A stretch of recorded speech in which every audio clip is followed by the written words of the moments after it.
will be not.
Ladies and gentlemen, welcome to the Rocket League Championship Series. As always, I am your host, Brody Leaf X Moore, and today is all about Europe. Yesterday we got to see North America pop off and give us some good Rocket League. In Europe, it's your turn. So let's take a look at the schedule for Week 2 for European League play.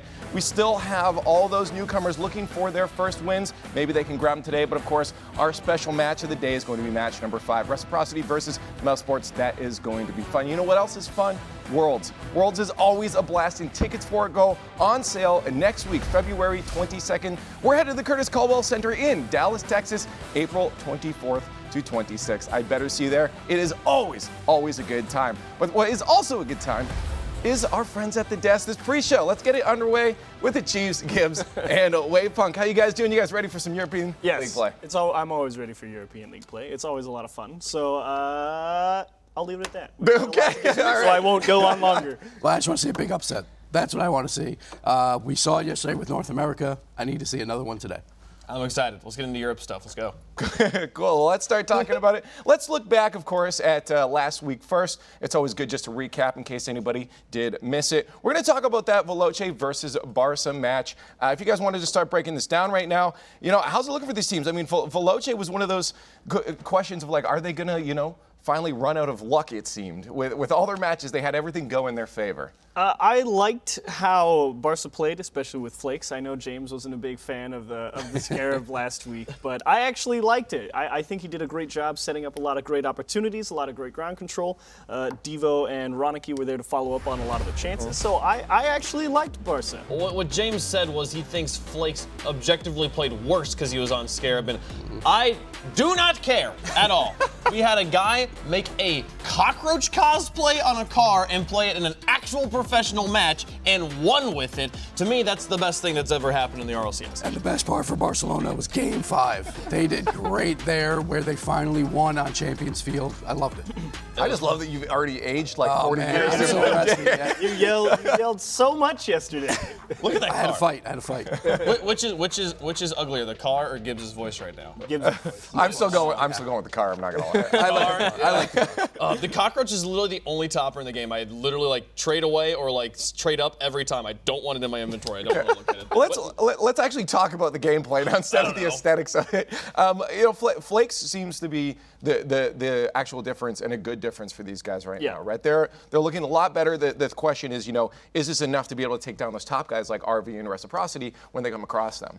So can they beat the best teams? Yes, but I think that's far more dependent on Devo and Ronicky than it is Flakes. I don't know. The Ronicky Flakes infield pass connection was pretty strong in that game, or in that series, and I liked watching it, but I don't know, like nearly all of Veloce's goals came on defensive mistakes, and there were plenty of defensive mistakes from Barcelona, so I still have a lot of question marks, but they won in Game 5, which is the thing that they struggled with so much last season, so I'm glad to see that they were able to shake that curse. On the side of Veloce then, I mean, that seems to be their thing, is they're so good at punishing mistakes. If they see a mistake, it's punished, and that's a goal. It's, are people going to figure them out, though? Are people going to make sure, like, is European gameplay going to tighten up to the point that Veloce can't find those goals anymore? Well, the same thing happened with Veloce. They also had their fair amount of defensive mishaps yesterday, and they also had a bit of a change up in how they played, because I feel like a lot of the strength of Veloce is, they try and mitigate things. They're not chance creators.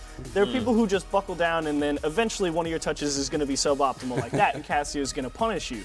And also, Cassio's sitting here playing in the backfield most of the series, and I thought a lot of Cassio's effectiveness came from him being such a strong midfield presence. So I feel like that sort of has taken a bit of a shift for this season. I do want to point out, though, that like Veloce, we talk about like, Barcelona dodged the reverse sweep instead of Veloce almost pulled it off, because that's so normal, it seems like, for Veloce these days. So, yeah, I think maybe their luck's starting to run out. I don't know. Well, let's talk about some new teams here. I mentioned them when I was over at the big screen there. But the new teams coming in collectively, they got 3 game wins in their series. So I'm just curious for you guys. We'll start with Monaco even.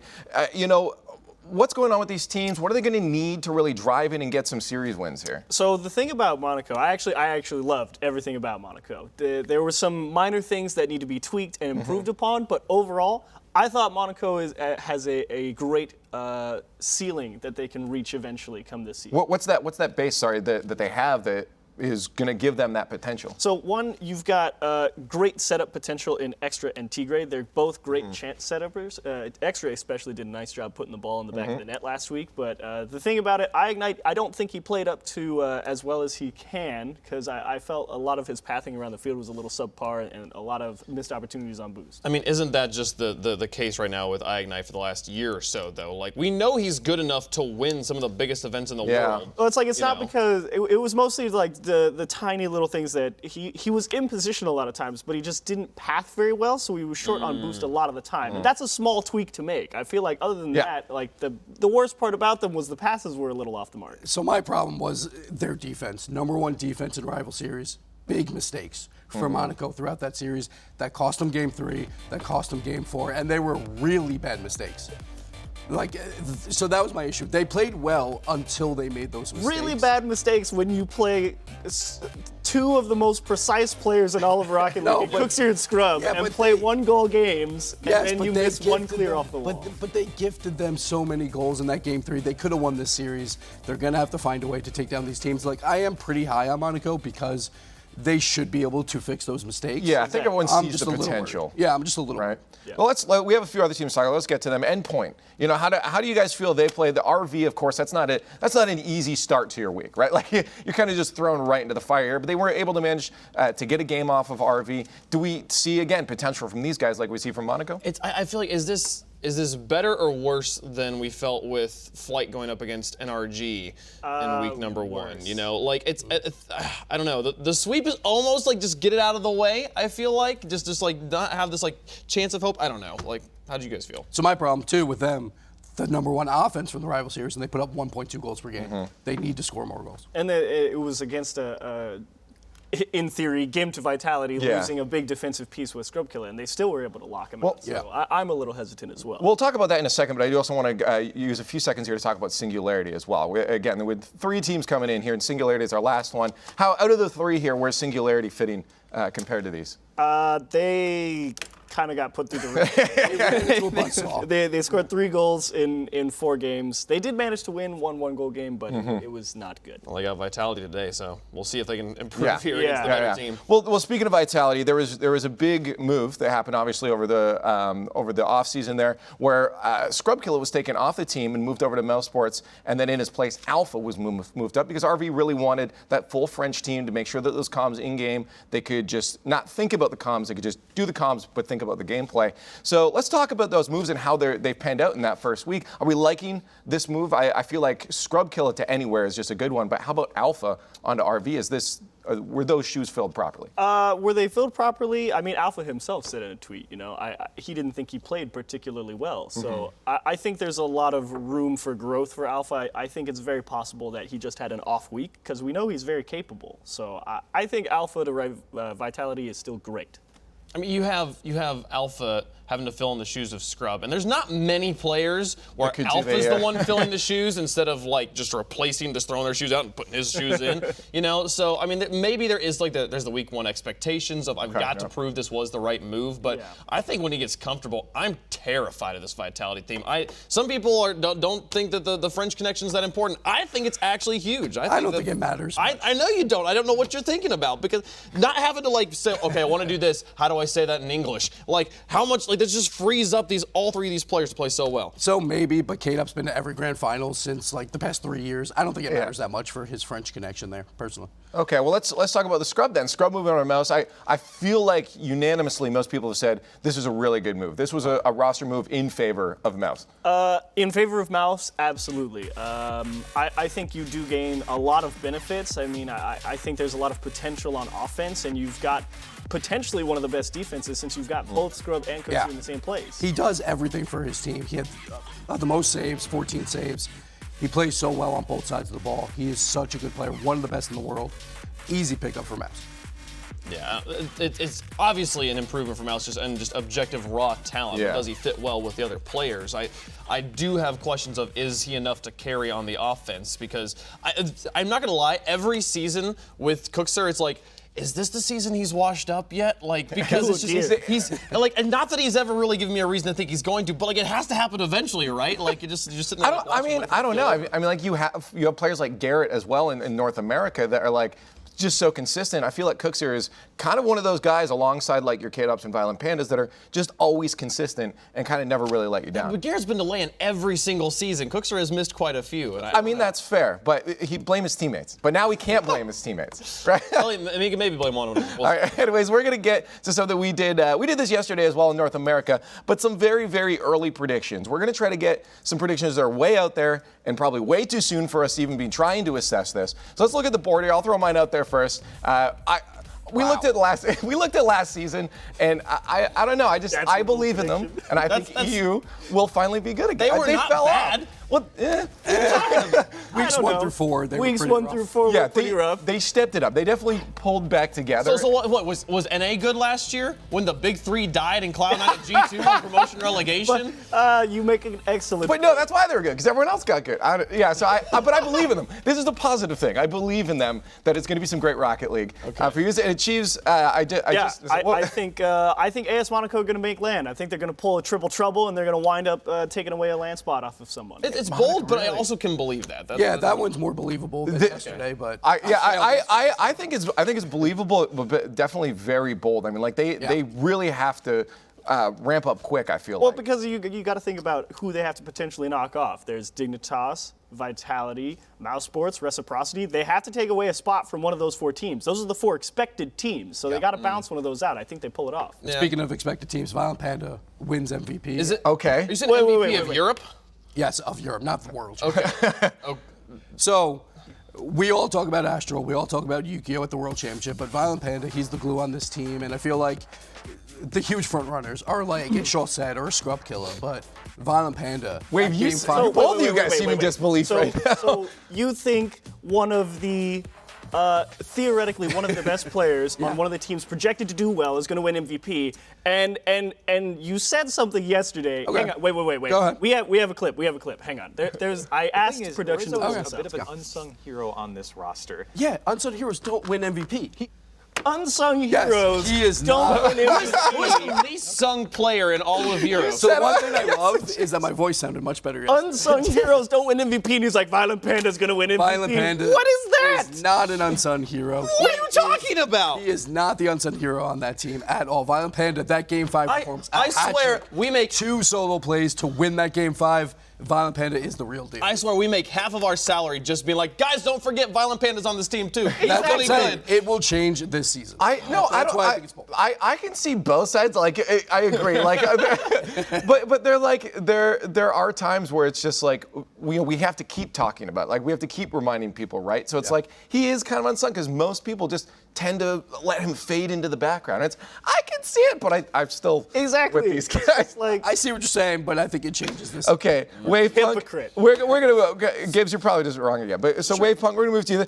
I actually don't like this one, Wave Punk. Scrub is not going to land. Ooh. And But it's not, what? it's Speed's fault. Speed What? is the reason Scrub is not going to land. If we're talking about week 1 play, too many mistakes, too many just blatant, where are you going? The ball's here, he's over here, right? And double committing with Scrub Killer? Okay, look, I can understand double committing with other players, but it's Scrub Killer. If he is facing the ball, he is going to be going at the ball. You know this. If he makes those sorts of mistakes over and over again, I don't think Scrub's enough to carry Speed there. okay, but I mean, Vitality had the double committed shoes with Fairy Peak, and they also didn't make a land. I still think Scrub is a player that is like you know he's going for Maybe it. it's Scrub's fault.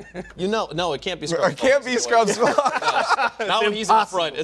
Yeah. I'm waiting for Speed to have the clap back on Twitter right now. You better get back on. But I don't Get yourself to land, I don't know. Speed. I legitimately can't see. Like we talked last season about Mouse being one of those teams potentially to make it, and they had so many. They had like 3 chances in a row. 4 chances to make it, and they didn't. But I feel like now, especially with Scrub on the team, I don't think those mistakes are really going to be a difference. I don't know if Scrub's enough. It's a 3-man game. You got to have all 3 players playing. One's a loose cannon right now. Okay, all right, let's get rid of the ridiculous predictions and get to some more realistic and grounded predictions and take a look at our matches for today and just exactly what we all thought on the matches. And this one was kind of all over the place, too. The desk is a little bit split on this one.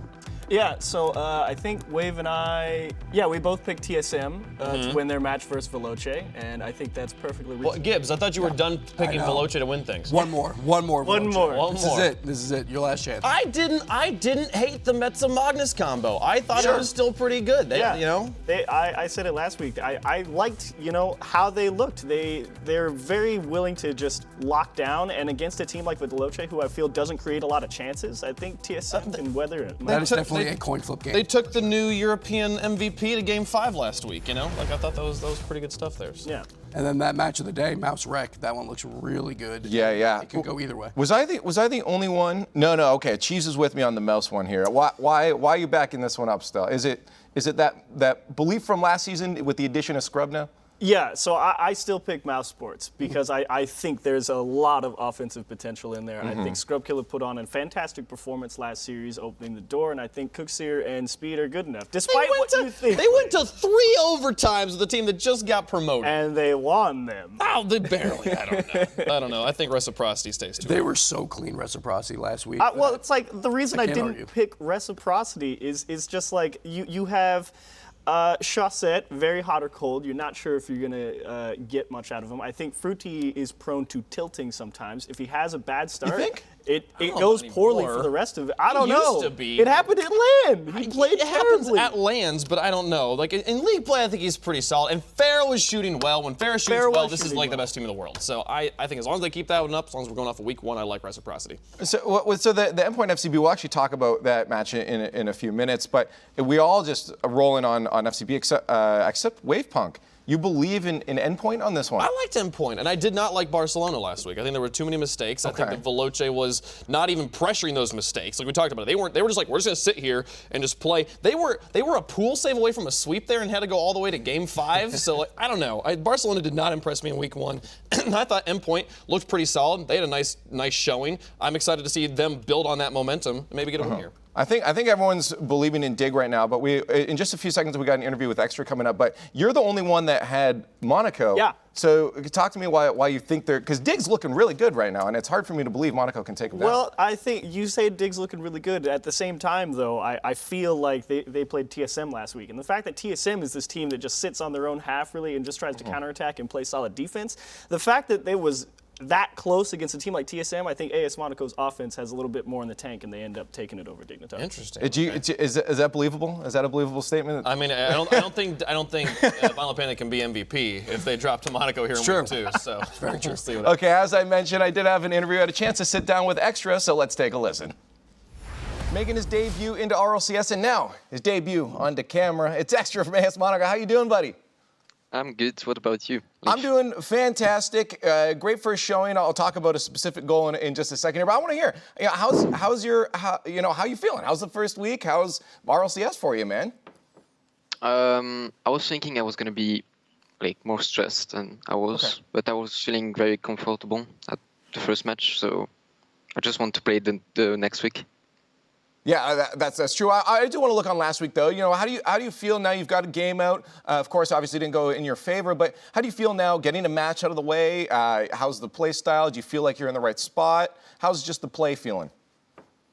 Yeah, I think I was in the right spot. We just need to don't be dropped by the pressure. Yeah. In the match, because Tigui was a bit shaky for his return in RCS. But I was very comfy, and I as well. Yeah, it's true. It's tough to not let that pressure get to you in that first week, but you got so many more weeks ahead, so you can look forward to that. But before that, I want you to talk to me about the comms, and specifically that goal I mentioned before. You had the flip reset dunk on Scrub there. What were comms like? Were you guys popping off, or did you stay focused? Tigui and I screamed a lot for this goal, and I didn't say anything. I said, okay, that was a nice shot. That's it. Just nice shot. Decent. Yeah. You got the squishy mentality. Decent. But in general, how are the comms? How do you guys just manage, making sure everyone knows what's going on the field there? Are you guys quieter? Are you louder like some of the Mousesports teams? Or how are the comms? I is pretty loud, I would say. Tigui is pretty quiet because of his tone voice. It's just natural. And I'm okay, I would say. But we try to make it louder to hear everyone. Talk to me about the landscape of Europe right now, just, from scrims and all that stuff. Last season, it seemed like a rocky start for EU, and, Rec and RS were pretty much the only teams that really showed consistency. What's it looking like in this season from behind the scenes? Is everyone stepping up, or is it still a little bit shaky for people trying to figure out where they need to be? Since there is many roster moves, I guess, it's everyone can beat everyone for me, except Dignitas. Because Dignitas is a very good team, yeah. Yeah, well, I'm gonna ask you about that quick. How you feeling about that match? Is it going to be an easy one for you guys, or is this going to be a hard challenge to take the W? Tough match for me, I guess. It's going to be very tough, but we'll try our best. Okay, well, good luck in that match. Thanks for talking, man, and again, congratulations on being in the RLCS. Thank you, Leaf. So, Chiefs. Extra, why? I feel really confident in this Dignitas. I know, right it's I'm just man, I'm feeling good. I think they can do it. And then he gets on the interview. An actual player from the team. They're pretty good. I'm like, dude, you're going to, come on. That was brilliant. Just Extra's just throwing the Chiefs under the bus. It's fine, Extra. You know what? I don't want your team to make land, man. Wow. Got him. All right. All right, cool. We're going to let you just take a second to let that sink in, because Crowley is standing by with your Get It moment presented by CDW. Thanks so much, Leaf. Today we're going to be taking a look at Team Reciprocity. This was a team in Season 8 that had high hopes going into the Season 8 World Championship, but fell just short. But they start off very strong here in Season 9 with a Week 1 win over Team Singularity, and there's a lot of good to talk about. So let's take a look at some of the great plays that we saw, 3 plays in particular, that we saw against Team Singularity. So we're going to start off here with Fruity getting a great pinch from the side wall. And what's important here is this second touch that sets up Chassette. We're going to take a look at it from the defender's perspective. We're going to pause it as it comes off the back wall here. And you can see this is Tho sitting right here. And he was unsure of where Fruity was going to go with this one exactly. And because of the touch coming off the back wall and the quick follow-up from the Reciprocity side, it makes it tough for Tho to make a play. He ends up not even jumping on the ball. So if we play it through, you can see this go over his head. put through perfectly, and Reciprocity start off pretty clean. Now, this is one of my favorite goals that we saw from Reciprocity last week against Singularity. Farah, we don't get to see this a lot, is the solo play coming out from the corner, and it was a lot of fun to watch. And what's important to keep in mind here is Though and Godsmilla are both facing either away from the ball or down. And that's what allows Farah to really make the play here and gives him just enough space to go up and over the defense to the back post. So if we play it through, you can see Farah takes his first touch up and over the last two defenders and lays it in nicely to put it home. And then our last play here, Chaussette. Now, normally when we see Chaussette go into a play like this, we see him take it maybe off the back wall with the double touch or some sort of flip reset here, but instead the selfless play comes out from Chaussette. He decides to drop it down towards Farah, especially with Though here coming off the back wall. It really does take away a lot of his options, and the great pass down to Farah, the shot put away to the right side, and the defense from Singularity just couldn't react. So if we play it through, you can see Chaussette, a great flip down on top of Farah's head, puts it away nicely, and then to put it in perspective from Farah here, you can see the amount of space that he has here to work with at the top of the box. Great shot to put it away. And overall, Reciprocity looked good in their series against Team Singularity. We'll see how they do against Mouse today. Leaf, back to you. And that was your Get It moment presented by CDW. And I love, he's breaking down and analyzing play. And over here, the whole desk is like, nice arrows. It's hard. Great arrows. How did you draw those arrows? You did a good job. I've done that to Illustrator so many times. You have no idea how hard it is to draw well on that thing. We can talk about arrows later. We have to talk about our match of the day right now. Reciprocity versus Mousesports. This is going to be a really fun match. Reciprocity, last season, one of the most consistent teams, considered to be, in the top two as they were. And then Mousesports also, they were considered to be a team to make land, but then they just fell apart and just couldn't get that final clutch moment to pull them through.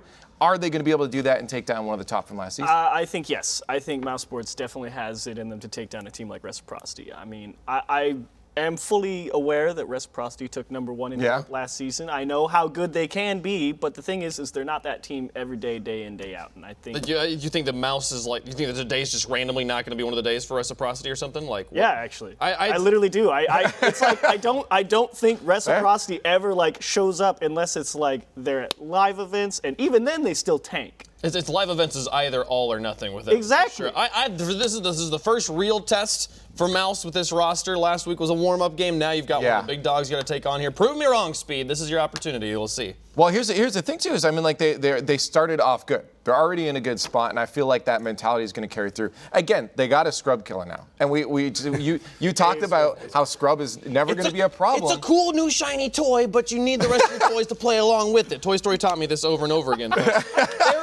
Farah's accuracy to me is like the real linchpin here. If he is shooting well, if he is doing what he did last week, this is Reciprocity's game to lose. So pretty much you have to throw out week 1, right? Because they played two teams that have just come into the league. Sure, 2 quality results, but now it's 2 top 4 dogs versus one another, so anything can happen here. Yeah, but it's I don't know. I don't think you have to throw that first week. I mean, it's even if it is a warm-up match for you, considering the matchup, it's still that warm-up match. You're getting on screen. You're playing in front of thousands. That can be nerve-wracking. You get it out of the way, and now you're in a good spot. You're ready to go. This is our only battle between 2 undefeated teams. The 2 teams that won last week. So one team will improve to 2-0, and they'll be at the top of standings. So you don't believe in our speech? You're not switching to Mouse? No. Well, No, I don't think they're making it to land. It's Speed's fault. All right, how about this? I don't think that Reciprocity has the mechanics to get through 2 defenders like Scrub and Cooks here. I think that they can. I think they absolutely have it. They have Chaussette. They have a Gibbs, you changing and then they've got Chaussette to make the shot happen. I think Reciprocity. Yeah, no. Reciprocity absolutely has what it takes to get there, and they're such a long-standing roster too. One of the longest-standing in all of Rocket League. I love that I always love teams that stick together. Okay, well, nobody's budging on this one, so let's talk about our first match of the day: Barça versus Endpoint. This is going to be really important, I think, for Endpoint to really start off good here. Barça probably the favorites coming into this series. They're looking good. They're feeling good. Flakes is looking super strong, and Endpoint though they need to get a win. Don't don't want to start off your season with 2 losses in a series. Yes, you do need a win, but it's going to be tough because I know you had a lot of problems with Barca's defense last week, but at the same time, the much bigger issue is stopping the offense. And I'm not confident in Endpoint, which is why I lean on Barca. But the problem is they have to find a win somewhere, right? And when you play against Vitality, they're a top 4 team. You're not expected to beat them. But so if they're a top 4 team and Barca is outside of that top 4, these are the ones you have to win to make playoffs. So this is a very big game for Endpoint. These are the teams that are either going to be gatekeeping you or you're gatekeeping them. Yeah. A big critical win here. And I think the fact that they actually got their opening against Vitality, managed to score every game against Vitality there. That is such a great warm-up match to go up against Barcelona here. I think that they'll be like, oh, this is going to be so much easier than Vitality was. We got this one. Yeah, well, you also don't want to get complacent and be like, oh, this should be a lot easier, right? But It's just flakes. Don't worry. But for Endpoint then, what's the game plan? What do they need to do? What do they need to shut down from Barca to be able to make sure they can get in there and even get a couple goals on them? It's the ground game for me. It's Flakes. Flakes was the biggest proponent of that offense for Barcelona. Barca. Thank you very much. He was the biggest setup guy, and it's stopping him because he was very successful on the walls and challenging and getting the ball into the middle and scoring position. So I just relate to this guy named Wave, and I think he's Jesus. great. I'm excited to watch him play some more. I just have a little bit of a natural bias towards him. Now I get it. Okay. I don't even know where to go off of that. But Endpoint, realistically, so is it shutting down Flakes? Is Endpoint looking for demos? Are they looking? But can they take the focus off team play to put into something like that? You put pressure on these guys, and they make mistakes. We've seen that. We saw last week against Veloce with not much pressure. Veloce's kind of just like, we'll sit back and our half and do it. I think you put more pressure on them, they're going to be making more mistakes. Unless Barca's figured something wonderfully out here, I think Endpoint's got a really good look. So for Barca then, what are they doing to make sure that they're not shutting down Flakes and that Flakes is out there? The key is, what does he drive? Is it gonna be a Scarab? coming and bringing is it the gonna be Merc? a Venom? Do we get a Venom in RLCS? I don't know. I think it's Merc. Merc? You think he's pulling out the Merc? I know, but he's I want to see a pulling out Twinzer. Let's go with Twinzer. there we go. Twinzer, I don't know, something that we don't see, like a Samurai or something like that. The Masamune. Yeah, It's been yeah. a while since we saw it. Oh, Masamune, yeah. There's so many cars that have done Esper, no. Can we just cancel the Esper, Esper? baby. Car going. That's my car. Esper's canceled. Drawn it up. So realistically, do we see much of a chance for Endpoint to take this So just this before we is- get into the match here? So this is all about space, right? Yeah.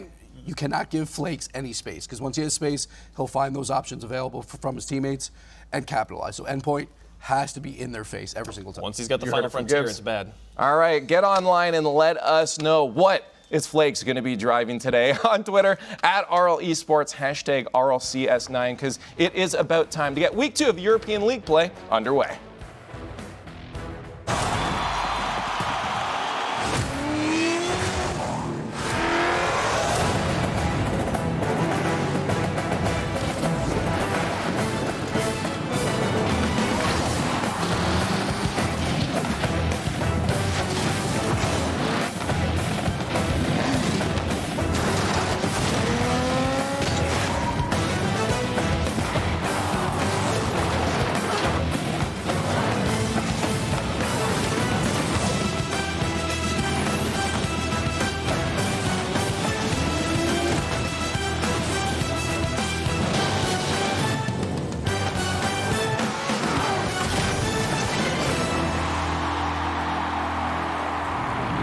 Good morning, Europe.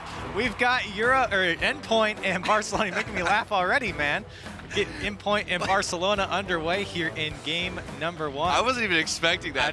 That woke me up. I gotta wake up. Yeah, Gotta get thank going. you. I needed that. Gibbs is dying over there on the deck. We need something like Someone's gotta be alive out here. So, I mean, I'm feeling good now because of that. And we got a really, really good matchup here. Endpoint and Barca. This is going to be a nail-biter, in my opinion. Yeah, I think it's going to be a very close game. We talked about, or the desk talked about a lot of Barcelona, Flakes in particular. Yeah. Not only about what he's going to drive, but also his gameplay. And I have to agree with the Chiefs. I think that he slotted in quite nicely. I don't think we saw max potential out of Barcelona, but it certainly wasn't bad. Definitely. But then on the other side of Endpoint, I thought the Vitality didn't look that good. Alpha had 0 goals that whole series. And even though, you know, they did score a little bit against Vitality, I don't think it really means a lot or really proves too much. And then we got on the other side, Flakes. Like you said, what car is he driving? We want to know. And I think that is actually a good thing. I have a couple theories on the car idea, but I can't wait to find out. Well, we'll get things kicked off. Game number 1 between Barcelona and Endpoint. Is Endpoint looking to strike first right off the gates? a little bit on Endpoint as well. They did play a close series against Vitality. I think that the scoreline doesn't do them justice as they start off with a shot. Flake's forced to make a save early. And it will be the Gizmo today. I think that might be a call out to Jorby from last week. There it is. It's beautiful. And I like it because we saw Flakes switch up the car on Complexity in the promotion tournament. And I think a lot of people were frustrated because we had never seen him do that before. And maybe people thought, you know, his teammates might have been frustrated with it. We didn't know what to expect. But now he's switching the car up every weekend.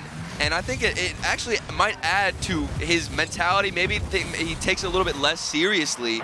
And he just has more fun with it, and that can benefit the whole roster if they're prepared.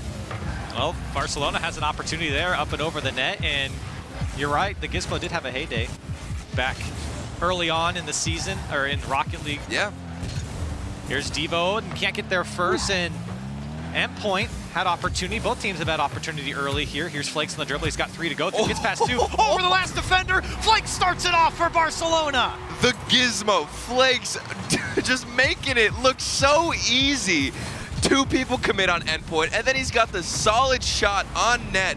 Flakes rocking the weirdest looking car I've ever seen, and he just destroys the Endpoint defense. It looked like synchronized swimming with the 2 defenders crossing over Flakes. Yeah. And then puts it away. So Barcelona starting off on the right foot. And Flakes looking to go again, can't do so. One thing on the Endpoint side that we saw in the Vitality series last week, a lot of demos coming out, 21 in total.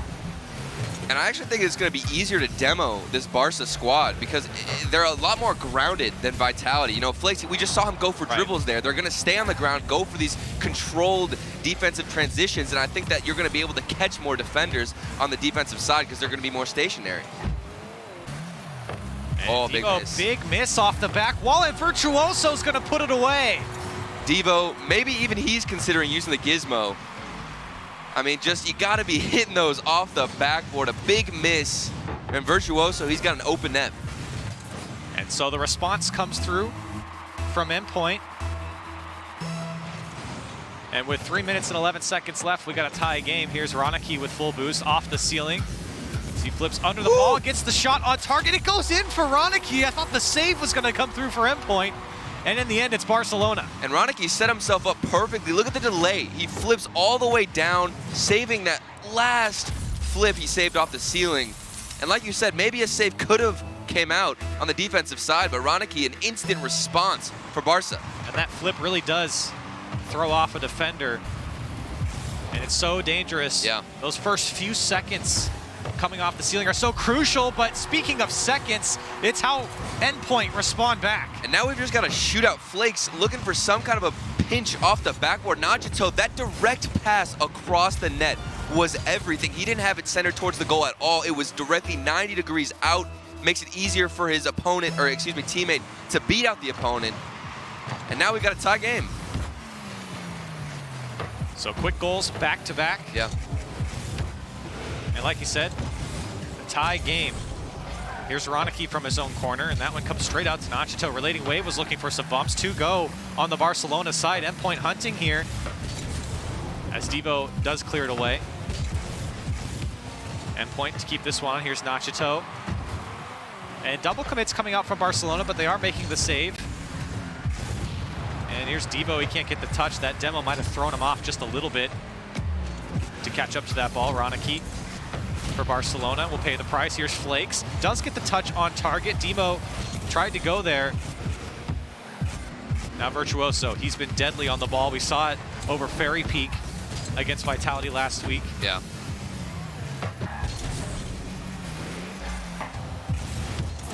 Now Flakes, no boost, so he has to bail out. Ranaki fighting to keep possession, but in the end it goes over to Virtuoso. Shot on target. Beautiful passing play from Endpoint. Nachito, the vision on the field, and not to mention Virtuoso being in the right spot, making that run upfield for the open space. And that pass was so fast that the redirect, it just carried that momentum, carried the speed, and that's who was able to put it just banger on net. And now Endpoint take the lead.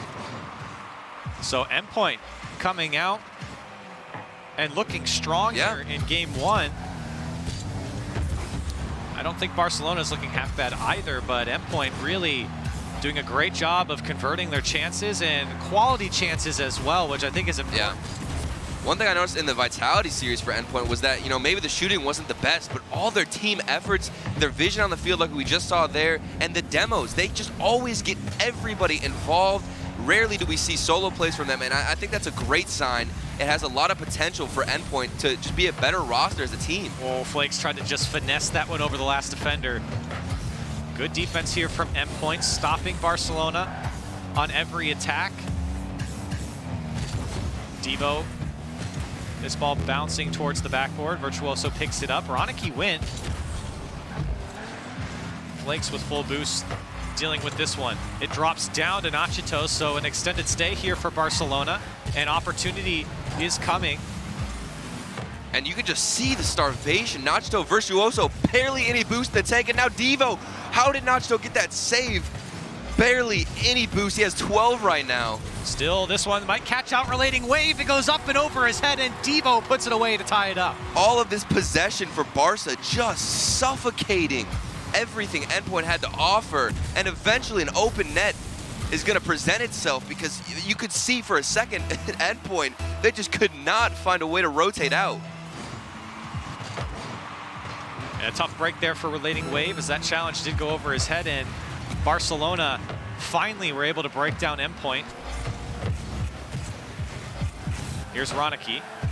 20 seconds remain on the clock in game one, and Barcelona knocking on the door again. Here's Ronicky in the box, can't get the touch over the defender, and a long clear comes out for Endpoint. Maybe they have the last go here. As this one comes off the corner, Relating Wave does get a demo. Flakes pops it up, and he still has a lot of boost taken out by Virtuoso. One more bounce here, and into 0-second time. As this ball does come down to the ground, and game one overtime.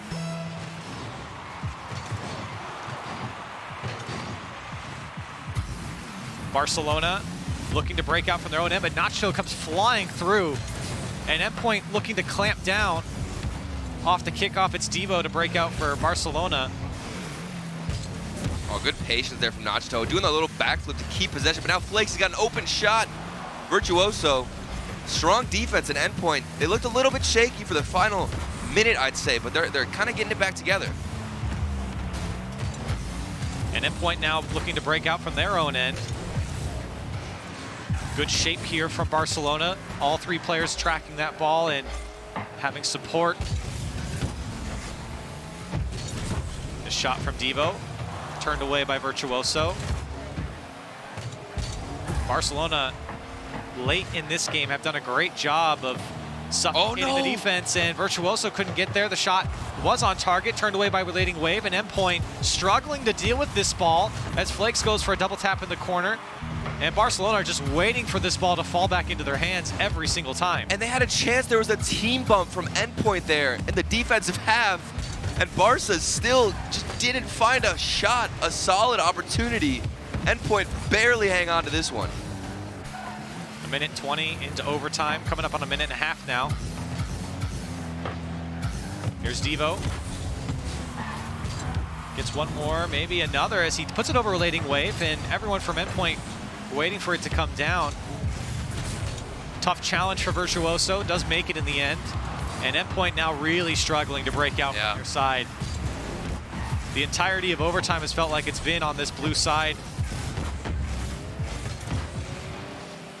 And Barcelona looking to suffocate even further. There was Devo trying to find the connection on Ronicky. And maybe a counterattack on here for Endpoint, but immediately shut down by Flakes. And with Endpoint holding up so well, you got to think maybe Barca will get a little bit too desperate, looking for a goal. All this starvation, even the boost consumption, everything going their way, and yet they can't find any golden opportunities. Ronicky for Barcelona here. Endpoint just struggling to get past the halfway point. Good pass. And a shot comes through from Devo. It's stopped up by Relating Wave. The defense holding strong for Endpoint, but they are feeling a lot of pressure. Flakes, no boost, shut down by Nachito. Opportunity here for Endpoint, but they couldn't get a hold of the ball. Coming up on 3 minutes of overtime in game one. Shot from Nachito is light. But maybe an opportunity here. Nachito looking for options, goes for the shot, and a demo comes out on Virtuoso from Devo. And a nice spawn for Virtuoso, and back onto the Barcelona side.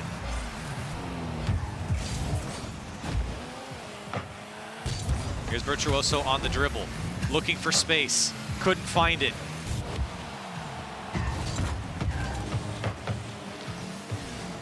Endpoint, very slow to break out from their end. They do get over one. And two demos come out, so the demo's coming alive now for Endpoint. Opportunity if they can find it across.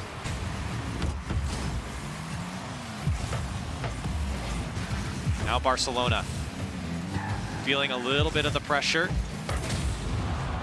from Endpoint. Now that one off the back wall. Great clear from Flakes, and Nachito can't get to it. And that one comes off the backboard clean. And a back and forth game, 4 minutes of overtime, Turtle, and it just kind of feels back and forth at this point. I mean, we're just looking for some kind of possession. I feel like Barça this entire time have really been owning the boost, but still there's passes coming out like that from Devo that just aren't going anywhere. Nobody's making a run, nobody's finding open space. And Endpoint, they do manage to break out with some demos, a couple of good clears, but then they don't string any passes together. Nachito, this ball pushed down towards Devo.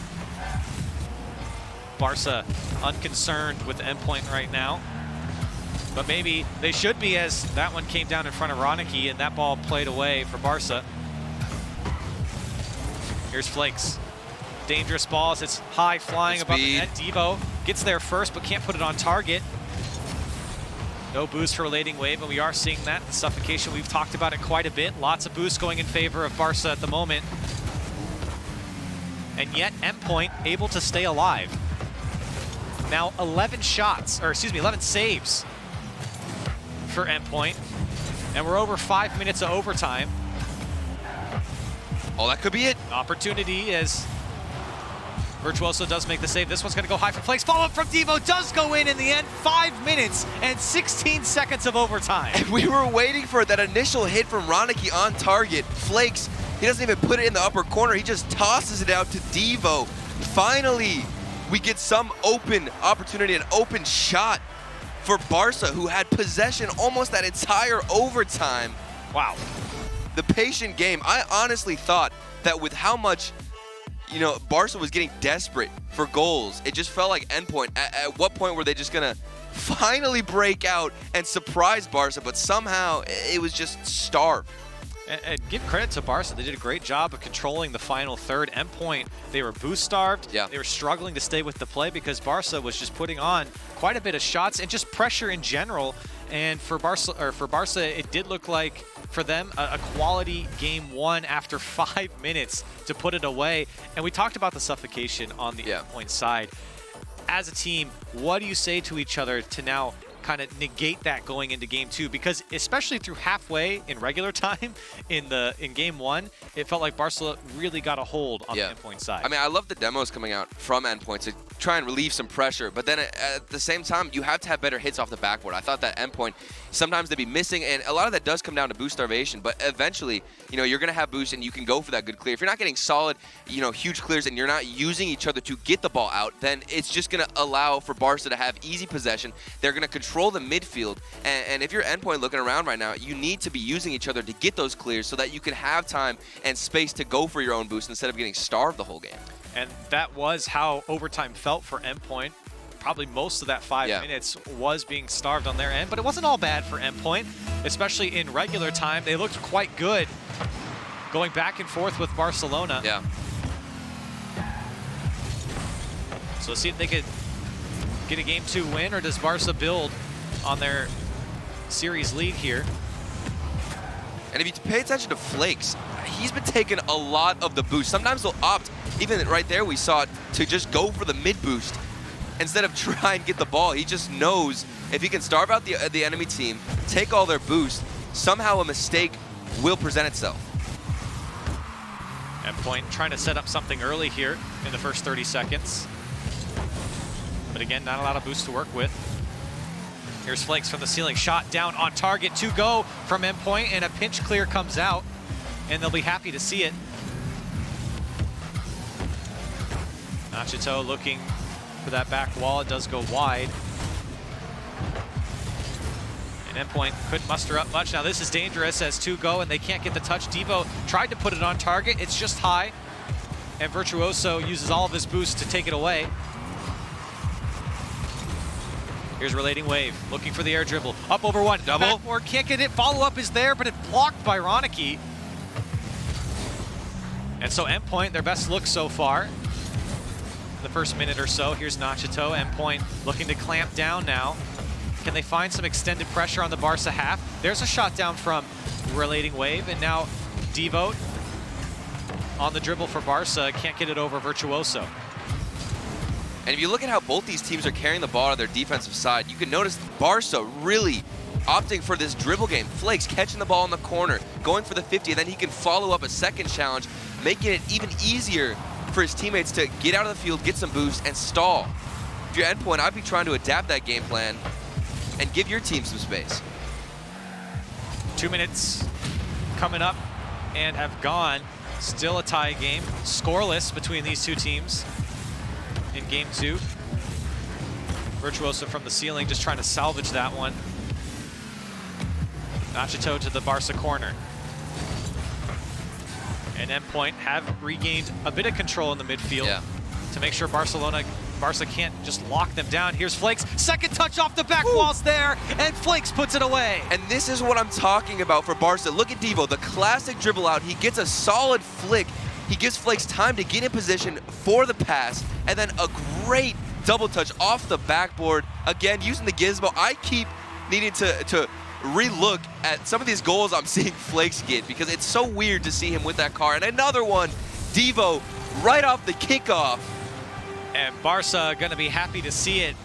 It was Ronicky and Relating Wave on the face-off, and it's just one of those that comes off the side wall. Whoever can get there faster, and Devo, great cheat up, and is rewarded with a 2-goal lead. So work to do now for Endpoint to get back into game 2.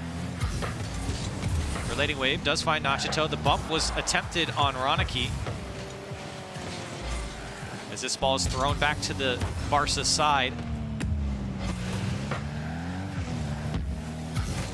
Flakes. Nice 50.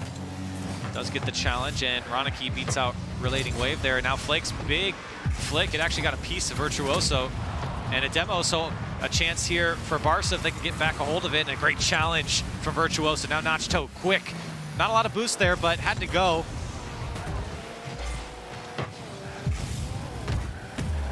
Relating Wave from his own corner. And right there, why is he rushing the hit? He totally had time, Relating Wave, to just take the ball down, control the pace, but instead he opted to use all his boost and just force the aerial when he didn't even need to. Possibly feeling that pressure from Barça. It's that panic play. Another long clear, but it's straight into the hands of Devo. And Devo actually lands on it, pushes it away. Virtuoso had Relating Wave there, but in the end gives it up to Flakes.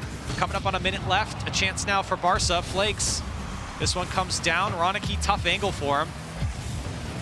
Still playing with this one, and nobody back from Endpoint. A great play from Barça. Barça, they're just running circles now. Relating Wave, that big miss, that was a huge mistake on the defensive side. Take a look at it, it still didn't really have any boost. But at the end of the day, you have to be making those clears, have to at least get a touch so that you don't lose possession instantly to Ronicky in that situation, being annoying on the offensive side. And Barça, they're running away with it right now. A 3-goal lead for Barça as they look stronger and stronger throughout this series. Not only a commanding lead in this game, but have really just had command of the series. Oh no! And the demo for Virtuoso in the end comes back to bite him in. Barcelona now a 4-goal lead. I don't even think Virtuoso was going for a demo in that situation. I think he was just trying to get the ball, go for a clear. And I don't even, who was that who laid out? Ronicky maybe, who just kind of plopped down in front of him, killed all the momentum. And that's frustrating. If you're Virtuoso, that is literally the most annoying thing that could possibly happen to you. And now, even more security for Barça as we head to definitely our third game, potentially looking at a sweep right now for how strong all this dribble play and patient control out of Barça. Demos coming out. Flakes on the back wall. That one hit the ceiling. Flakes still went for it. Ronicky does well to stay with this. And Devo comes high flying through, and double commits coming out for Endpoint as the speed is just so quick from Barça. Yeah. They do a good job of mixing it up as well. You know, we see dribble plays, but they know when to make that decisive decision to just clear the ball, bang it forward instead of always dribbling it. They're throwing the defense off of Endpoint, and they're mixing it up. We saw the great dribble play from Devo into Flakes to really start a lot of this momentum off here. And if you're Endpoint, I mean, you got to just do something to calm yourselves down. Yeah, it has felt rushed. We pointed out a couple times, but I do want to give credit to Barça here. The speed that they're playing at. Flakes looking phenomenal here in these series. 3 goals. And this is the play that I wanted to see Ronicky. That was Ronicky falling on top of Virtuoso. Pay attention to his car. Look at the way he's falling. He didn't have any boost. He didn't even try to fall down on him, and it just ended up going the opposite way you could have hoped for Endpoint. Ronicky looking like a kamikaze out there, and it works out for Barça. In the end, that was one of the later goals in the game here, and Barça surely was going to go on to win the game. And for Endpoint, again, the question is, now you're shut out. You know, they put up 3 goals game 1, excuse me. But this time they're shut out, held to only 4 shots to the 8 on Barca's side. And to your point, they do feel a little bit rushed, but a lot of times they just give up free possession as well. Ball thrown downfield, and it just falls into the lap of Devo, who says, thank you very much, now we'll go back on attack. It's as simple as that. You have to give your teammates time to get boosts. If you're that first aggressor on defense going for the ball and you just rush the clear, you're instantly giving away possession. Your teammates are forced then to get in position for the next hit. They don't have any time to get boost, and Endpoint, it creates a lot of panic play from them. See if Endpoint can turn it around here, and a good kickoff right off the bat. And a chance for Virtuoso. Endpoint staring down now a reverse sweep over Barça. Here's Flakes. More dribbles. Beats 2. Only had 14 boosts left. And you can't blame him after he takes down 2 defenders. Still, chance for Barça. Ronicky off the post, and it's going to go in for Barça. And Ronicky and Devo, they're almost holding hands, it felt like, for this whole play. Devo, he gets the flick out, then takes the corner boost, and now they're just on top of each other, but it doesn't matter because they draw it out that initial defender. The rotation was too slow for Endpoint, and whether or not they're holding hands, they're still going to get that goal. Barça picking up where they left off here. Endpoint, they need to stop the bleeding. Yeah. And they need to find some chances as another one comes through. Flakes, hard shot turned away by Nachito. Lots of chances now for Barça. Ronicky, pass out, Flakes is there. Great defense from Relating Wave in the box. And Endpoint, long clear downfield, Relating Wave. Tried to play it off the back wall, it did come out. But the double? Flakes all over it, the double was there. Could knock it on target. Relating Wave trying to go all the way by himself, does win the challenge, but it goes wide of the net and a big clear for Barça. In situations like that, Ronicky opting for a huge clear, giving his teammates some time to get boost. But now Endpoint, a good demo. Whew. That shot, he just couldn't get a hold of it. So close for Relating Wave, but those are the types of plays where they get the demo, the pass across. It's where Endpoint looks so good. But how can you keep making plays when you see Flakes like that just taking your corner boost? They're driving around in their field. They know they have time to do so. Nothing threatening is really coming out of Endpoint. And Barça, they're just having a fun time here, taking every boost pad on the field. And this could be a mistake as Relating Wave. Can he get a second touch off the back wall? It was just too high. Nachito's shot doesn't really connect. And Virtuoso with no boost can't follow it up. Endpoint, though, still pressing on, trying to make this chance happen, and a good challenge by Flakes. It goes past Virtuoso. Ronicky's going to get the shot. Is it on target? It's wide. And Nachito there to clear it away.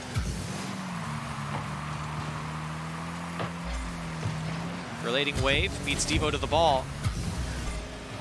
But Ronicky there to back him up for the Barca side. Flakes, shot. Barça, good at getting their first chance and then creating a couple more. Yeah. Here's Flakes trying to keep the ball. Couldn't do so. Demo comes out, so it's just Devo back. He does make the save. Endpoint, another bump here as Virtuoso bumps Flakes off the top of his own net.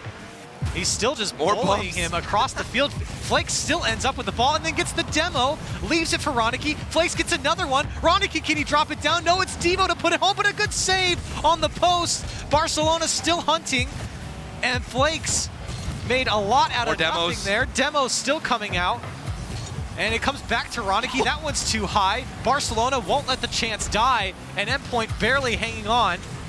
Shot after shot, and now Flakes, he's on a rampage, destroying everybody inside. Look at how slowed down the ball is right now because everybody's pretty much dead and off the field. Flakes now 4 demos to his name, and I think all of them just came in the span of 20 seconds. Here's Virtuoso, he does get the touch, it's weak. And after all that, Barça comes out with nothing, and Endpoint putting on pressure now. A little revenge on Flakes there from Nachito, but Barça still attacking. Devo tried to make the angle happen. It was cut off by the defense. Here's Flake, 47 boost. Can't get it by Nachito, and now time becoming a factor for Endpoint. Yeah. Coming up on a minute left. Gotta make something work, Endpoint. Looking at a sweep, a clean one from Barça. Devo off the backboard. Flakes almost has the shot. He gets it on the side of the net. And that backboard not looking so clean for Endpoint right now. Wow. 1, 2, 3 for Barça, and they finally put it away on target. Says, you know what, guys, let's just put it away. And a 2-goal lead for Barça now. Endpoint nowhere to be found on their back wall. I feel like Flakes this entire time has been trying to teach Endpoint how to demo. It's almost like he got demoed once, and then now he's just, you know what, I'll show you how it's done, and I'll just destroy your entire team in a matter of a minute. And it did pay off. And Barça now have the cushion in game 3. Yeah. 30 seconds left. Flakes pass out. And he'll take down Related Wave. He's hunting for Virtuoso. He gets some. Flakes now 6 demos on the game. 20 seconds left. Relating Wave trying to make the most out of nothing there. Flakes on the dribble. Virtuoso. Does Endpoint have one left in him? Macho does get the bump, and they will put it off the post. Follow up for Virtuoso. There it goes for Endpoint, and they give themselves a chance. A little spark of hope finally created for Endpoint. Devo on the backboard getting harassed pretty much, trying to go for a clear, and Virtuoso off the post. Endpoint gets something here. They got 9 seconds. They've got to find some kind of magic. They do get possession off the kickoff. Virtuoso into the Barça corner. It's going to be a 0-second time. Here it is. Devo has to make the save. Everyone looking at it for Endpoint, but they can't get to it. Big clear comes out from Barça, and in the end, it's a 3-0 for Barça. Such a clean performance from this Barça squad.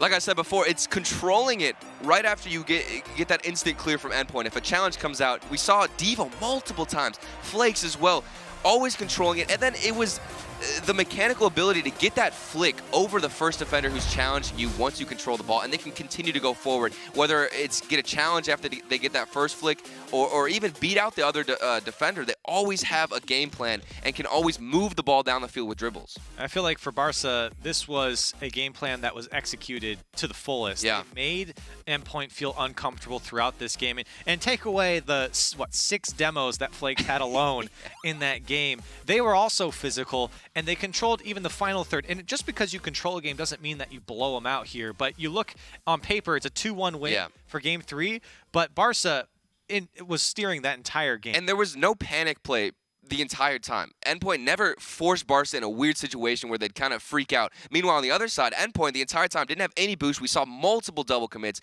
so many rushed clears because they could feel the pressure, they could feel the starvation from Barça, and they just could not handle it. And there were some redeeming qualities from Endpoint there. Good passing plays coming through. I do like the physical play. I like that they go for the bumps on that last man on the goal line. It's a very strong tactic. We've seen it work, especially in North America. In the end, didn't come to fruition for Endpoint. Barça take them down 3-0, but we got another match coming up. It's TSM and Veloce. Stay with us.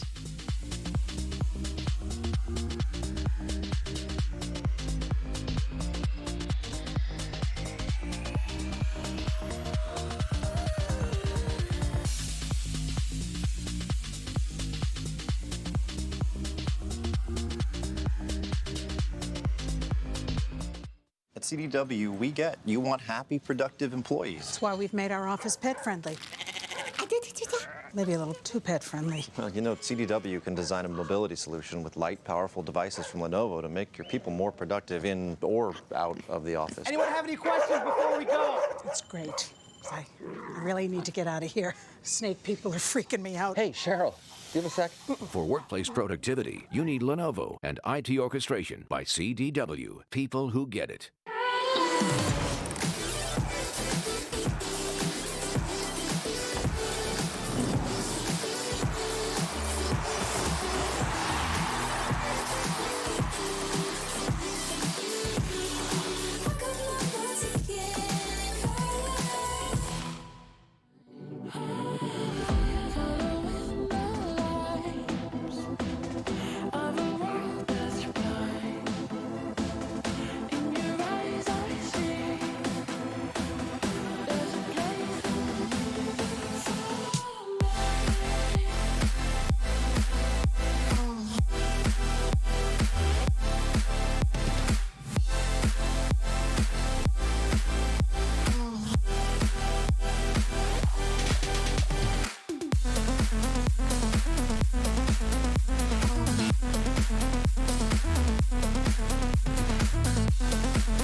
seek to find is a world that's mine.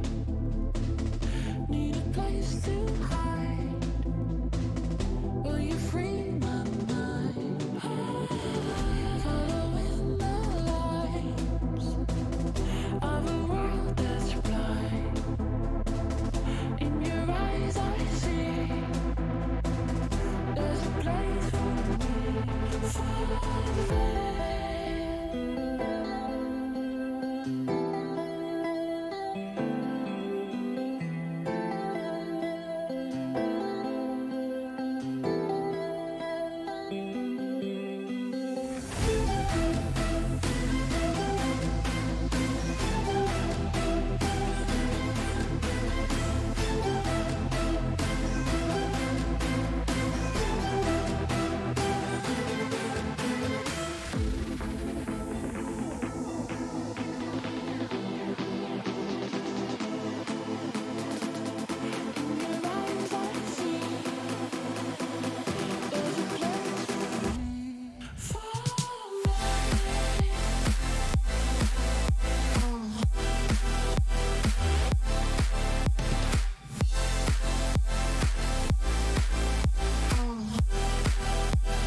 And at the end of the day, Endpoint could not catch a break, and Barça power through with a great performance over Endpoint, grabbing the full 3-0 sweep. Welcome back to the RLCS. This is week 2 of Europe. I'm Leaf alongside James Spot and Achieves. How you guys doing? How was that match? How'd you feel? You thought maybe it could be a bit closer? About as expected, I think, actually. I expected the offense of Barça to go out there and get the job done, and they 100% did. Oh, and I think that game 1 set the tone for the whole series.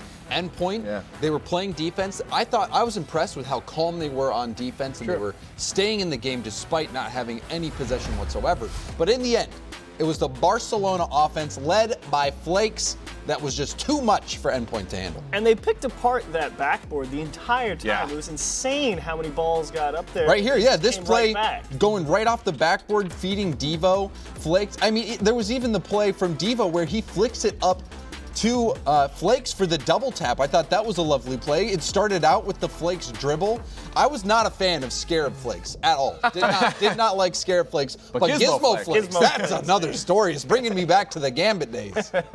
Gizmo Flakes definitely did a wonderful job, and he kept up the goal-scoring opportunities for his team, and Ronicky and Devo there to turn a lot of them in, and Flakes is absolutely proving to be a fantastic addition to this offense. The placement has been there for the past 2 series that we've seen them, and again, it's just that Endpoint backboard was really definitely the weakest part of their game, I think, in this series. Yeah, it was open for business all series long. Yeah. So the question is, are they going to continue to be able to put away goals like you're seeing here in the series, 10-4, like the great amount of goals for them, but are they going to continue to be able to do this against other teams that have backboard defense? I think so. Maybe. I think so, without a doubt. Even last season, I said it at the start of the season, Barcelona was a good team. Sure.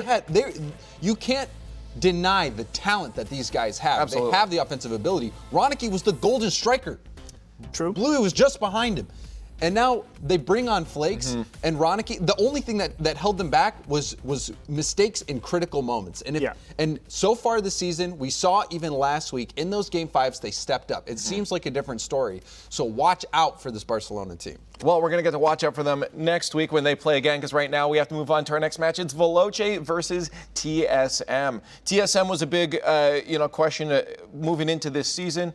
Are they going to be able to change the way they were playing? Because last season was a little bit abysmal for them, right? And Veloce, though, on the other hand, had an incredible story, just seeming to always go against all odds and get wins here. But they come off the first week with a loss against Barça nonetheless here. Can they get it against TSM, or has TSM found their footing? So I feel like this is a matchup where it's 2 teams who have a very similar approach to the game. It's like, all right, we're going to sit here. The corner defense is going to be on lock. Nothing is getting through anywhere in any part of either team's corner, and I think it's just going to come down to the mitigation of mistakes. And I think in that department, I will take experience over Veloce. So you're going with TSM. I'd pick TSM. You're going with TSM. Okay, so we're at odds here, because I think this is Veloce all the way. Yeah. For me, TSM, I think this team is another team that you're looking to finish near the bottom.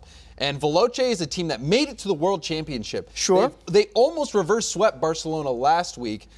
They just had a slow start. I believe in this squad. I think Freaky, especially, with him shooting, taking shots out of the mid, as long as Flame and Casio can pass that ball to him into the middle, I think they always have a shot against any team. And TSM is a team that I'm not expecting much from them at all. Well, that's exactly what I thought last week, and then I was pleasantly surprised when they had a fantastic series versus Dig. I mean, it's very similar, Dig went to the World Championship, but to and me, they went close. For week 1, this is, as the season goes on, you'll really start to tell what these teams are made of, and this is a defining moment for me. If Veloce loses this series, I'm selling all my Veloce stuff. He's getting out.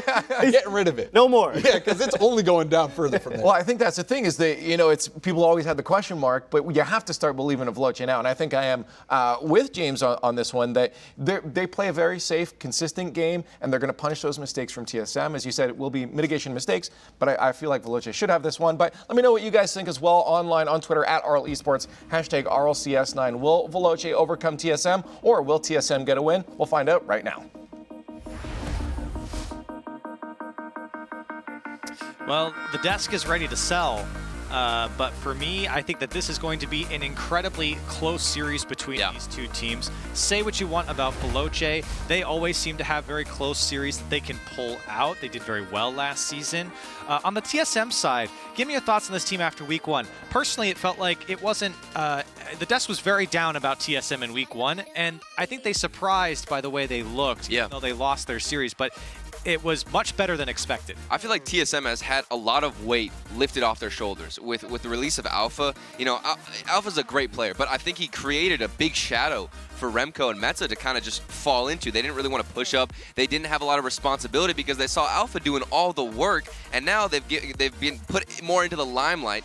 They're kind of forced to make these shots, and we even saw it. Remco shot about 50% of all of his team shots, and he was being super aggressive. He had so many great goals, and I think that is, like I always say for TSM, if you see Remco getting a lot of goals, that is such a good sign because normally he's so passive, he's so defensive, and he's trying to get more of the assist, but with the addition of Magnus, that's the guy who's going to be the catalyst for getting these insane passes out. So it comes down to Metza and Remco with the shots. And I do like what I saw from Metza last week. It reminded me of Metzanaris from seasons past where he had these monster plays, especially coming from the backfield as well. I was very impressed with the way TSM played. On the Veloce side, what do you see from these guys? It's a tough thing to call because there's multiple times where you get scored on and you just say, that was a great shot. For Veloce, I don't see that happening too much for whoever they're playing against. I feel like they just force out a mistake and they capitalize, but they never really take that initiative to just make a fantastic play that nobody's saving, no matter if there was a mistake or not. And if there's one player I'm looking for from Veloce, it's got to be Flame. He has to step up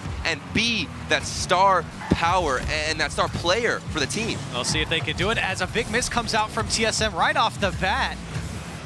That back post for Veloce was open, and here's Remco trying to keep the attack on. Metzanaris comes flying through and starting off things hot here for TSM. And Metzanaris, he is using the Fast 4WD, or the four-wheel drive. It's from the Hot Wheels DLC. Flakes just started a movement. Yeah, it's the movement. Literally. And Europe is on board. Metzanaris. Don't see that car too often. But if they're comfortable, they're comfortable. Yeah. Remco, the clear for TSM. It goes all the way down to Flame. And Freaky's a guy we didn't talk about too much that is able to get things done on both the offensive and defensive side. We saw that when this team was in the rival series. Definitely. We saw it last season during league play as well. And Freaky always has those clutch moments where if you really need somebody to come out with a solid shot, put one in net, right when you need it. He is such a clutch player. It's just a matter of when he steps up. And see if he can here. Still tied up in the first minute and a half. This one gonna find the back ball, and Metzanaris was there, couldn't put it on target. So Veloce, a couple close calls early on in game 1. And now their opportunity as a big clear comes out from Remco. Metzanaris sneaks it under the defender. Magnus is there on the backside, and he puts it in. And I love the placement of this pass from Metza. Like you said, Curly, he just snuck it right under Castillo. He kept the ball so grounded to find Magnus on the other side of the field. If he had hit any different of a pass, almost guaranteed a block would have came out from the defender. And thankfully, if you're Magnus, you got the easiest shot of your life. So TSM there to strike first, and it felt like they would have with a couple chances they saw early on. Demo on Metzanaris, and a double commit from TSM, but they do make the clear. It comes down to Flame, over to Freaky, and Metzanaris there to meet it on the back wall.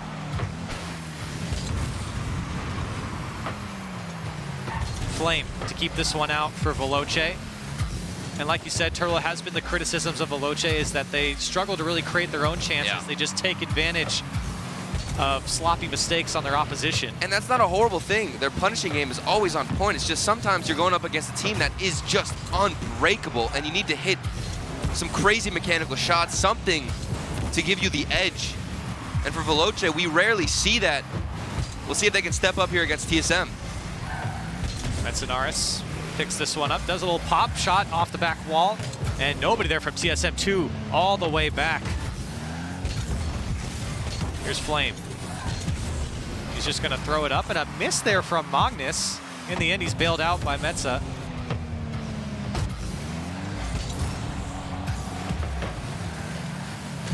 Long clear for TSM. Metzenaris there to chase. And Veloce there to slow things down, and they're doing their best to find some control here.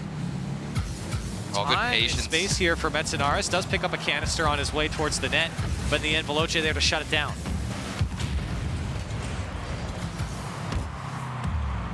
Both these teams doing a great job right now of controlling the airspace inside their box. Here's Remco. Does get a little help. This ball does find the backboard there. Flame forced to go up. Now Veloce. No boost here for Cassio. The ball does come down to him. The shot, more power than expected with no boost there. He did well.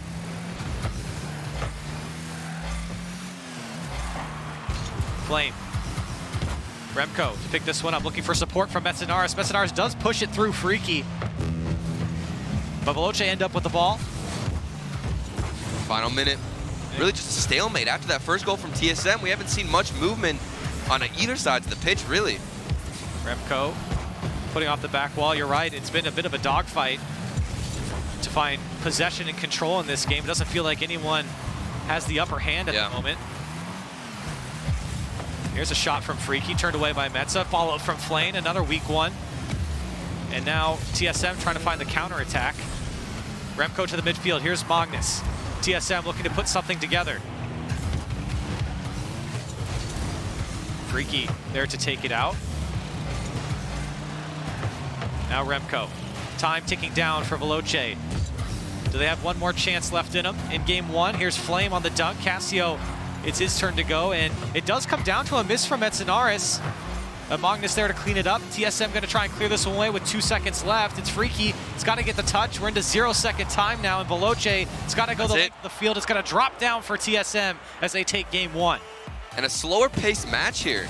After TSM got that initial goal where Metza just kind of squeezed it over to Magnus, not too much action, and I think TSM, they're fine with that because Veloce, they weren't really pressing hard. At the beginning, we saw some demos out of them, some aggression, but overall, they didn't manage to, find those mistakes that they're always looking for, and they suffered from it.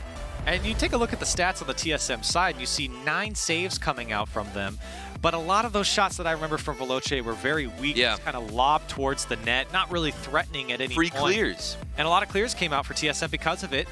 So Veloce needed to get a little bit more creative on the offensive side. TSM, though, while they do come out with this win, had the chance to really run up the score, especially early on. There was 2 big chances in the first minute or so that they weren't able to capitalize on. But for Veloce, Turtle, what do you think this team needs to do to get back into this? I mean, it's really hard to pick apart Veloce for me. They're always a mystery because it's not like they're a worse team by any means or they're really missing a key part. It's just we're waiting to see who's going to step up, essentially. I feel like every time I see Veloce, I don't have a player in mind who I'm like, this is the guy every time who's going to show up. Even last series, we saw Flakes. He was always popping off. The dribbles were always there. The flicks, consistency. But for Veloce, I feel like it's really a coin toss of who you're going to see step up. And right now, I want to see somebody make that first move. You can't always just kind of be passive, waiting for mistakes.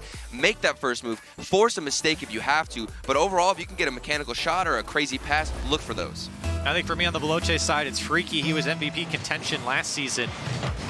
And like I said at the beginning of game one, can really get the job done on both sides of the field. Strong shooter and finisher for this team, but also a defensive rock. As we get into game two. And TSM, not a half bad game in game one. Looking to add to their series lead now, Cassio. Big demo. Shot comes through. The demo on Remco was good, but the save still coming out from TSM. Cassio cleared away by Remco.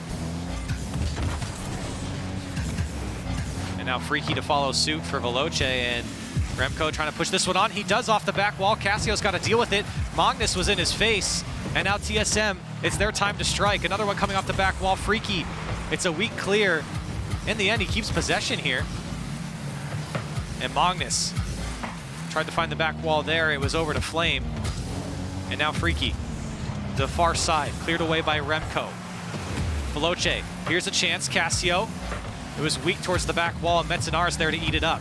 And pay attention to the speed of these shots and the quality of them from Veloce. It's nothing really threatening, just like you said, Carilli. We take a look at how they're trying to force the ball out. Even there, Cassio just tossing it into the corner. Nothing too threatening. Flame, not the best shot. He could have maybe, controlled it, dribbled it. Situations like this where maybe you can try and be a little bit more creative, force something a little bit more intensive out of TSM. Here's Flame going to try and do just that as he's stopped up by Magnus. Veloce are spending a lot of time on the TSM side, which bodes well. And forcing a long clear like that from Magnus. A backflip from Metzinaris. Now Cassio does get the touch. Maybe not exactly where he wanted it. Still a tie game through 2 minutes. Here's a pass down to Freaky. Those are the quick passing plays that Veloce can take advantage of. Freaky, this one's on target, cleared away by Remco. And again, Veloce doing a good job of locking in TSM. Now it's about how do you create threatening chances. And it's those quick little passes that we just saw, Curly. That's what we need out of Veloce. Some really quick, decisive positioning, finding your teammate instantly. No time for TSM to even recover whatsoever.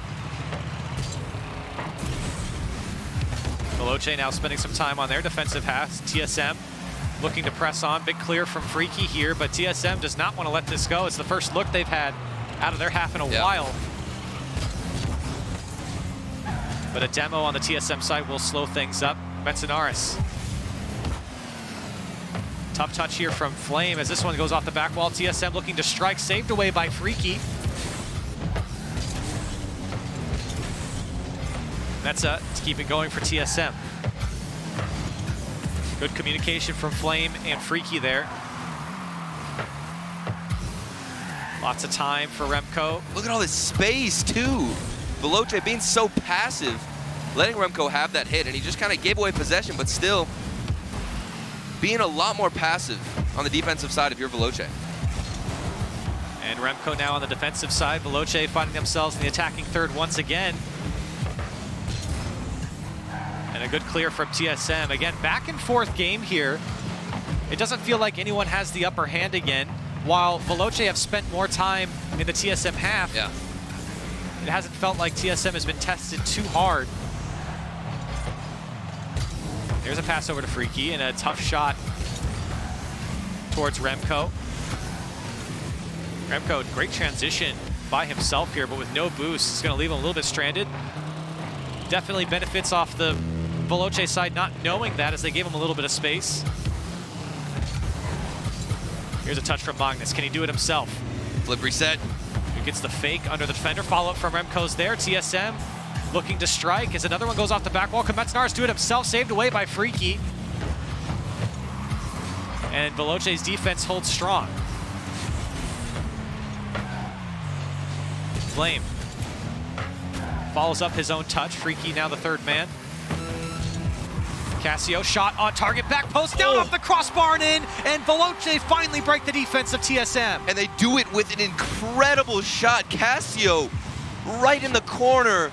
We've been waiting for this, something to really show up for Veloce. A great shot. Cassio, a banger from the corner, finds it off the crossbar. Felt like there was no saving that. You just needed an early challenge if you're TSM in that corner, because that shot was just too good. Great vision from Cassio to put it away, and he had options if he didn't want to shoot it.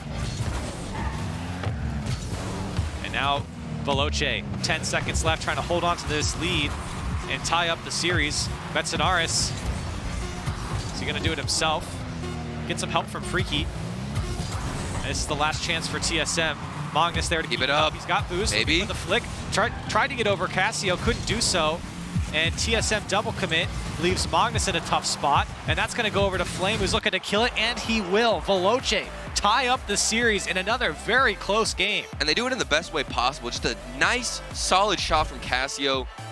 Nothing too crazy, but there was just no stopping the TSM. Well, they had a couple of shots, a lot of space in midfield. They didn't take advantage of it, and they just kind of let Veloce get that initial shot, and that's all it took. And that was certainly one of the most threatening shots that Veloce had in this game, and maybe in both games. As you can see the replay again, back post off the crossbar, hit with pace.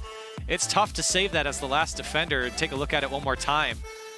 TSM were trying to get this one out. The follow-up was there from Metzenaars. Yeah. It's tough to read because, that last defender thinks it's coming off the backboard, off the top of the crossbar. In the end, it comes off the crossbar and into the net.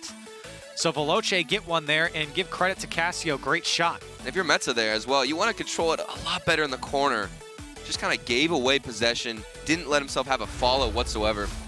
And it's still tough because that game, while Veloce took it, it was back and forth the whole time, like you said, just playing kickball. It's one of these games where it feels like whoever makes the first mistake or whoever makes the big individual effort, the big time play, it's not just going to be your run-at-the-mill passing play that's going to break down a defense at this point. These teams very grounded in how they want to approach this series. Yeah.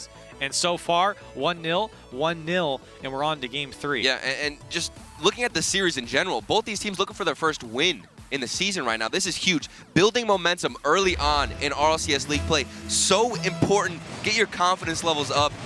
Carry that throughout the season. And for TSM and Veloce, they're looking to start something here. So the expectation here is another 1-goal game, as it truly has been back and forth. See if one of these teams can break that trend. Here's Cassio for Veloce. Can't get the challenge there. Freaky there to back him up, but Metzenaars chasing after this one, and a great pass out to Remco. If Remco can knock it down, he does, but not on target.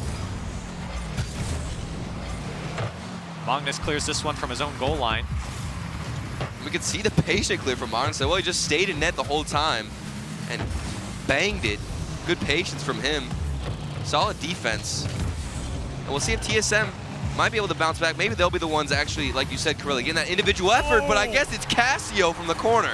Cassio again getting involved on the offense, and it's this second touch that sets up Freaky just off the back wall into the back post again, and Freaky the positioning there to put it away. That is what Veloce needs to do all the time. We want to see that from them so much because it's not just them forcing mistake, waiting for it. They are taking the initiative, and it's been Cassio this whole time. Absolutely, and he has been a huge catalyst for this team so far. Not only in this game, but the game before. Yeah. And now TSM looking to respond, as everyone from Veloce sitting on the goal line waiting for that one to come across. Pass out to Magnus. He does get the touch, looking for a follow-up. Remco couldn't be there, and the clear comes out for Veloce. Great pass to Remco off the back wall. Magnus does go, but is instantly challenged. Metzenaars can't get back to this one. And Magnus plays it to his own corner. A little bit scary, but and from that angle, it looked a little awkward. I guess it was calculated. Cassio again off the corner. He's been so strong. He throws it into that corner. You can see Cassio on the offensive side when he pushes forward. That's how he creates those opportunities. And Remco, or excuse me, Freaky is gonna get the goal, and it comes off of a TSM player on the pass. Oh, Metza trying for some kind of a hit. It was so unfortunate because he just flipped into it, maybe going for a challenge.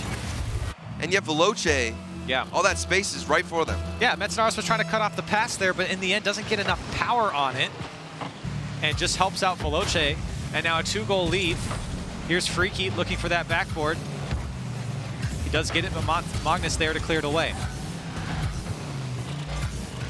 So an error on the TSM side leads to another Veloce goal, and this one's dropped down from Magnus. Turned away by Cassio. Coming up on halftime in game 3. Metzenaars on the challenge towards Freaky. Here's Magnus. And he's just kind of throwing it forward. Magnus right there. I looked at him as the catalyst. We talk about Cassio being Veloce's catalyst. But I think Magnus, with his passing that we saw last weekend, he is the guy who's going to start those plays and really find his teammates. So to see him just kind of give up possession is not the best sign. And he's been finding himself in the third-man position in this game. Coming through to either be that shooter or the guy to follow up and keep the play alive. There's a shot from Cassio. And TSM's offense has really fizzled out. Here's Cassio again from Veloce. 2 demos from Freaky. TSM still get back to it. Flame Only had 16 boosts, couldn't follow it up, and Magnus lets it bounce, but Metsinaris makes a great follow-up there to make the save. Oh, and more demos as well. Veloce getting a little bit aggressive. The last 3 have been on the Veloce side. And TSM, you start to think about the clock now. And Freaky will get another demo. That'll be his 3rd of the game. Here's Flame. Nice speed. TSM really got to start to think about going here. How do you break down this Veloce defense? As this ball's just popped up for Cassio. Here comes Remco. What do TSM have in store? Can they put together another attack? Remco tried to take it all the way himself. Here's Metsinaris off the back wall. Magnus is there, but Cassio's so quick. Remco trying to follow it up, and Freaky throws it downfield for Veloce. Final 40 seconds. TSM still scoreless here. As we look to carry something out of the defensive side, a better counterattack, something to really follow up. We haven't seen too much passing. Nothing. 20 seconds left. TSM looking to be shut out here in this game. Great read here from Cassio. This has got to be the one for TSM. Remco played it over to Magnus. Magnus down to Metsinaris. Tough read here for Flame. It comes out. Metsinaris was there, but Flame still makes the save. This one to the back post. Saved away by Freaky, and that'll be it for TSM. The last-ditch effort, and still Veloce able to make the saves and stop him up. And that was their best chance we've seen that whole game from TSM, and it all stemmed from that initial back pass, keeping possession, finding each other, looking for your teammates, instead of being super forward and too predictable from Veloce. And I thought I was impressed, to say the least, from Veloce and how fast they were. Cassio on defense, I felt like, was getting in front of a lot of the passes, getting in front of a lot of the clears, and just being more solid from the defensive side. And we'll take another look here at Metsa's unfortunate touch as he tried to get in front of the challenge. Yeah, and he had another look at it there on the back line as well. But you can see Freaky, I mean, this was exactly where Freaky was trying to go to the ball, put it on Flame's head, and then Freaky lands, and the ball's right in front of his face again to put it away. And Veloce, 2 goals in that game, up 1 in the series now with 2 wins. And they seem to be adapting to TSM quite a bit here. It feels like the difference between Game 1 and Game 3 is quite a bit different for Veloce. They were a little bit more conservative, I felt like, in Game 1. And now in Game 3, they were on the attack a lot more, and they put a lot more pressure on TSM, which suffocated the TSM offense. Yeah, I think in Game 1, they realized that they were giving up all that space for TSM, even though they're not, using the extra space effectively, or as effectively, excuse me, as they could. They pushed up, and you can see in the midfield line, Veloce being more aggressive. They're noticing that TSM kind of taking that, slower, passive approach, because you even see clears sometimes from Magnus where he's in net going for the clear, waiting for it, instead of pushing forward, being aggressive, and challenging it right in midfield. So can TSM turn it around here in Game 3? And maybe it's Metsinaris right off the bat with an air dribble, and he does make it to the back wall. Magnus, the back post shot, so TSM already starting off with that aggression, that speed to put Veloce on the back foot.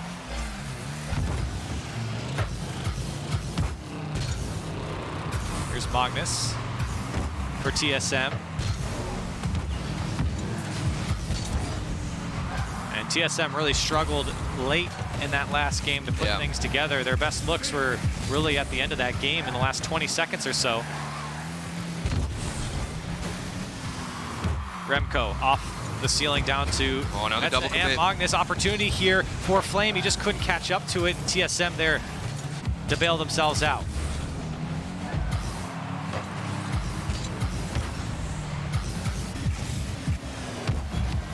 Here's Flame from his own back wall. Great control here, but in the end, doesn't matter. Metsinaris comes through and takes him out. Here's Flame. Freaky there to meet Remco in the midfield. Magnus throws it into the Veloce corner. And Veloce doing a good job of just preventing TSM from crossing this ball. But I like it a lot more from TSM. They're pushing more in to that offensive half. Remco going for demos there. He just took the corner boost, the aggression. A lot better. Maybe that might have been something they said with within those few 60 seconds. Uh-oh, dangerous. As this one drops down and TSM are tumbling by the wall. Metsanaris still gets back to it. Where was Veloce? And Veloce couldn't capitalize. Here's another opportunity. Freaky off the ceiling and Remco there to make the save. So Veloce. Opportunity there as TSM are really jumbled up and couldn't capitalize. Everyone had rotated back and out.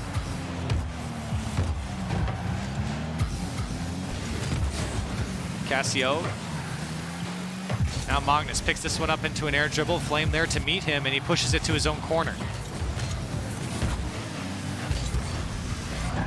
Here's Freaky. Couldn't get by Magnus. Now Metsanaris. Goes straight down to Flame, and a big clear for Veloce to relieve some of that pressure that TSM is putting on. And it comes back out to Flame off the crossbar. Freaky's there, and it's going over Remco's head. He's got to make the touch. He does. Flame, a weak shot, and back towards Remco into his own corner. Things getting shaky for TSM. Oh, and there's Freaky. Comes through for Freaky in the end. TSM was right in front of it, but Freaky slams it in. That initial pinch from Cassio just nailed Remco. And it just bounced directly off his car into the corner, popped out, and it all stemmed from that initial pinch just to throw the defense off. I love it, the creativity, something unique. Cassio just opting to go for a pinch, doesn't care about anything else, something to throw the defense out of a line. And Freaky finding just that small gap between Metsanaris and the post there. Things looking up for Veloce. TSM so stagnant on offense. Yeah, it has felt like it's slowed down for TSM. There's a good look, but not on target. Here's Freaky, no boost to work with. Tried to get the fake going on Magnus. Flame opts to not chase after that one, so a big clear for Metsanaris. And Veloce looking to close out the series now, coming up on 1.5 minutes left. Here's a shot. Good speed. It's going to be high. Cassio there to meet it on his own back wall. TSM hunting for a goal here, but met by Veloce at every step.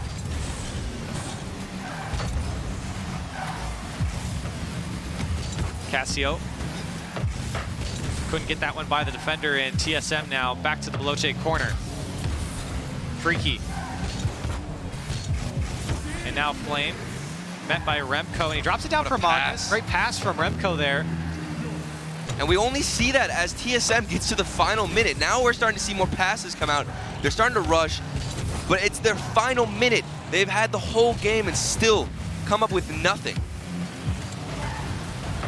And this shot is on target. It's going to go in for Freaky. TSM can't make the play. And all that space right in front of the net. Remco, a bad touch out right to Freaky, setting him up himself pretty much. And Remco wanted to control it off the backboard, carry it out, go for a better dribble at least. And it was a perfect example of the demo threat from Flame as he played that ball across, and then he went straight at the net. And so everyone from TSM backed up. Yeah. And that's what provides the space for the shot to come through. And even more panic from Remco as he forced to go for a clear. Couldn't even recover in net, and now there's insurance for Veloce to take this series. And Freaky looking to tack on one more, 15 seconds left. This is where we saw a little bit of the magic come alive for TSM last game. But Veloce really making it tough for TSM to break out. You can see that flat line of defense there from TSM as they struggle to stay with the play. And time's gonna tick down, and Veloce gonna take this one in 4 games as soon as this ball touches the ground. And I'm so surprised at how Veloce managed to turn around their game plan. They rewrote the script, it seemed. Because TSM, when I first saw them come out onto the field, that initial game, I was scared for Veloce because I saw nothing, no sparks of inspiration. They were barely trying to make a solid passing play. And then Cassio, he is the player who started the movement right now to get them back into this game. Not a lot of scoring coming out from TSM. I feel like that is the story through 4 games now, is you've got to put the ball in the back of the net here, and opportunity was there. It's not as simple as, hey, score more goals. It's you got to convert the chances that are given to you, and there were a couple for TSM that they couldn't convert. And it was always too late. The final minute, we saw that quick pass play between Remco and I think Magnus. That was great. You know, it gave them an opportunity. Setups like that just needed to happen throughout the whole game, because if you only get one opportunity that you create for yourself, it's going to be so hard to convert. And give credit to the Veloce defense as well. They weathered the storm, especially in Game 1, and going into Games 2 and 3 as well. It felt like TSM did have some sort of grasp on the game, and then Veloce, like we said, really started to make some changes, and I think they went a lot more aggressive. They picked up the pace. Definitely. In the end, in 4 games, they take down TSM. So we've got more matches coming up. It's going to be Singularity taking on Vitality next. You don't want to miss it. Stay with us.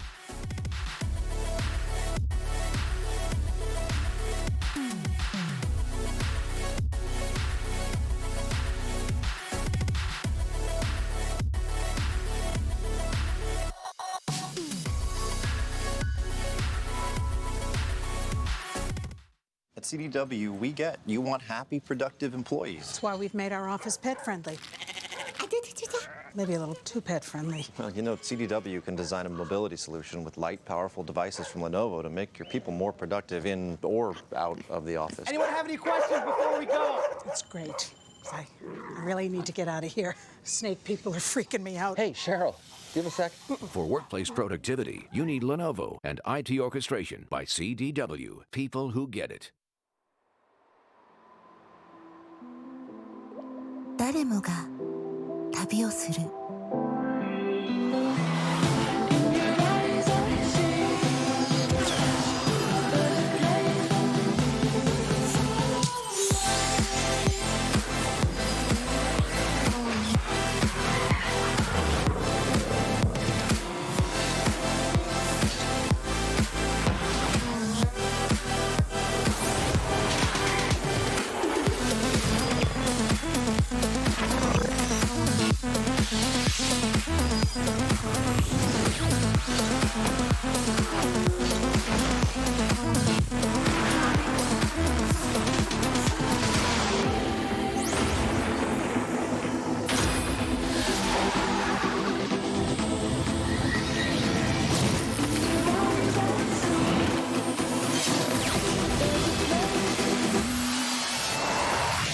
ここまで来た。あ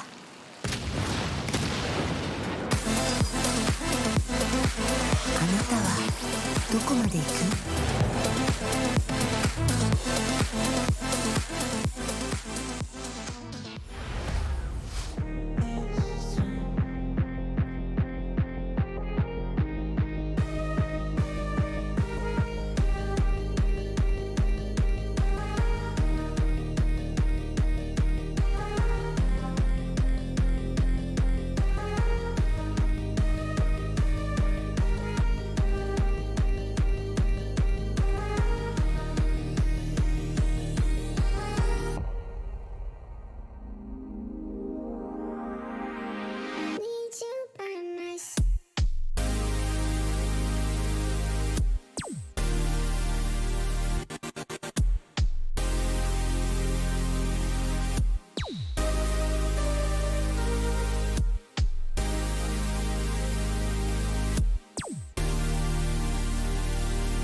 Veloce continue to prove that they are here and a team that you cannot beat easily with a 3-1 win over TSM. Welcome back to the RLCS. You're watching week 2 of European League play.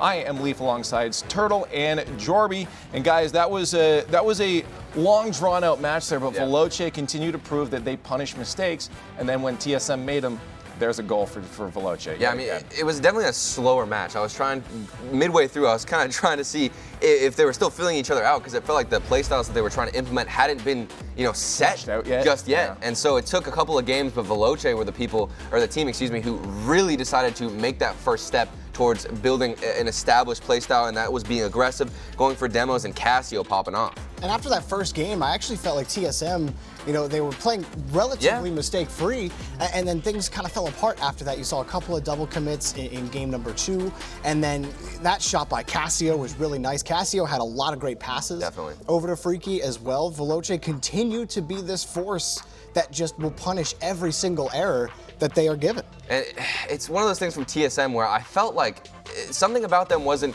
really being confident. I didn't really see any confidence in their plays. It felt like they would rather be passive, wait for a mistake out, when in reality I feel like Metso, we saw him get an insane goal last weekend. We saw Magnus pop off with crazy passes, and Remco doing all the shooting pretty much. And I didn't see literally a hint of that from any of the players this weekend. So what do you think it is for TSM that something not connecting? I mean, you look at those stats and it looks like they played like half a game or something, right? It's 1 goal from them in the entire of the series, a 4.17 shooting percentage. Yeah, I mean, that's not what you want to see. Look at the total shots. They almost doubled the TSM shot total, and that's been what has plagued TSM for the last couple of seasons now, is their lack of offense, or their lack to at least match the opposing team in their offensive output.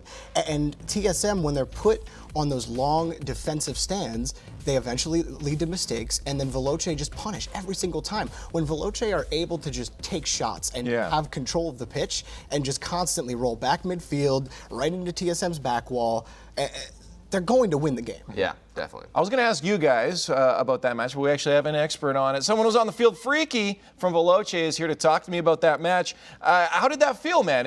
How did it feel? You guys came off a loss last week, but now you got a dub in the books. Obviously felt great. I mean, last week against Barcelona was a really close matchup, and it could have gone either way, just like last season. But we went into this week knowing we are better than TSM, and we want to beat them, and we showed that on the pitch. Now, I'm curious how you guys feel your play style is developing and anything you're working towards, because for us, you're a very mistake-heavy, punish mistakes and just score those goals that, may not be fancy, but we're getting those goals. Is that something you guys aim to do, is just play safe and find those open nets? Well, we had a game plan going against TSM. We knew they are a really defensive team, so we tried to put on a lot of pressure in offense at the first half of the game. And I think in game 1 we wanted it too hard, and it led to one mistake, and they punished it. So we rolled back and just said, okay, if they don't make mistakes, we have to play it more safe and force them to do mistakes by them going up a bit more offensive wise. And we gave them a bit more space on the fields, and it led to us being able to counterattack, and then we could punish their mistakes. I was going to say, how exactly do you make an opponent make a mistake? Is it just, do you get physical with them? Do you just maybe give them the ball but position for the return on that? How do you make those mistakes happen once you realize that's what you need to do? We were really physical straight from game 1 on. The thing is, with us being in offense all the time, we basically... TSM was there where they feel the most comfortable. They were in defense, so we needed to get TSM to a place on the pitch where they don't feel as comfortable. And since they struggle a bit with offense since a few seasons, we just thought maybe let them come more towards us than us pressuring them, and it helped us creating more chances. That's awesome. It's good to have that heads up. I gotta let you, but quick thoughts. Just how do you feel about the Reciprocity match that you got next week? We beat Reciprocity last season, and I'm pretty sure we can do it again. But they're a really strong team, probably a top 2 contender again. And I'm just looking forward to a great series. But I obviously want to win. Hey, so are we, and I hope it is going to be a great series. Good luck in that match, but you got some time to think about it. Thanks for chatting. Thank you. And you can see Freaky there from Veloce, just confident in their ability to make those adjustments. Like, it's cool to see how much that team is analyzing, and I think you can tell they are breaking down how their opponents are playing by the fact that they keep beating them. Yeah, I'd be so frustrated if I'm TSM though. If I hear that interview and I'm like, I'm listening to him say that he gave us more space, and then to know that we couldn't actually use that space effectively whatsoever. Well, there were one that stuck out in my mind. It was a double commit in net. I don't remember exactly when it happened, but Veloce, all it pulled off, they were actually out of boost, and so they went back to midfield. One went back to their own end. Yeah. And then Metsinaris had come off the corner rushing for the touch, and he ended up missing it, using a ton of boost, and everyone was in an awkward position, and Veloce just rolled right up. Yeah. And now we're back on offense for some reason. So. Well, it's time right now to check in on our Week 2 European Player of the Day nominees. And throwing up on the board, the guy we just talked to, Freaky, is going to be one of our guys. Freaky's just been a great closer for Veloce, and his whole team was looking good. We even talked about Cassio being a potential there too. Yeah, I mean, Cassio did a really nice job. He had a couple of goals himself, but as well as the assists, assisting Freaky on a couple of those goals, on 2 out of 4 of them. But Freaky, he continues to be the closer. That is his role on this team. He always finds a way to put the ball in the back of the net, no matter what, and that's why it has to be Freaky. A goal per game in that series, absolutely. And of course, Sterling, you saw Flakes up there as well. I feel like Flakes is just continuously playing good. I loved the play style of them, and every time I saw Flakes dribble it, I don't know if it was the gizmo, he's unlocked some kind of secret. Wait, wasn't that the Scarab? You know, I had to look it up just to make sure. You can't set him up like that. No, it's cool. It's cool. You know that was the call. We'll combine them. That's how we'll do it.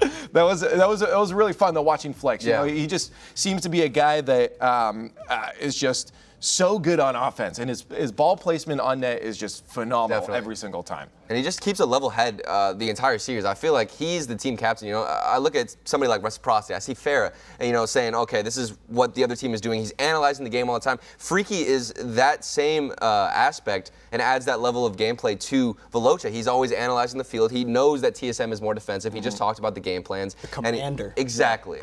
All right, we're going to go to our next match. I also am laughing inside because I just thought about your mix of cars there, Scarab and Gizmo. I don't know if I want to see that abomination.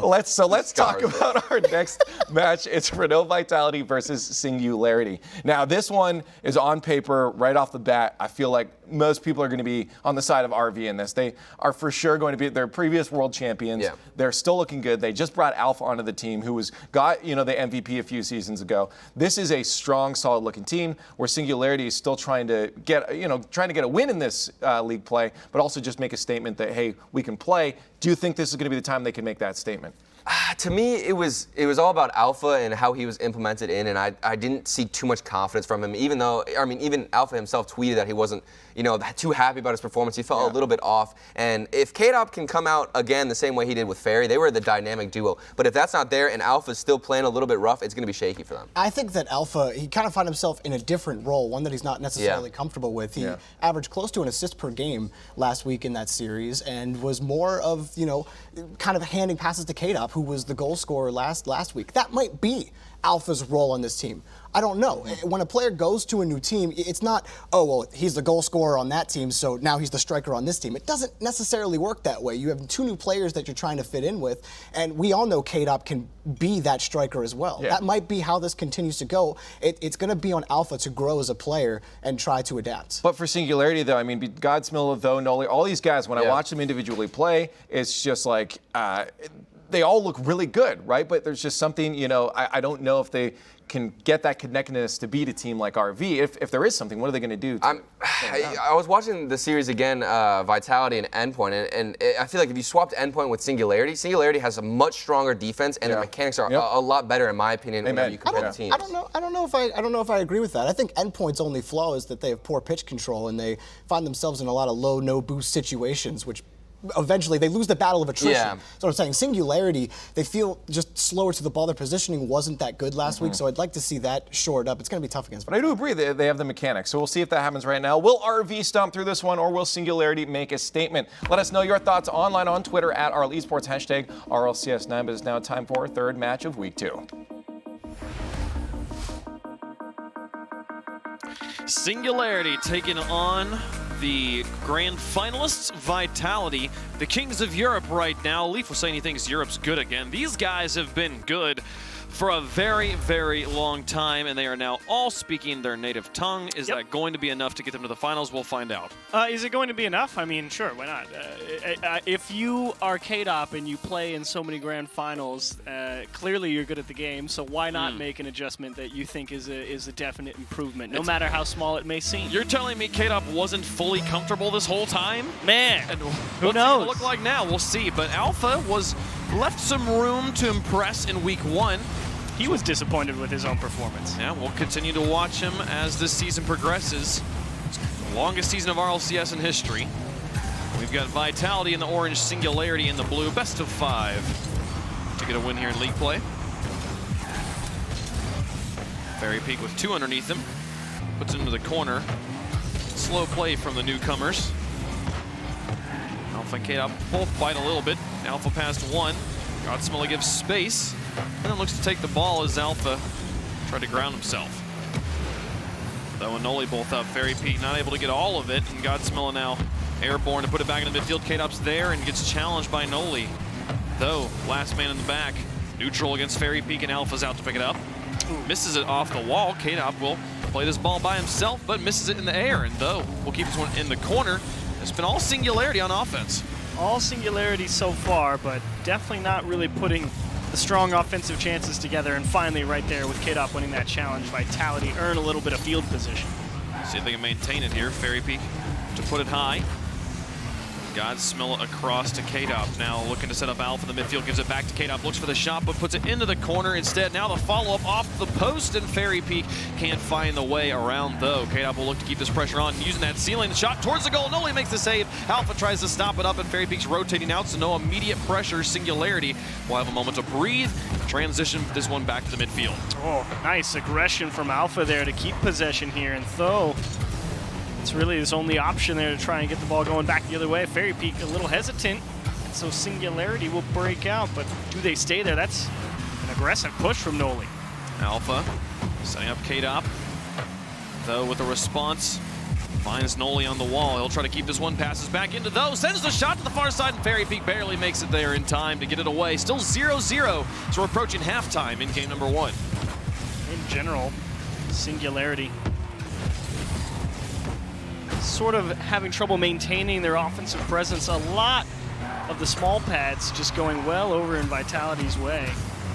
Pathing, that's that veteran experience and many, many grand finals appearances. You don't get that far without nailing the boost command on the entire pitch. Though, now in the corner. Noli will pick this one up with space. Back into the corner it goes. Just choosing to rocket this one into the back third over and over again. Singularity struggling to find any sort of passing lanes with each other. Though now into his corner, just trying to put pressure on the ball, but doesn't make contact. Fairy Peak just sits and waits for what's going to happen. Backs out, leaves it for Alpha. Now, though, through the midfield, trying to carry this one high. Runs out of boost, maybe looks for some goalies, but doesn't have a way to control. Oh, dear. This is one across, though. He actually baits all the defenders off to the side, and that's the first goal for Singularity. Vitality thought this one was going to be an easy one. They knew Tho had nothing here, but Alpha just not expecting that second touch from Tho to go back into the middle, and Fairy Peak was kind of just waiting for either it to come straight down or it to miss, and we'll have a pause. See what the issue is. And get back to you guys when we understand what's going on with these guys. But yeah, a solid start on midfield control from Singularity here. I saw many times that Vitality and company trying to clear this one out, and I saw multiple instances of Singularity. It seemed like flying laterally, like stretching themselves just to keep the ball in the orange, and it didn't necessarily turn into more offense, but it did stop Vitality from advancing. Well, it felt the same way for Vitality too. I mean, there was one play right at the start of that game. I mean, Alpha is willing to be aggressive in the midfield. They had a pass from Fairy Peak off the sidewall, and he's just flying all the way across the pitch. And if you get into that game, I think Vitality is going to end up winning that one overall. Because again, I mean, you just look at the boost possession on this field. I mean, it's all favoring Vitality in terms of who has the higher boost collected, and it's definitely going to skewed in favor of Vitality if that trend continues, which means you'll eventually lose the verticality and the ability to go after the ball. Yeah, which we have seen a lot of high-flying action from Singularity, so boost is a big part of that. And there's some player connection issues, so we'll make sure that that player gets reconnected to the lobby. We want to make sure that we maintain a competitive environment here, and then we'll be able to continue the game once that happens. But yeah, Vitality, there hasn't been many good looks for them yet on offense, though. I feel like it hasn't been the goal line defense that's been saving Singularity. Yeah, I mean, it doesn't feel like either team has really, again, put together some strong scoring chances. It's been kick the ball up the field, and you can trust that Vitality is going to be aggressive, because what made Vitality so good when they had Scrubkilla was they had a very, very tight rotation in terms of the players were directly behind one another, and what that allows is for one, short-range passing if you've got the space for it, and you can really get people confused and crossed up on where the ball's going next, or it's for quick follow-ups, because a lot of people at this level, the challenges tend to go fairly neutral. Rarely is there a challenge so bad that one clearly wins or loses it. So when you get those challenges that pop straight up off the ceiling or just tip a little left or right, since Vitality is playing right next to each other, that follow-up is right there, and that made them so aggressive and so fast, and what made them so dangerous on offense. And so you look at it with Alpha, and I don't want to say that it's completely changed how they rotate, but I definitely feel that there is a level of familiarity that is not quite as realized yet, and so they're not able to continue playing that incredibly tight very fast, so that's kind of led to a loss of ability to pressure defenses. Yeah, well, I feel like it should be there by now. Like, it's been a decent amount of a decent off season of having Alpha. This was one of the first roster moves that was made in the off season, so they've had plenty of time to figure this one out. But this also might be a situation of how often have they played Singularity, how many times have they scrimmed this particular team.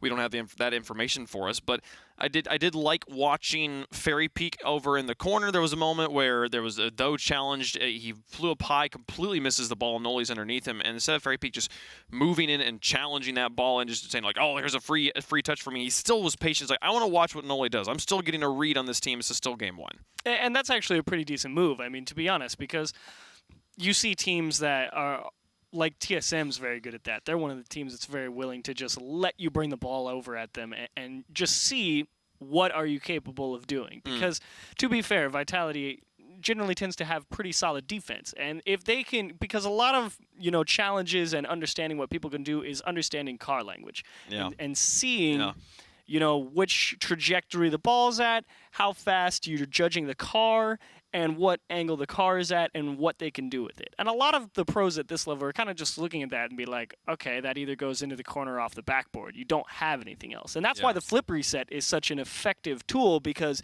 it completely changes all the options. Your options go from here to here when you have a flip reset, which is why it's so effective. And if they see, you just tip the ball like this, well, you don't have many other things beyond there. It's either going straight or you're going to pass it left or right. And so Vitality is just happy to be like, okay, what comes next? Yeah, and you bring up a good point. The car language is so much a part of how Rocket League is played at any level, because the time it takes to say, hey, you should go for that shot and pass it to me in the midfield, by the time you finish the sentence, the moment of opportunity is passed. So, like, this is actually a counterpoint to, like, I feel like the French connection, as we've been talking about with these players, they're all French now, they can all speak in their native tongue. How much value does that actually bring for this team? And there is a point. Gibbs feels like it's not very much, and I think he does have a point in that when it comes to the actual calming during the game, car language is significantly more important than the actual words you're saying.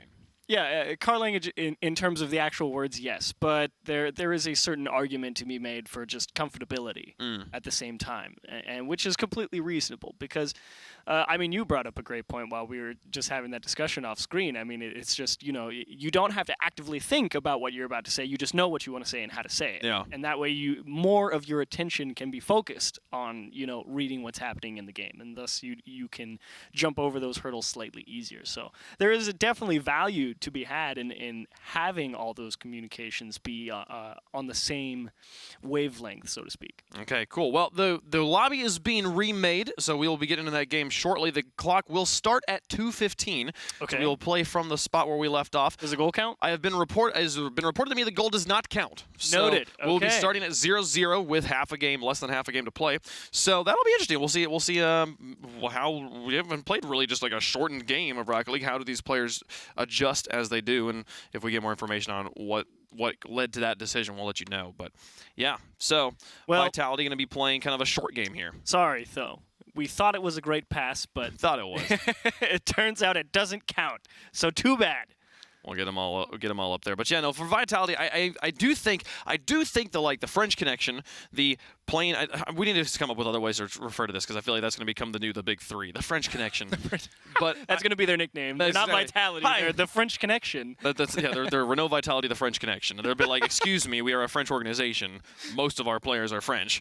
They all have a connection. I feel like that the strength of that isn't necessarily the in the moments in the game. It could be just the vibe and the energy on the team in between matches or in between games especially. It's this thing that we've witnessed at RLCS a number of times. You have French players or just players that don't speak really solid English, and when they're in the group setting at RLCS, they're extremely quiet and they're very subdued and off to themselves. And the moment you put them just with the people that speak their language, they just completely open up and they become so much more energized. And I feel like that this team, players like K-Dop and Fairy Peak, who kind of are known as like, quieter people, you put them in an environment where they can just speak French the whole time and they're going to be completely different people. There is a definite argument to be made for just pure, chemistry and overall atmosphere. And you're correct. I mean, it's always far more fun to play games with people that you can be comfortable with and enjoy the experience with. So I definitely think there's a definite value to be had. I mean, I can sit here and play games with you and I'll have a good time. Or if I go and play games with Corelli, I'm going to hate it. So, Yeah. To be honest, I just wanted to take a jab at Corelli. To be fair, you and me and Jorby played like on Friday, and I think we won 2 of our 12 games or something. Yeah, it was not a good run. It was pretty poor. Like I made champ 3, queued up with you guys, bam, bam, bam, 3 games lost. There it goes. It's already gone. I lost by 1 game. It's how it goes. It's okay. But yes, for Singularity, this has definitely been kind of a trial by fire. They played in week 1 against Reciprocity, and then here are up against Vitality in week 2. So they're getting the super hard teams out of the way early, which will I think kind of sets them up to play well at the back half of the schedule. A front-loaded schedule can be beneficial. And that usually tends to be the case. A lot of the teams that promote out of the rival series have this really tough strength of schedule at the start, and it can be absolutely brutal for them. But, if Alpha isn't necessarily playing like he wants to, as we alluded to before the series even started, he wasn't particularly satisfied with his performance last week. If he doesn't come in here and turn up another great series, there's a great couple of players over there. Tho, Noli, I mean, they're definitely a quality team. It's just nobody is expecting much of them, and that's why we're not giving them much credit. That's not to say that we think they're bad. I do wonder, with a team that is new to this level of competition, to have the situation of a goal being taken off the scoreboard. You're going up against one of the best teams in your regions. You score the opening goal. That's an energy-giving moment, and then the game is paused, the lobby is remade, and they say the goal doesn't count. How do you mentally stay in your zone in that moment when you're like, we did the thing we were supposed to do, and now you're telling me I got to do it again? Come on, That is an excellent question. I would hate for that to be the thing that decides the series. So what I'm thinking of what that makes me think of is all the times that I've ever been umpiring baseball, and we have called a game due to rain. Yeah. And then it's kind of weird because you come back a week later, and it's like, what was the score? It's 3-2. Who was where? And it's kind of. This is a little different because it's immediately redone. It's true. And luckily, we can just reset time because it's a virtual world. Let's take a look at the schedule we're going to be playing today and what we played already so far. So we are here in match 3, Endpoint. Went up against Barça earlier. Barça was able to clap that one easily, and Veloce struggled a little bit in game 1 against TSM, but then rallied back for 3 games straight and now have a 1-1 record. Dignitas versus Monaco, the match of the week, will be coming up after this, and then Mousesports. No, Mousesports Reciprocity's match of the week. I don't. So was it? Yeah. I feel like you're probably right. For some reason, Dignitas Monaco, I'm also excited about. Though, which one are you looking forward to more? Well, I think I'm definitely looking forward to match 5, but I am very curious to see how match 4 plays out. Again, it was me who said that Monaco makes LAN, and I think they can beat Dignitas today. So I'm excited for both games. Yeah, those will both be a lot of fun. I mean, I want to believe so much in Reciprocity's return. Oh, definitely. I know I gave them a hard time during the pre-show this morning. I definitely did. They deserve it to some degree. To some degree. I don't think you said anything untrue. You know, while I disagree with your analysis, I don't think you said anything that's not true. This team definitely has had their moments of struggles. And when the thing is, I always go back to like season 3 when we met Pharaoh with this triple fake dribble on the reigning champs flip side, and how like this guy is so fiery. This guy's like, I don't care if you don't believe in me. I believe in me. I'm gonna make this happen. And there's something to be said about building a team around you and then sticking with that team and being like, I'm going to grow with these two guys for forever. And we've seen like multiple sides of it with Reciprocity slowly becoming one of the powerhouses in Europe, going from being this team called the Leftovers and then like being frontline and just constantly being a team where like they're not going to be good. Now being the reigning European regional champs. Yeah. And then you have teams like Cloud9 on the other side where literally they've stuck together for multiple seasons and it's starting to become a problem. It has really become a problem and it's like they need to make a change. I don't know. It's a hard decision, especially in a game where there's only 3 players. Yeah, and that's the hardest part about Rocket League. You know, we talk about it all the time. It is a game that, if not executed properly, you will be punished. And there does come a point where, you know, you reach your potential with your teammates. And, you know, that's why it's so surprising to see a team like Reciprocity, who seemingly always out of nowhere continues to find ways to improve, and then see a team like Cloud9 that went like this, and now they're like, and then last season was all the way down here, and now they're like, and then it's right back down. So it's amazing to see that the ceiling is not where you think for a lot of people, and Reciprocity have done a nice job. Well, and how much of it is like, is it actual mechanical skill that's going away? Is it the fact that Cloud9's not able to like stay with the meta or something? You know, I don't. There's many different situations that could play into it. But folks, we are going to be playing game 1 again, but we are starting at 2:15, and there will be no score. It'll be 0-0. So kind of a little bit under half a game left to be played here. The first half going to be considered neutral and void, and then we'll continue on with the best of 5. So let's get back into it. We're ready to go. Ooh, and that kickoff favors Singularity. Tho can do the same thing from the other side of the field. Fingers crossed. Everything stays fine for the rest of the match. As Kadoff takes a shot from midfield. Noli will tuck it off to his corner. And Tho tries to clear, but Alpha has other ideas. He's beaten 2 now. Looks for a bump on Godsmilla, but Godsmilla will find a nice strong touch and gets it past Fairy Peak, which puts it into the orange.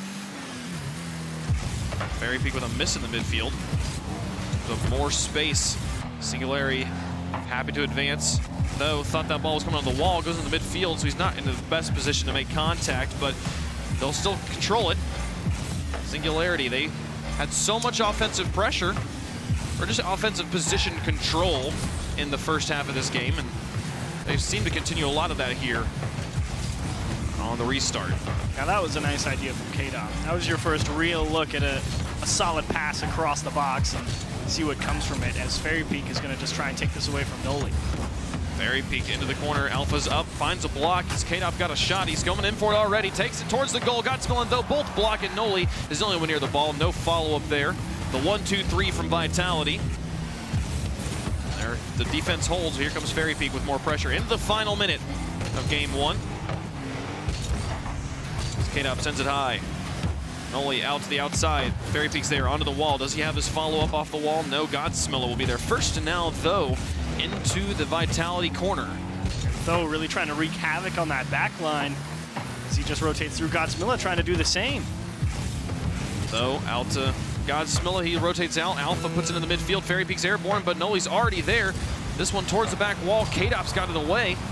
Godsmilla looking to set up his team out and into the box. Noli's not in position. The rest of Vitality kind of had created an opening. And now Kadoff back to Alpha. Launched high as Fairy Peak airborne. Noli will be there first. Nice. Now Tho Onto the backboard, 10 seconds left in regulation. Here comes Godsmiller for the shot. Both defenders bite, but they've got the clear. Noli's all the way in his back. No challenge here as K-Dop versus Noli goes neutral.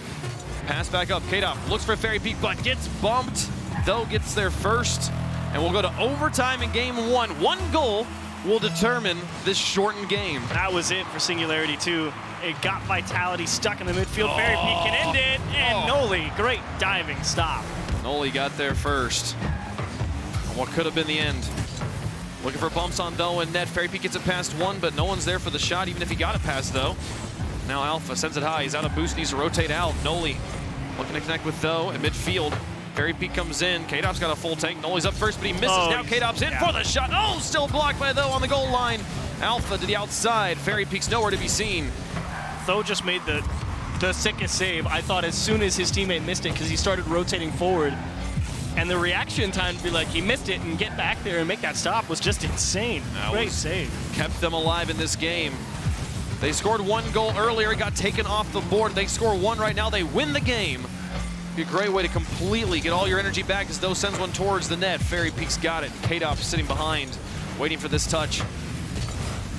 First minute will come and go. Alpha, big Goomba stomp, and demolish those there, and they score! Singularity! They bounce right back and take game 1. So they do get it back. K-Dop doesn't get any follow-up because of that bump in the midfield, and then Noli comes through as well after hitting it off the wall and demos the second player in the back line. So a lot of physicality coming through there for Singularity to close out game 1, and as far as I'm concerned, well, now you can forget all about the fact that the goal got taken off because you won the game anyway. Forget about it all. The scoreline stayed the same. Why do we even do the whole pause thing? Come on, like, just call it. It was already good. We already knew how this game was going to go. Though and company light it up here, play like nothing happened. They play half a game and he still put up 491 score. Look at that. Now that's a performance.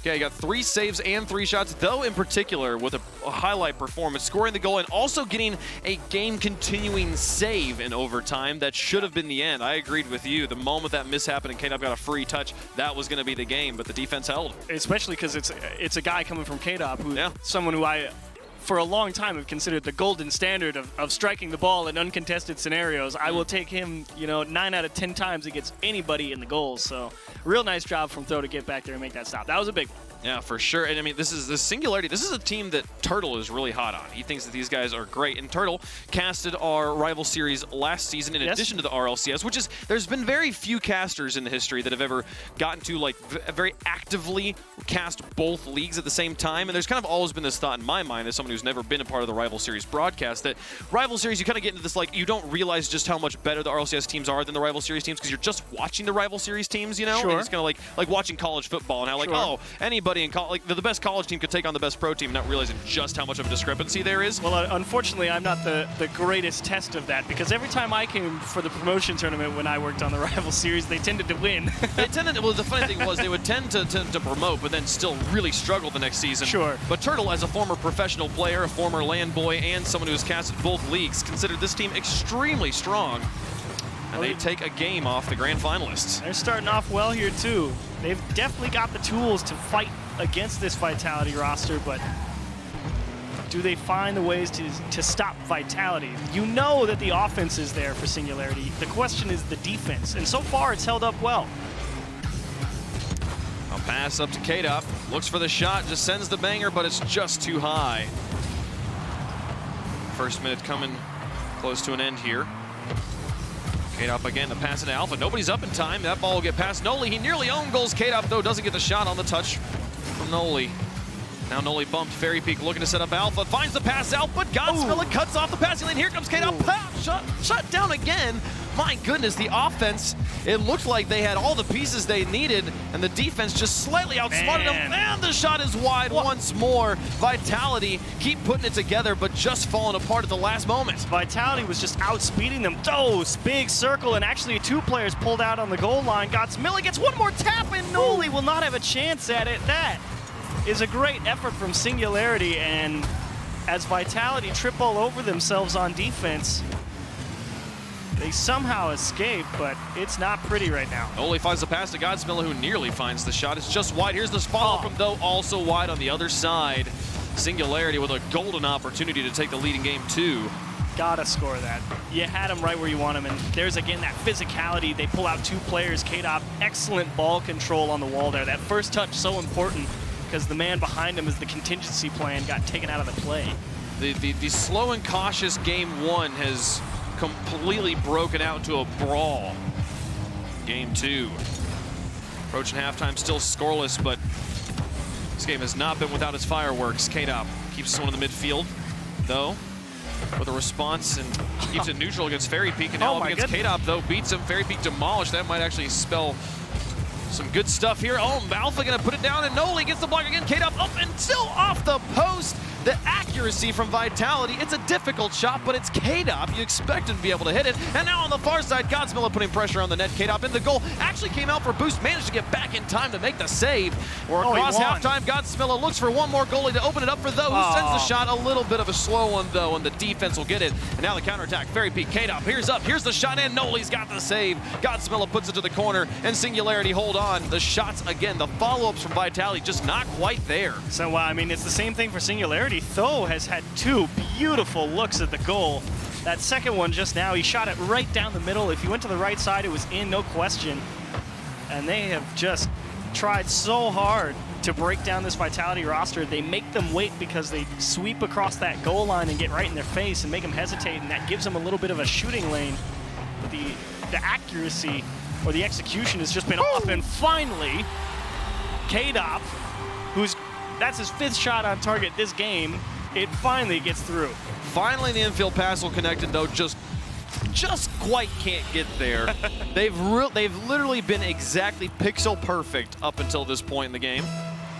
And Vitality scored their first goal of the series. After dropping game 1, they'll look to bounce back here in game 2. And Fairy Peak off the wall past 1 with 1:30 left to go. All of Vitality in their own corner. Godsmilla up. This extends it into his own half. They'll block it on the first shot, but Vitality still looking for that security.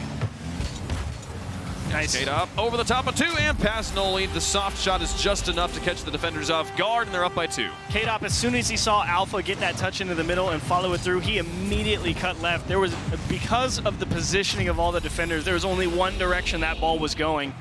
And if it dropped down straight, then Fairy Peak was going to come in and clean it up, no doubt. K-Dop positioned brilliantly for that one. Singularity scored officially 1 goal, but technically 2 in game number 1.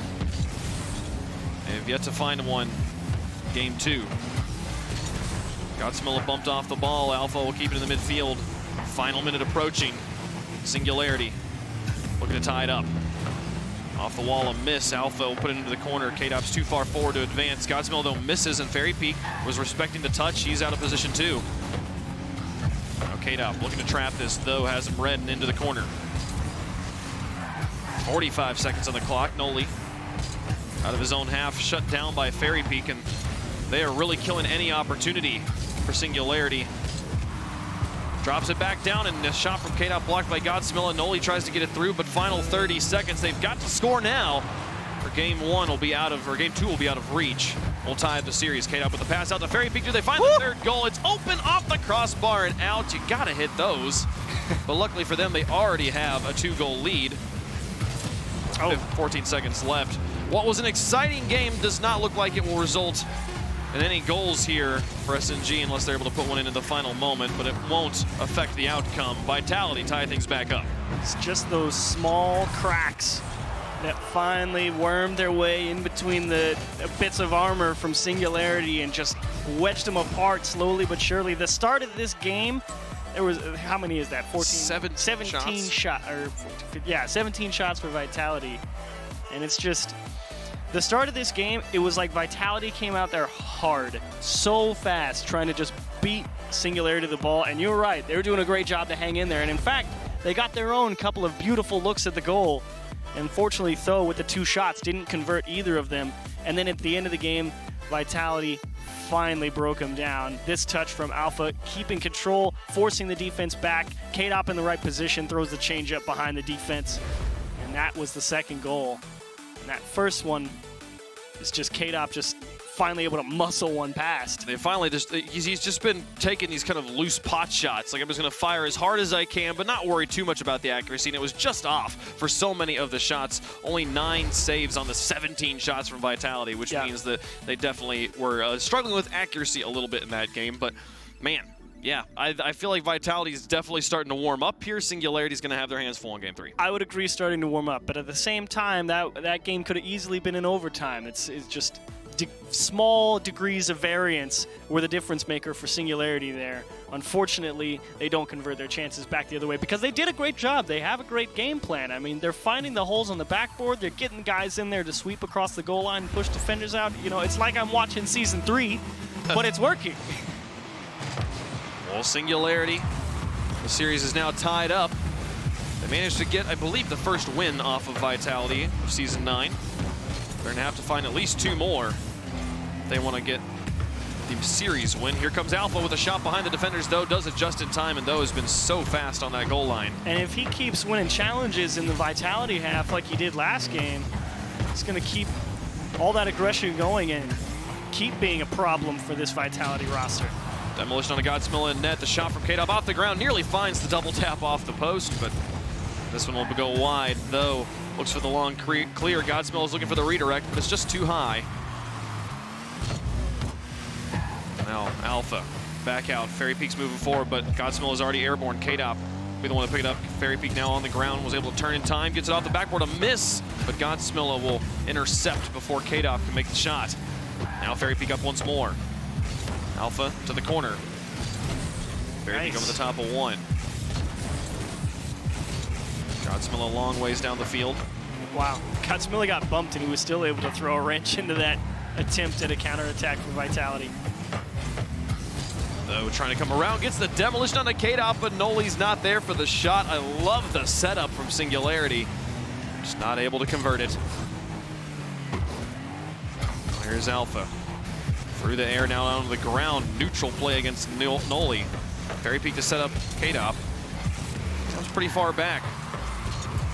Though off the wall might actually beat Alpha to this ball. The speed from Though off that wall. Just going. It's full bore all the time. No reverse gear though. Godsmill up, beats 1, he's out of boost, and Alpha will be there, and Fairy Peak chasing, looking for the shot opportunity. He's up for it and puts it top corner, and here's the follow-up from K-Dop finally. It's taken all 3 players from Vitality to score, I think all 3 of their goals, but it does go in. Yeah, and Oli got tied up here, definitely expecting Fairy Peak to put that one in the net, but to be honest, as soon as Though didn't make contact with that challenge, it was always going to be a near impossible situation on the goal line, just considering how that looked from Noli's perspective. So a good effort, but he never stood a chance. There's Alpha through the air up against Noli. He's got it to his corner. Though to try and reach his teammate. K-Dop puts it in the midfield soft for Fairy Peak, but Though wins the challenge. Now Noli and Though up together. Noli went to look for goalies. Nobody was home, and now Alpha make the play off the wall. Approaching halftime, Vitality dropped game 1, but bounced back in game 2, and now the lead here in game 3. Hoping to finish it off in 4. 2:39 left to play. Though, past Alpha. Nice flick and dribble. Now he's got the control again. Fairy Peak's forced to play it into his own box. There's Noli looking for the shot, but K-Dop gets in the way. Now Godsmilla through 1. Though across the field, intercepted by Alpha. Noli saw it coming and immediately half flips back into his own back third. Play past 1. Fairy Peak's slow play gets demolished by Though. It's just an easily red target. And Alpha plays it back into the corner. Fairy Peak spawns on the near side. It's going to confuse the rotation possibly, but Godsmill out of boost. Might not matter. K-Dop up against Though. Wins the challenge, and he's chasing it down. Fairy Peak's there as well. It's actually just in on the challenge from K-Dop. 2-0 Vitality. Didn't need it. Godsmill and Noli stuck, rotating all the way back, and Though thinking he could maybe get a piece and buy time for Noli and Godsmill to make it back. Tried to be aggressive, what he's been doing the entire game. Unfortunately, just overstepped his bounds just a couple inches there. Just barely sneaks it under the crossbar. Vitality's accuracy starting to look a little bit better. 4 straight goals for K-Dop. 1:47 left to go in game 3. Noli to the side. Alpha adjusts, picks up boost, lofts it in front of his own net. Fairy Peak's up for the clear. Looking for K-Dop, Though will intercept. Now, the beat on the wall. Godsmill, the pass out front. Noli's there, but Fairy Peak, oh, it doesn't matter. Dunked by Noli, and SNG's got their goal. This is all just timing. Fairy Peak reads that he's got to go for it, expecting someone to be right there. Noli comes in just a half second later, takes it off the challenge, goes right into the goal, and that's just Vitality caught out. Oh, such a good dunk. Yeah. Well done. 127. Singularity's got life. Pass back down. They've got to keep their net clean, though. Stowe and Godsmill in the corner. Here's Noli out. Over the top of one. Alpha. Still got the boost to work with to reach this. Gets it off the backboard. Nearly finds the double tap as these tanks run dry. Doesn't sneak it between the woodwork. Noli up. 1 minute left. Only a 1-goal deficit. Noli getting chased into enemy territory. Now Alpha, round 2, looking for it again, but this time intercepted by Godsmill, and Noli with the extension down the field. Alpha will pick up midfield boost to be able to half rotate here. Cuts off Godsmill as well. He's going to be low in the tank. Alpha for the 3rd time through the air. Not able to make it this time either. The defense holds the second 2 times. Though What do you got, countered hard. Godsmill with space and boost. Alpha beats him hard. Noli out. Though, past 1. Turns quick. 24 seconds left. Still just the 1-goal lead.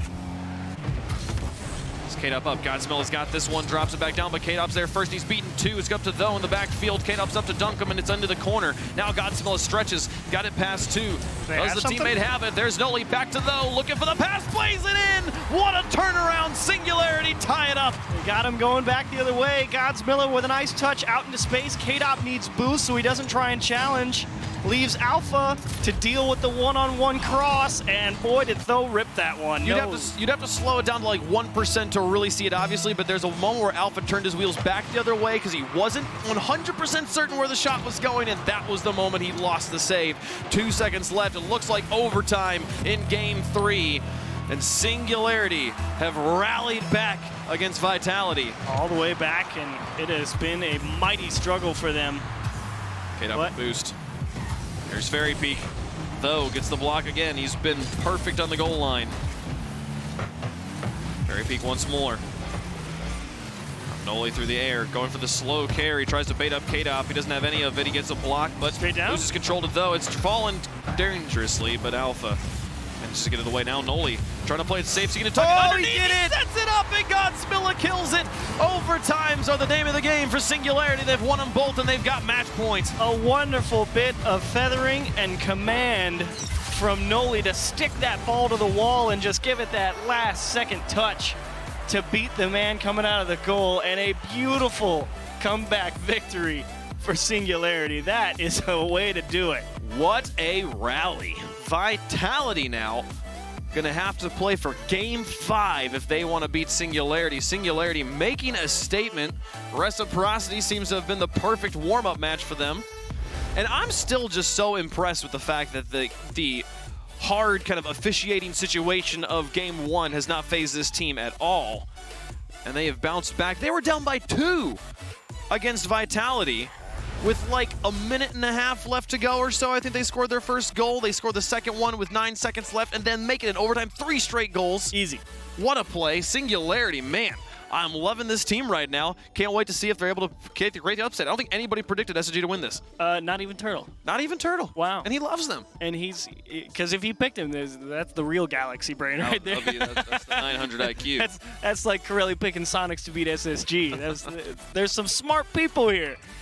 But seriously, you're absolutely right. Nobody is expecting Singularity to walk away with a win, but they have absolutely done a fantastic job of creating chances for themselves on the offense. They haven't always gone their way, but they are keeping Vitality out of the net with some of the best shooters in the world on Vitality. Well, and they are benefiting from a bit of inaccuracy from Vitality. Vitality's had so many opportunities to score that have gone missing, but at the same time, you take those, the best teams in the world, it's about how do they win on their bad days, and Vitality might be about to lose. So we get into Game 4 on Neo Tokyo. Vitality with their backs against the wall. It's 2 go for the shot, Though again on net. It's been so excellent. You got to save once more. This time Noli's got to make it as Fairy Peak made a play in the corner. Noli looks stretched down the field. K-Dop to Alpha, though looks to harass Alpha in his own corner on his rotation back out. Godsmill should have a little bit of space, but man, Alpha closes that gap quickly. Noli will take it away from him and keep the ball at midfield. Great touch. Singularity the pass in, though, with a shot up high. Fairy Peak's got the save. Alpha will get the clear. And now Fairy Peak looking for the transition goal. Can Noli reach it in time? He does! Makes the save, but does he have the second stop? No. K-Dop will get there, and Vitality strike first. And that's that nice tight rotation from Vitality. Fairy Peak goes into the middle, and Noli just doesn't square up all of it. K-Dop's not concerned. If that gets pushed hard into the corner, fine. He'll let it go. Alpha is going to deal with it behind him in the midfield, and that's just being aware of the positioning of everyone on the field and recognizing you have an opportunity. Really, you can't blame Noli too much. He's just got to fly back and try to stop the first attempt. It doesn't matter where the ball goes if you aren't able to put the ball somewhere. And a nice drop from Alpha into the box, though, will get this one away. Vitality have scored first in the last 3 games, but we've had 2 different results. Noli looks for the double step. Oh, he beats Alpha in net. What a touch as they tie it right back up. That is a pretty one. Fairy Peak beat K-Dop late. Alpha's like, wait, neither of you got a touch, and it's behind him. That is a beautiful counterattack. Noli puts the team on his back. And we're all tied right back up after the first minute. Singularity want to end this right now. No game 5 for them, thank you very much. Godsmill through the air, looking for the lead in game 4. Though back in, Fairy Peak demolished in his own box. K-Dop's got a slow play this one, gets it past Godsmilla, and now got Noli in front of him, baits him in, bits the pass to Alpha, but though in net, he's got the read, now back to midfield. Looking for the counterattack, he's got Noli to work with, but he's out of boost, kind of runs out of options. The pass still goes up to Noli, though, on the touch from Vitality. Yeah, Noli ran straight sideways as soon as Tho kind of started taking that air dribble, Oh, but wow. it's by everybody. Wow. Okay. I thought someone would be back for this, but Alpha manages to put it into the midfield. Noli's stuck on the orange half. Godsmilla's rotating back, and again, it's Tho trying to be aggressive, take that ball away, and he's just a little bit short. There's that tiny, tiny touch from Alpha. Just puts it above, though. Vitality's got the lead back. Can they hold on to it this time? Godsmill the pass across the Tho, beats his teammate, though. And Alpha now, through the air, off the ceiling. Godsmill will challenge, pushes the ball away from the net. Tho slow plays it. He's able to bounce K-Dop off the ball, but Fairy Peak has other ideas now. Back in front, here's Alpha. Uncontested shot is high. Godsmill. Oh, double commit. Fairy Peak and K-Dop both on that ball in the midfield. It's all up to Alpha now. Noli's airborne, and the challenge puts a nice shot on target, but Fairy Peak and Alpha both get in the way. Counter from Godsmilla up high, though will be beat by K-Dop, but now looking for the pass across to Noli. He puts it too far away from his teammate. No pass. Halftime here in game 4. Gotta handle this ball properly, Tho. Oh, beautiful job. Just cut it straight down, let Fairy Peak go right by. It's a wonderfully executed third man. He's been struggling here or there, but that was well done. And oh, they're so lucky K-Dop missed that. Just a little bit wide of the goal. Tho turns back in. Here's Godsmilla up, able to dodge one demo. Now got to try and find a way to beat Fairy Peak. Fairy Peak back down to the corner. One miss, though, was able to find the counter. Out to Noli. These side wall plays, Noli has not been able to find the beat on Fairy Peak or K-Dop. Now, Tho up. K-Dop in midfield, a challenge. Won't be any good of a shot, but still good pressure from Vitality. Yeah, they've really got the campfire going in the midfield. It's constantly rotating back. Just do not give Singularity any opportunities to score. He'll take the win in game 4, send us to game 5. Alpha looking for the dribble. Puts it high, now the chase. Though out of boost again. Noli should have space to this one. He's able to soft touch it. Alpha puts it behind him. Godsmilla on the rotation now with the side flip, and Alpha drops it down. Noli makes the save. Godsmilla gave him an opening, but Noli shut it. And now the pass back to Tho in the midfield. Onto the wall. Fairy Peak's got it, but Noli's got a boost. It looks for goalies. Finds one. Here comes Godsmilla. No, beaten by Fairy Peak, and it's all the way down. Does it drop in? No, it's just high. Tho pinch down. Noli with a nice bump on Alpha to open up some space. 30 boosted the tank for Noli, but no speed on the ball or himself. He won't be able to go anywhere. You can see Godsmilla trying to get tight right there, right under Noli, expecting that ball to land a little more neutral, and it allows him to make that quick follow-up touch. K-Dop slowly losing control of this. Godsmilla turns, but gets beaten by Alpha, though, on the goal line will make the stop, and now the counterattack with 35 seconds left. A demolition will open up some space, a bump as well, and now a counter demolition on the Fairy Peak. The pass from Noli out to Godsmilla. He's up. Noli with just a little bit too little boost to be involved in the play at all, as this play was also high of the goal. 22 seconds. 1 goal difference. We saw Singularity do it in Game 3. Can they do it again here in Game 4? As Fairy Peak beats 2 by himself, and now up against Zoe. Again. Zoe makes the stop. Noli's falling back, but there's a goal into the game. That'll secure it. K-Dop able to put it from the midfield. Zoe went for it again. The 1v1. Does he win it? No. Straight mid, and K-Dop turns it in. Unfortunate for Singularity. You feel like they had to go for it with 10 seconds. Absolutely. With 10 seconds left, it's fine to pull the goalie, be playing for it. And they'll go to Game 5. But I can guarantee nobody, I doubt anybody predicted Singularity to be here. On any of the Predictum contests they've got running across the internet here, I bet there was no one who put Vitality in Game 5. Yeah, anyone who said Vitality, Singularity 3-2 either way, I don't know. You're full of it. You're just playing the odds at that point or something, or just a gambling man. But Singularity have put up a valiant effort in all of the games we've seen them so far, but they've got to find a way to close it, the most difficult thing in RLCS. Godsmilla, the goose eggs across the board there. But still, 124 score. It's not bad. He was doing a nice job finding some solid clears and great transitions. And there's the put-away goal for K-Dop. Though trying to get aggressive, take this ball off Fairy Peak's nose right here. It's the right idea. They need to. But again, there's that tight rotation, especially between K-Dop and Fairy Peak. They understand how each other play. They've spent, at this point, literal years playing together. And so they are ready for that one to kick straight out either direction. And he turns it in. We go into Champions Field. And if you want to talk about an intimidation factor, K-Dop's name hangs 3 times in the rafters here. Fairy Peaks twice. And yeah, Alpha's still looking to get up there for the first time, but all of Singularity have yet to even have a chance to play for that title. So they've got a long way to go. Another like 8-something weeks of league play we've got left in front of us before we get to playoffs, and then we get to Worlds, and then maybe they get a chance to play in the game that wins them their names on this field. But this is K-Dop's hometown. This is where he shines. He and Fairy Peak. This is where he's made the money. This is the big bucks. So playing on Champions Field, closing out series in RLCS is really what matters.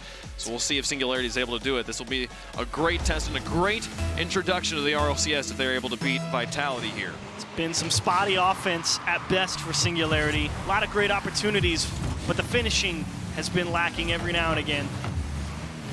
But that being said, you know, if they wind up in an overtime, they've won both already. They have been solid in the overtimes. We've seen a few quick overtimes too. Pass plays, yeah, short ones. That as Noli looks for an opening goal, gets a block as Godsmilla, or they'll have it. They're both up. Double commit, and now it's all up to Noli. Can he beat Alpha, who's got so much boost and so much mind games to work with? Absolutely dismantles him, and Singularity gets struck. Singularity deserves that. That was a completely free goal for Godsmilla to go put in. Tho jumped over his head out of the midfield because, as I said earlier, there's no reverse gear Tho. And then they get counterattacked on the open net, and Alpha takes it all the way. But for Alpha, it's just, you know, you have so much freedom. Do literally whatever you want. You have Fairy Peak and K-Dop coming in with shots after you. Turtle goal, disrespect them. Yeah, just absolutely blast them. Singularity. Can't afford that. Have to slow down, calm the horses for a second. It's Noli. Past one. Back down to the midfield, but misses the touch. K-Dop bumped a little bit, but it won't matter. Alpha's right behind him, and now the play all the way down to the blue. K-Dop sends this one up. Here comes Fairy Peak. Noli shuts that door. And now up against Alpha. Got a nice dual threat here, but he just barely puts it in front of Tho. Fairy Peak gets it off the wall, but Tho's up, and so is Godsmilla. Double commits galore for Singularity. They want this win so bad, but they got to trust each other to get there. There's K-Dop, the pass to Alpha, upset by Godsmilla. Fairy Peak slows down play, gives K-Dop and Alpha time to get back on the defense. Now the pass across, Godsmilla coming off the wall. Maybe looks back for Noli. No, just takes the shot. Now Noli up. Oh, he finds the shot just nearly, but it's wide. Fairy Peak will find the clear. Tho back into the box once more. Good bit of boost control from Singularity, though, scooping up all those corner boosts on the Vitality half. That'll give them a couple more chances. Here comes Tho. Got a bit of space here, but no one's challenging him as he puts it on target. K-Dop gets it off the woodwork, and Godsmill and only bump into each other in front of the box, and that'll open up all the space for Vitality to move on to offense. Can they fill up the tanks and do it? But the clear from Though is good, and now the shot, the counterattack's on the other side. Alpha gets it away. The follow from Noli's just wide, and now Alpha looks to do it one more time. No, here comes Though up against K-Dop. It's off the defender. Godsmill the pass to Noli, back into the box once again, but Though is nowhere to be seen. We'll breathe for just a moment. Oh, how about another one? There's the pass across, and that's straight into the middle. Here's the, Though. oh, finally the miss, and that is what Vitality needed, the moment to catch their breath. But they give space. They do use the moment to catch breath, and this one comes back down. K-Dop will get it away, and now they're challenging the ball. Though got it for free. The halftime in Game 5, Vitality's got the lead, but it has been precarious as both teams have pulled out the machine guns. Though over to the edge now. Noli up high. Alpha gets it away. Really putting pressure on Vitality as they constantly catch Vitality rotating back out of the midfield with those touches high onto the backboard. High degrees of difficulty on the backboard defense being asked of Vitality, and they are delivering. Fairy Peak out to Alpha. Now Godsmill in was no follow-up from Vitality. It's a demo, again, it was that sweep across the goal line that is just buying them those few precious moments. Rare double commit from Alpha and K-Dop on offense. But it's not gonna be punished for it here. As Though tries to get this one. Alpha puts it into the corner. Noli and Godsmill are both there. Fairy Peak past one. Can he get it past Noli as well? He'll bump Noli himself, and now Godsmill has to adjust to try and find the recovery. He actually finds Noli, and now back down. Though thinks about it, but just couldn't find the read in time. Got bumped in the midfield. Now Godsmill up. Here's Noli looking for the shot. Makes contact, but no shot there. Though's lurking, looking for the opportunity. Now Alpha. Long one down the field. The howitzer. Noli's got the block. Godsmill, transition attack. Man. Bumped into each other. This was dropping dangerous, and they score. Godsmill will tie the game with 1:01 left to play. How does Though come down with this ball? That's just throwing it up there and seeing what happens. And Though delivers a beautiful pass off the ceiling for Godsmill, and boy. In double coverage. Two players up to try and harass him here, but now on the kickoff, no. Fairy Peak, does he do it to him? Oh, he puts it right back. They clean it up right as the game starts back up. They've got the lead again. You fight for 4 minutes to finally punch one in. Fairy Peak gets Godsmill, and you can always trust that. Touched on it last week. Shoot to the far post if you're on the same side. Nigh unbeatable. A beautiful flick from Fairy Peak, and Singularity's right back to the drawing board. They've got to find a way to tie this one up. A flick from Noli, and now a shot from Godsmill. A pass to Fairy Peak misses. Though puts it in. They counter with their own kickoff goal. Much more stylish, much more team-based, but it works. And K-Dop is just trying to stretch, and Fairy Peak can't reach it. The pass from Godsmill too fast, and finally, Though he's been the best and worst part of this Singularity team in this series, but that is a big one. Man, Singularity will not go quietly, and now looking for another kickoff goal. Does Fairy Peak even have boost to reach it? He does. Knew exactly when to time that one, and now gets the counter. Noli in the midfield will look for the touch up to his teammate. If Though makes this shot, I'll eat my shoes. He doesn't, and Fairy Peak off the edge. Godsmill now onto the wall. 30 seconds left in regulation. Overtime in Game 5, lurking between Singularity, the underdogs, and Vitality, the grand finalists. Who would have thought we'd be here? Not me. Overtime looming, but can they hold off Vitality? Oh, K-Dop came up empty, and Though is glad that he was angled the way he was so it didn't go straight into his net. Noli to the edge. Got the demo. He's got Godsmill. Godsmill up high. Final 4 seconds. Singularity threatening, looking for the buzzer beater. K-Dop will put it onto the edge. It still hits the corner. And Noli not going to work out there. Overtime. Game 5. Next goal wins. And Singularity, overtimes have been on their side. Can they do it right here? As Godsmill looks for the flip reset over the top. It forces K-Dop to own goal. Oh my goodness. Wow. They did it to him. They take those. Holy cow! K-Dop did everything right, but he got bumped. Godsmill gets the pull shot. Own goal. You've got to be joking. Oh, that's my favorite thing that's happened this season. Holy cow! Godsmill has got to be jumping out of his seat. How many people can say that they've done that? and another instantly over overtime. Oh, 3 overtimes. Do not take Singularity to overtime, especially for Vitality. Man, I can think of one other situation where an own goal ended a series. Yeah. And it was much worse than this one. Poor Sicky there, as he sent Renegades back to Australia. But, man, on K-Dop of all people, he did everything right. He did. He was exactly where he needed to be. We talked about even when we were figuring out the pause situation, your flip resets. Your options go from here to here. Yeah. Godsmilla got the flip reset, tipped it up, and K-Dop was already challenging, and then Godsmilla had the perfect trajectory to just throw him right back into it. And Vitality, that hurts. That was brilliant. It was. That's great. This whole series, I can't believe this happened. I cannot believe that the game 1 crazy circumstantial situation, bounce back, win it in overtime. Game 3, down 2 goals, tie it up, run it all the way back, and then win that one in overtime. Here, the kickoff goals, immediately with the response of the kickoff goals. And again, we didn't see a minute of, I don't think we saw a full minute of overtime. I don't think so. Across 3 overtimes. They've made quick work of them there. My goodness, that was impressive stuff. We got more. We got more though, folks. At least 2 more games to go before we are done here in Europe. Monaco taking on Dignitas. The old hotness is now the new hotness again. Can they keep the streak going? We'll find out after the break.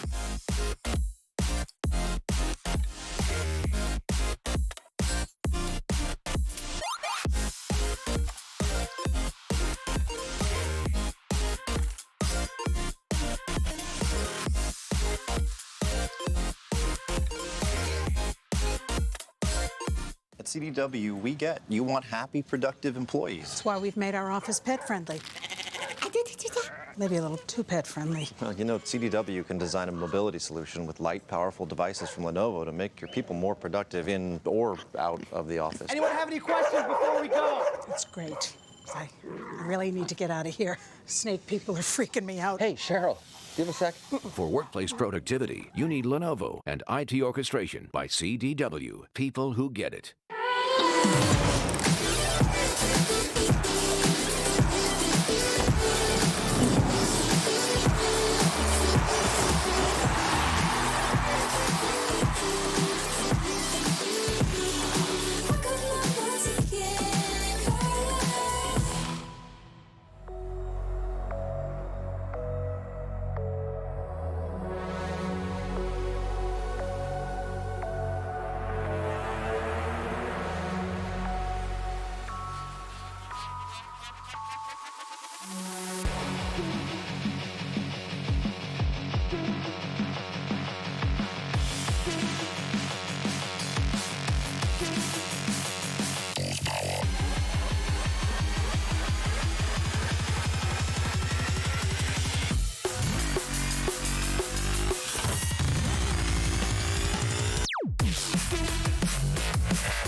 And happy birthday to Godsmilla as Singularity outtake RV in a very, very close series and nail biter. But what an incredible match. Welcome back to the Rocket League Championship Series, Week 2 of the European League play. I am Leaf alongside Corelli and Cheese. And that one kept us on the edge of our seat. That one was exciting, to say the least. And not for RV, though. Rough for RV, but I think that for Singularity, this is a huge win over Vitality. Oh, absolutely. And I'm looking forward to see if Singularity can kind of keep going with it. It's like one thing to beat a big team like Vitality, it's another to keep it going, consistency week over week. Yeah, and they did a great job. You know, I think I'm surprised at the relative ease with which they were able to create their own chances here, and you know, it helps when Noli's scoring great goals like that. But across the board, I mean, they didn't really do anything special. It was hit the ball up high, catch Vitality since they play so close in the midfield, hit the ball off the wall, and then just drive in front of the goal and just make him hesitate. So your second guy, who is just the most ball chasing dude in the universe, though, come in and score goals. They took advantage of the Vitality gaps, and they were quick to the ball. Noli, in particular, was a huge catalyst for them, moving that ball down the field and making plays happen. And, of course, at the end of the game, the big game-winning goal for the birthday boy here in Godsmilla. Unfortunate. Huge flip reset here, and, of course, a little unfortunate for K-Dot. Flip reset, pool, double tap. Easy. You know, you see them on the reg, you know. How you draw it up. That one's on the whiteboard. We planned for this, guys, especially to be that overtime goal. Yeah, no, that was just a fantastic series from Singularity. And we've talked about them. Like, these guys are individually mechanically powerful. They're strong players. We just needed to see them connect together and to punish those mistakes. Well, here's the sad thing. 56 shots. 16.07% shooting percentage. Is that good? No. I'm not the math guy. That's awful. Vitality, that's disgraceful. And you should be ashamed of it. Was. We saw multiple times where they were just kind of like that. They had the crossbar once, the post 2 times after that in the same attack. And it's just not what we expect out of Vitality, especially bringing on someone like Alpha that knows how to score. Yeah, you've got 3 quality people who can put the ball in the back of the net almost at will. So really sad shooting day for Vitality, and it cost them a series on top of that. Well, that Singularity is definitely happy about that series, but we got to move on to our next one. It's going to be AS Monaco.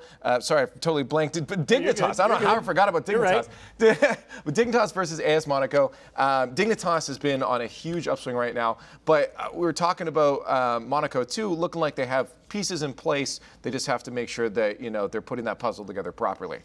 Yeah, first of all, I have to say, since I'm in Gibbs' chair, that he wants me to say that Violent Panda is going to be MVP this season. So I'm just throwing that one out there. But I think that for Dignitas, this is a game that kind of a must-win game, I feel like, against teams that are coming in to the EU RLCS. I feel like Dignitas coming off of a great World Championship performance as well. The expectation is there for them to do well here. You need to be at the top of your game. And I picked Monaco to win this game on the pre-show, and that's because I think they only need little tweaks to be able to come out on top. There was just a little few things here or there that, if they're adjusted, are dangerous. And they struggled last week against TSM, who is a team that, if you saw the series earlier, they'll sit there and just try and minimize mistakes. And a team like AS Monaco, they're going to come out here and they're going to throw some fire at you on the offense. And if they get those tweaks down, I'm not sure Dignitas hang up with them. So you're just hanging on the hope that over the last week th've made those tweaks. Exactly. Right now, we've seen Dignitas looking good already. They're already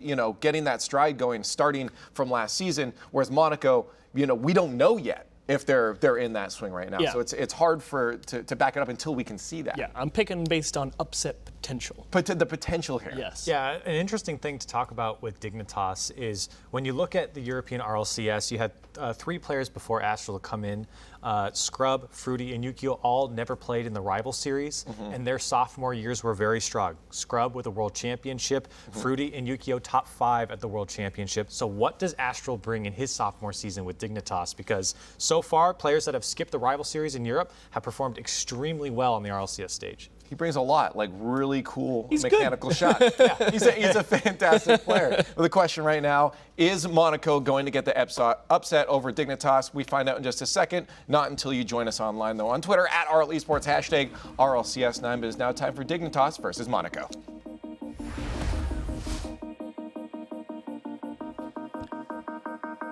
One rival series team was able to pull an upset today. Can it happen 2 times in a row? AS Monaco, a little bit of experience on this squad with Tigray and Ignite. And then Dignitas, who you heard on the desk, James, could continue to keep climbing in terms of being a powerhouse in Europe. Yeah, they had a period where they were down, and near the end of last season, they were surging, had a fantastic World Championship performance. Last week, they played TSM and went all the way to 5 games. And a lot of people were expecting TSM to be a team finishing near the bottom, so there were questions, is Dignitas playing to the level that we're expecting? Well, we're going to find out even more now. They're going up against Monaco, like you said, a team that came from the rival series. They went through without having to play an RLCS team. Last season, the top 2 teams automatically qualified. Monaco was one of them. They went through in the upper as well. So this is the team from the rival series that you really expect to make waves here in the RLCS. Yeah, absolutely, especially with the player like Ignite on their squad, who, when he was on TSM, he was their striker, and he made big splashy plays in the RLCS, and I think that expectation is there for Monaco. So for Dignitas, you just saw Vitality pretty much get smacked by Noli and company in Singularity. It was close, but at the end there, you really felt Singularity start to take control. And for Dignitas, you can't sleep on Monaco.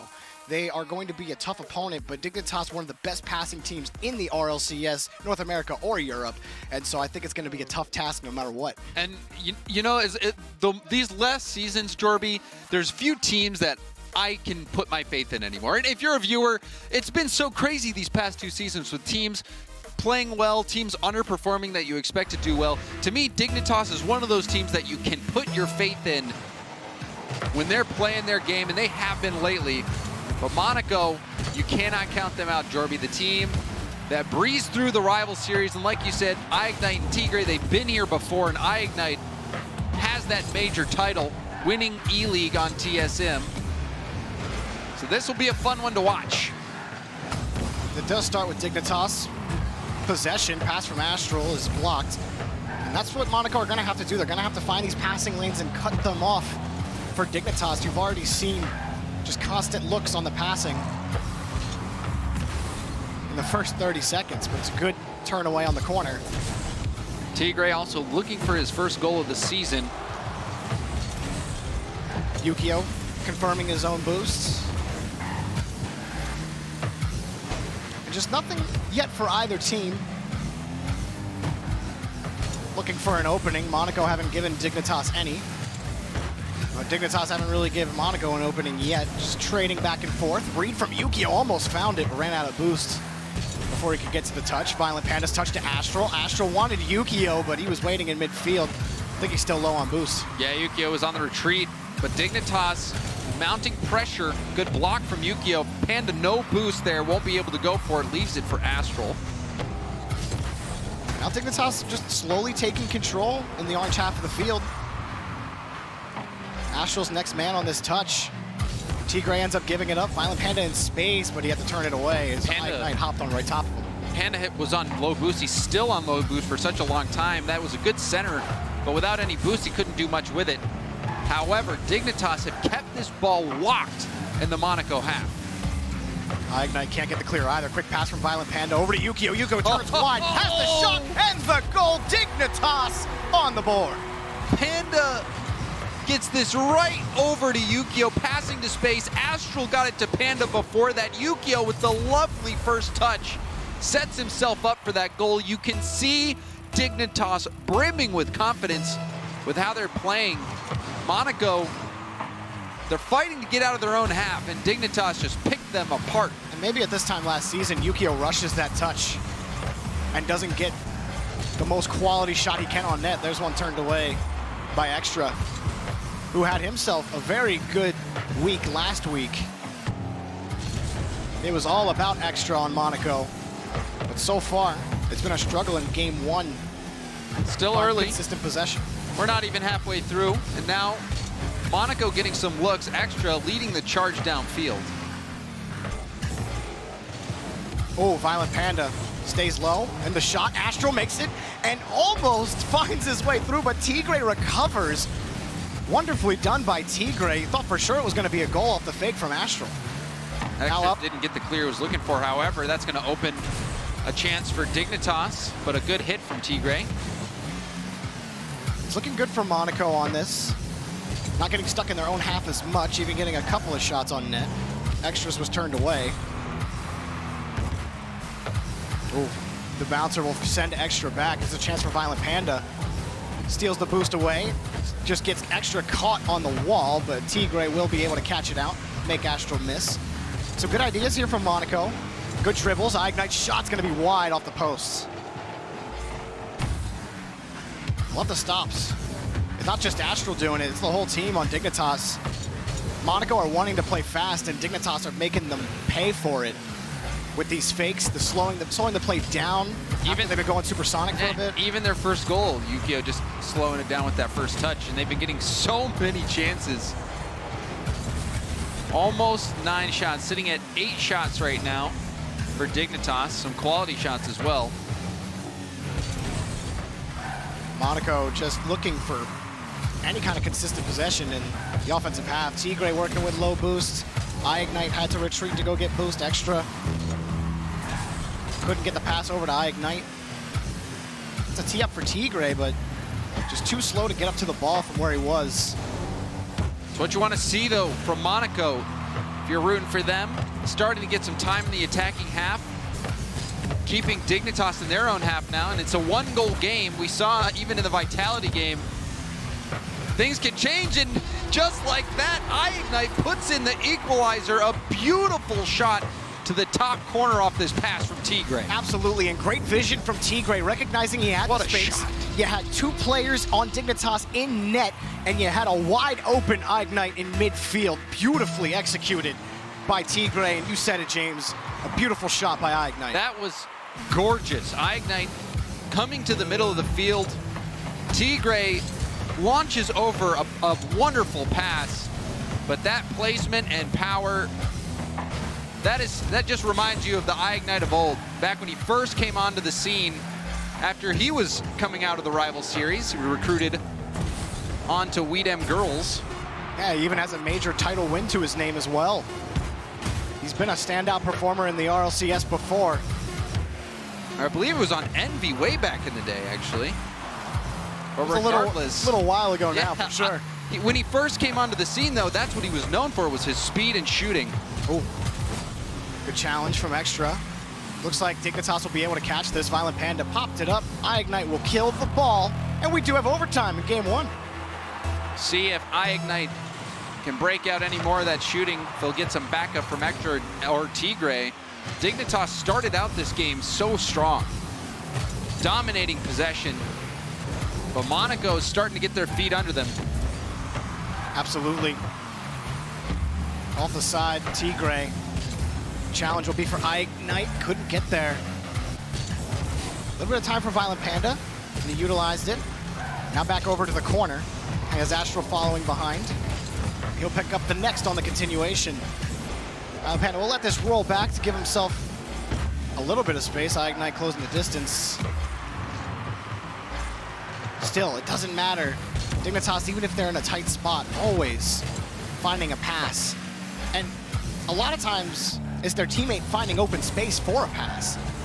Not just on the passer, but being available for those passes is part of what makes Dignitas so good. Their positioning is some of the best that we see in the RLCS. Shot opportunity. In! Extra! Extra blisters this one by. Tigre again with the assist, this time off the ceiling. Astral, it came right at him, just over his head. Tigre, the assist master, orchestrating those passes to both Ignite and Extra. And what a strike from both of them. Absolutely. Monaco coming up big here in game 1 against Dignitas. James, you had mentioned it earlier. Dignitas started out so strong. They're passing on point. They had the pressure. They had the control. But then as time went on, especially in the second half of the game, Monaco started stealing boost. Ignite, it stole 6 boosts in the second half of this game in their back corners. So being able to control the pitch and then passing, space. Tigre on that first pass to Ignite, and then that ceiling pass as well. Yeah, and the shots were immaculate. Those opportunities, they weren't fantastic opportunities. They weren't just, like you said, they weren't gimmies. but the shots were just so powerful, especially the Ignite shot. Both of those shots had defenders in net waiting for them, ready to make a save, but they were just too good. So Monaco, they really did a great job of capitalizing on their opportunities. They didn't have as many as Dignitas in this game. Dignitas controlling that first half of the game with authority. And like you said, Dignitas was doing a good job of hitting the ball into open space that their teammate could then go in and fill that and keep possession. But Monaco stayed strong the whole time, didn't sweat it whatsoever, and just hit some great shots. And Dignitas took advantage early of the speed, and Monaco expecting really fast play, and then constantly slowing it down, making players miss. Monaco were able to adjust to that. And you didn't see any fakes work or any slowdowns work for Dignitas after that adjustment. So great work here so far for Monaco. And these new teams coming into the RLCS, while this one's got some experience attached to it, they're looking good here in Europe. Extra in his interview said they were feeling good, feeling confident. He did back down a little bit from Dignitas, but I think you can understand him trying to be humble. Oh, good demo. Forced Extra to try to make a challenge, but he did win it cleanly. Ignite around the corner, but nothing. Dignitas easily handled. Good stop from Extra to buy Monaco time. Tigre collect that boost. Violent Panda taking that. Ignite barely throwing it out to the corner. That shot opportunity set up because of Astral's speed. He was so quick to get that second effort on the ball. Panda's shot was just wide.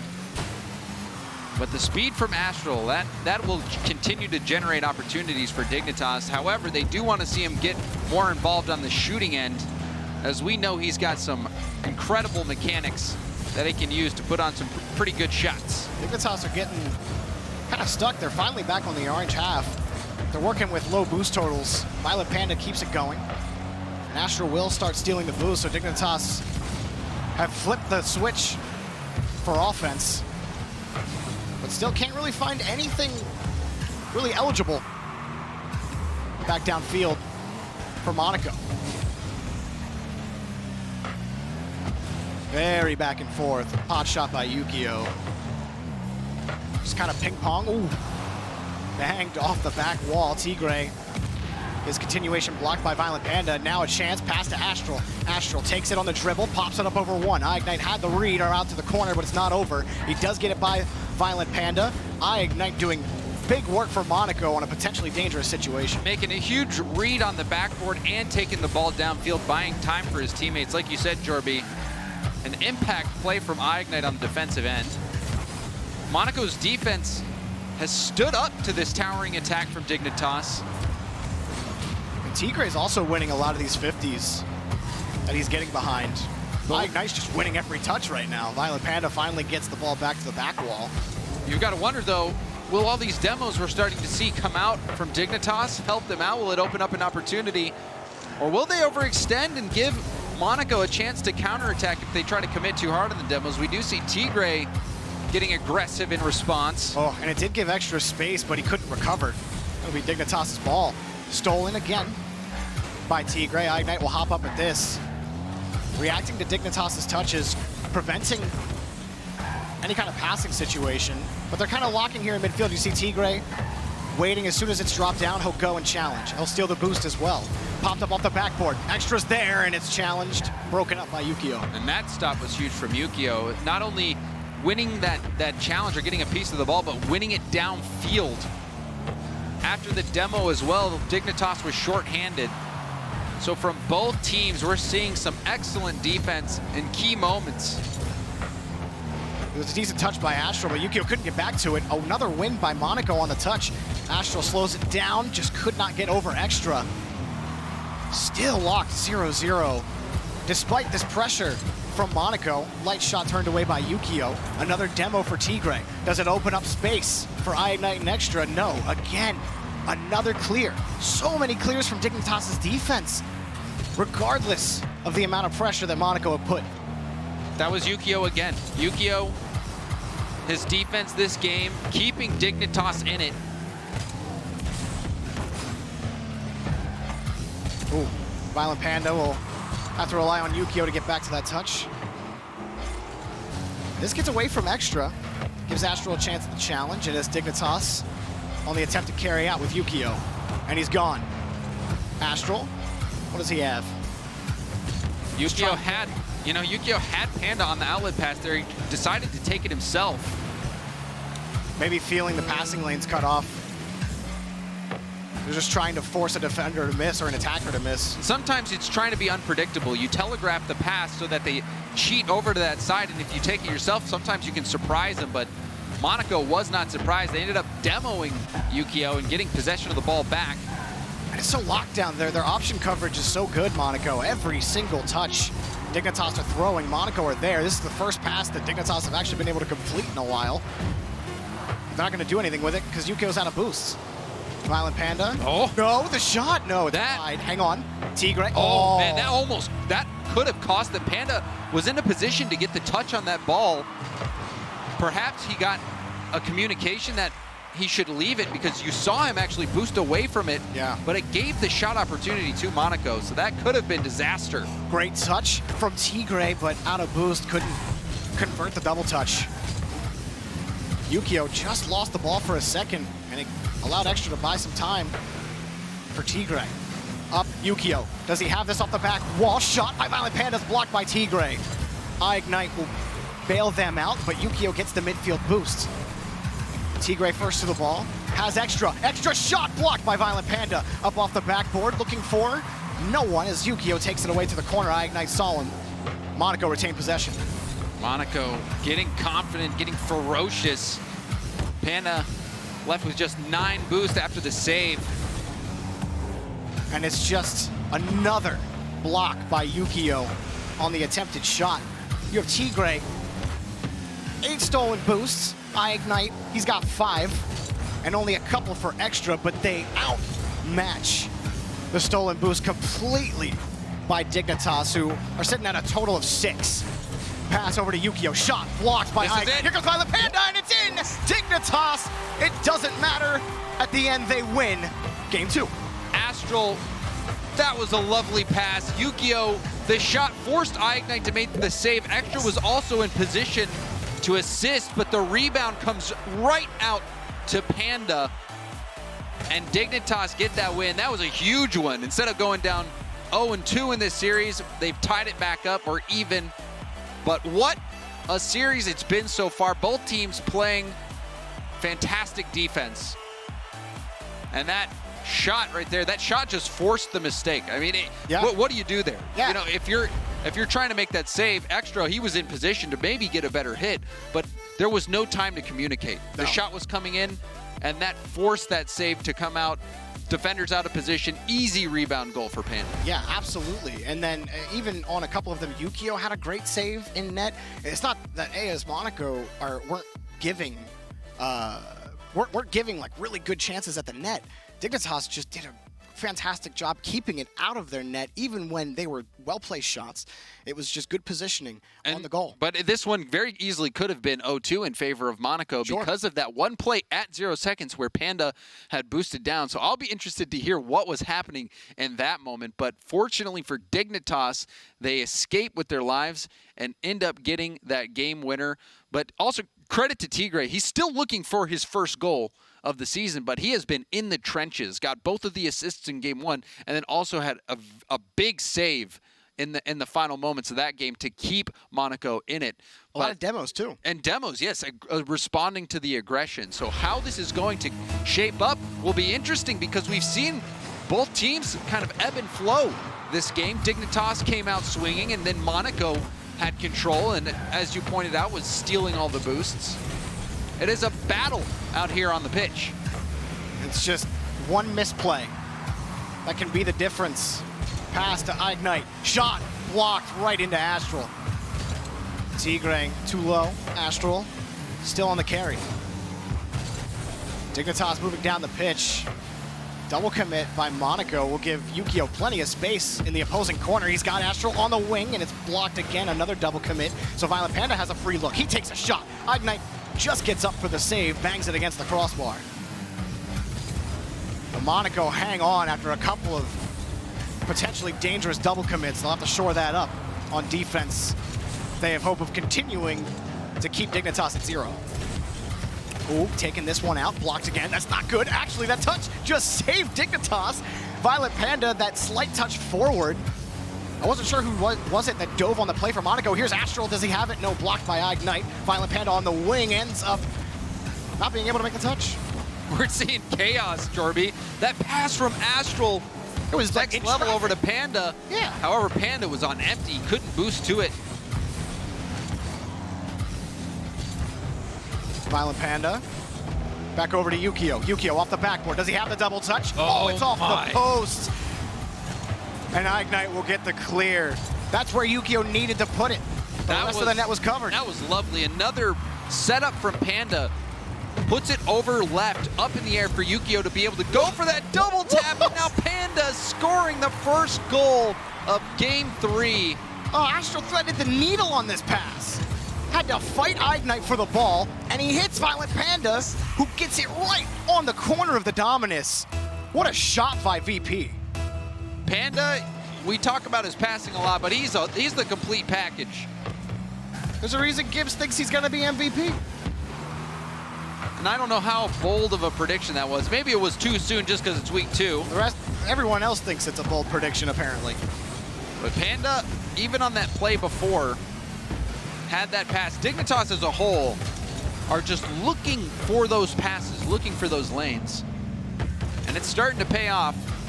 But we saw this same thing play out in game number 1 where it looked like Dignitas was going to stroll to the victory and Monaco cranked things up in the last half of the game. But Yukio keeps turning that dial, gets the second goal for Dignitas. It's a great clear from Yukio, then a great catch and flick. Gets it right on the side. Coming back on the opposite side was Ignite. He's racing back, so he's going to have to try to rush this touch and try to predict where Yukio's going to flick that. Yukio slows it down on that catch, and that makes things really awkward for Ignite. Well not only does he slow it down on the catch, but you can see him flip diagonal and backwards. What that's going to do is it's going to change the trajectory of the ball, but also it slows it down. And he wanted to slow it down because he knew that a player would be coming across the shooting lane, and so if he slows it down, that player's just going to float on by, letting that ball just sink right into the back of the net. And another one, Dignitas piling it on. Violent Panda gets an incredible touch here. So much power on this pass. Just bangs it against the backboard, and Astral was ready for it the whole way. Dignitas' positioning is so good, and they are literally winning by degrees on trying to touch this ball. Extra was there. So close to getting that save. Yeah. It was just millimeters away. Monaco has let this game get out of hand, but it's still not too late. However, time is winding down. We're approaching the 2-minute left mark. You still have a game to survive if you can't pull out of this one. We've seen a lot of good things from Monaco, but when Dignitas are passing this well and... Oh, that was the chance they needed to put in. Yeah. Violent Panda's not going to miss on the backboard probably ever again this series. You got to be able to score those. Unfortunately, Extra couldn't put it in, but it does put Monaco on offense. However, Tigre and Extra had to play back on their own end. And it's tough against this Dignitas squad when the last few passes from Dignitas have been in heavy traffic. Like you said, James, millimeters from just being cleared away or challenged and there's no goal. And how do you beat a team like that? We're just winning these touches. Oh my! Look at that. Jarby, you predicted the future. Yukio's got the space here. And he picked up one pad. One pad was all he had to make that adjustment. Only used 4 boost. One pad in a dream. That's how perfect that pass was from Panda. He used 4 boost to get to that shot. Dignitas, they're feeling it right now. They're finding each other in the traffic, and those shooting lanes are open. Created opportunities. Ooh, nice little power slide for Astral. Gave him a really good angle for that pass to Violent Panda. Bounced off the crossbar. Yukio with his shots, excuse me. Ignite had the save barely. And Astral coming in on the challenge. And Panda, if this was a closer game, maybe Panda gets some crap for that, hitting the crossbar that close. Astral puts it straight down. Dive bomb of a shot, 5-0. And another pass from Panda, getting underneath that ball. That pass is not possible in anything but a Dominus. Maybe a plank, I guess. Rock the Batmobile, but however, those flat cars They allow you to get underneath the ball like that. Panda, such an expert in the Dominus. He's the conductor, James. His vision is so good. His placement is almost always perfect. I mean, Violent Panda is just showing you right here why he is one of the best in the game and why someone like Gibbs has so much confidence in his ability to be one of the star players. Extra just misses by a pixel on the angle. Ignite wants a pass, but no one's there, and Yukio has the clear. 5-0, and Monaco are looking to game 4 to try to get back into this because this got out of hand for Monaco. Dignitas just a step above and a step ahead. A few missed opportunities, Jorby. A few missed opportunities for Monaco. They had some chances this game that they couldn't put away, but regardless, they were battling from behind ever since the get-go. Dignitas, they kept their pedal to the metal as well. 5-0, a commanding victory after 2 incredibly close games previously. And that was off of 16 shots. That's still fairly effective as a team, as a unit. Monaco, just the offense was lacking. And this right here from Violent Panda, well done, but that shot from Astral is great. And Astral, he'll do that. He's a born and bred scorer. Fantastic mechanics.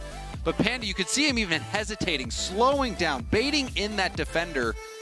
Because what are you going to do? When the ball's so close to the wall like that, it's hard to do anything with it. Yeah. Other than just blast it forward. But Panda was able to direct it. Especially in a Dominus where it's so easy to just, when you tip the ball a little bit, you get so much power off of a Dominus even without boosting that, oh, the ball got away from me. And in low boost situations, yeah, like you said, it's definitely And especially in those spots where you're up high on the wall, it's not only hard to get a pass out in the middle, but to get it more centered, more infield, because a lot of times what you end up doing is passing it over the crossbar or keeping it really close to the wall, and you don't give your teammate an angle to shoot on net because it's so hard to get it away from the backboard. But Panda was able to do that, able to set him up. Dignitas, they were looking for passes all game long. They were hitting their passes. They weren't panicking and pressured. They were taking space, and they were taking shots. This is a scary Dignitas, but Monaco, we've already seen from the 2 earlier games, game 1 and game 2, that they can hang with Dignitas, but they can't let this final game, or what could be the final game, they can't let it get out of hand early like they did this game. No, I absolutely agree. Astral also impressed me in other moments in that game. Most notably, it was just a minor mechanical thing, but it just goes to show the type of car and ball control he has, was that little power slide. He's approaching the net like this. He's going away from the net. Power slides a little bit so he has a direct angle at least the post to give his teammate a chance. Just punches it straight forward. He doesn't have to do anything weird on a flip. He just has to dodge forward. And it just throws off the defense that way because you're expecting the ball to go a certain way, but Astral's so good at controlling the ball that it doesn't matter how he's approaching it. He's going to finesse it in whichever way he wants. And all of Dignitas was making plays like that. You even think of the Yukio play where he was in the corner, he slowed down the dribble and got that diagonal backflip flick, throwing a changeup on net, putting it right past him. All of Dignitas, they're playing well, especially in this game. That was the breakout game. So we'll see if they can continue that. Monaco, however, this is their chance to bounce back and take momentum going into what could be a final deciding game 5. Yeah, and I really think that if Monaco can find a way to, they have to give themselves space in those situations because they were in low boost situations a lot of the time. It comes back down to the midfield boost battle. You got to start winning those boosts, and you can't clear the ball away and punch it away every time.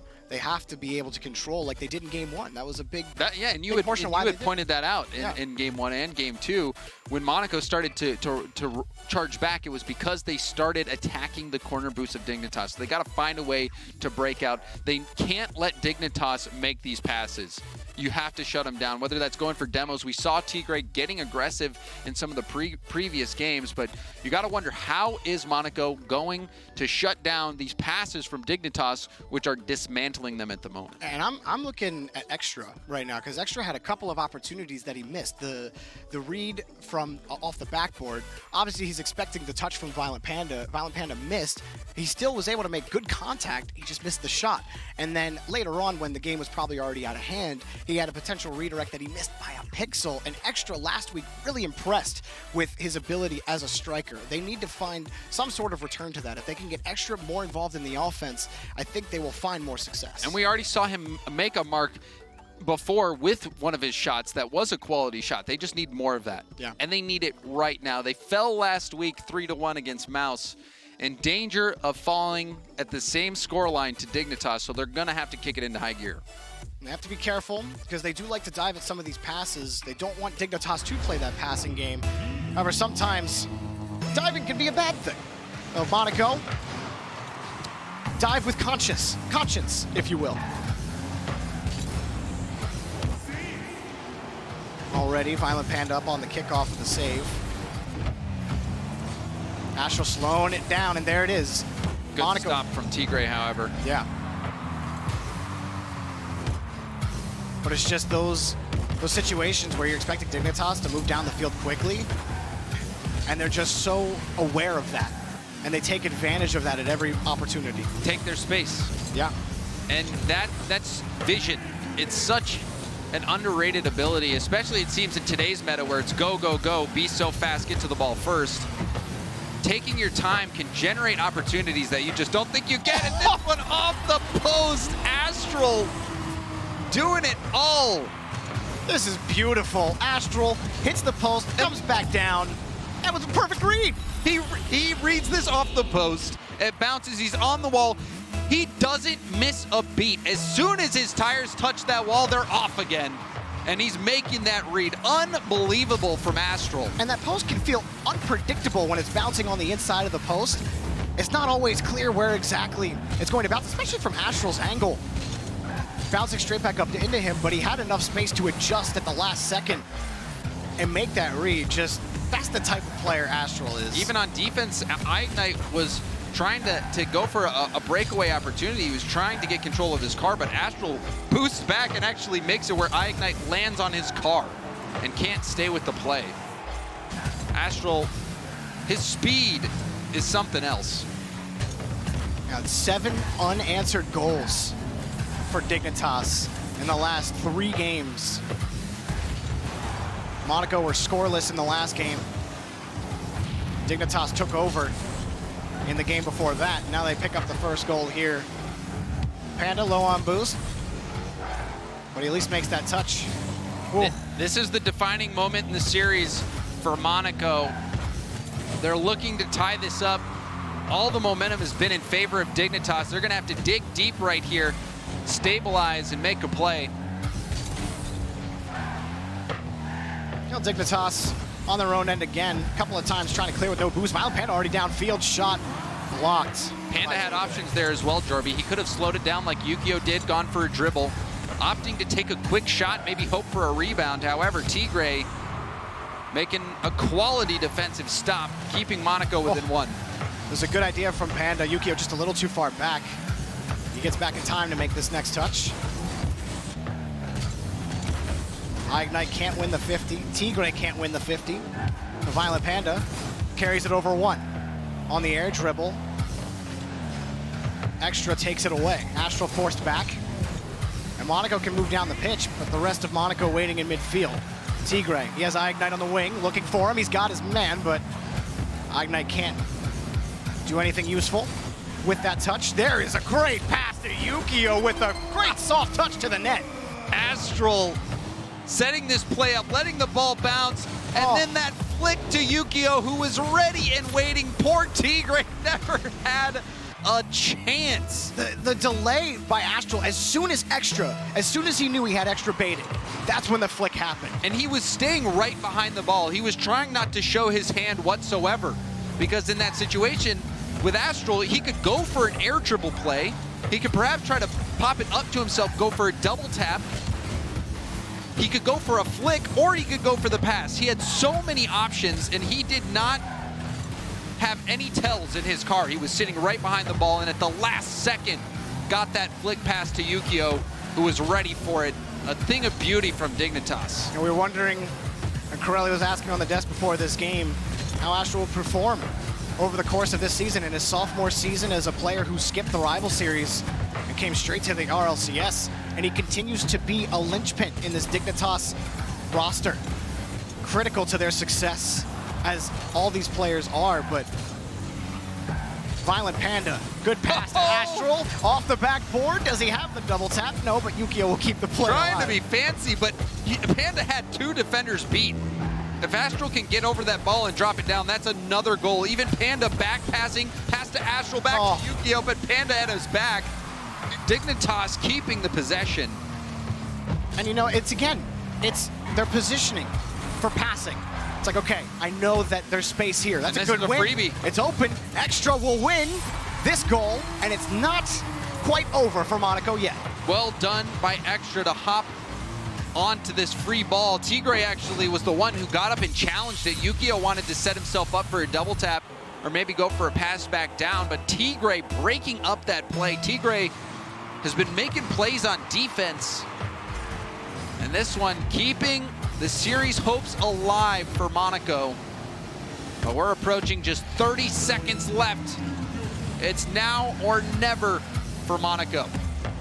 Tigre hopefully can find some of those passes he found success with in game 1 on offense.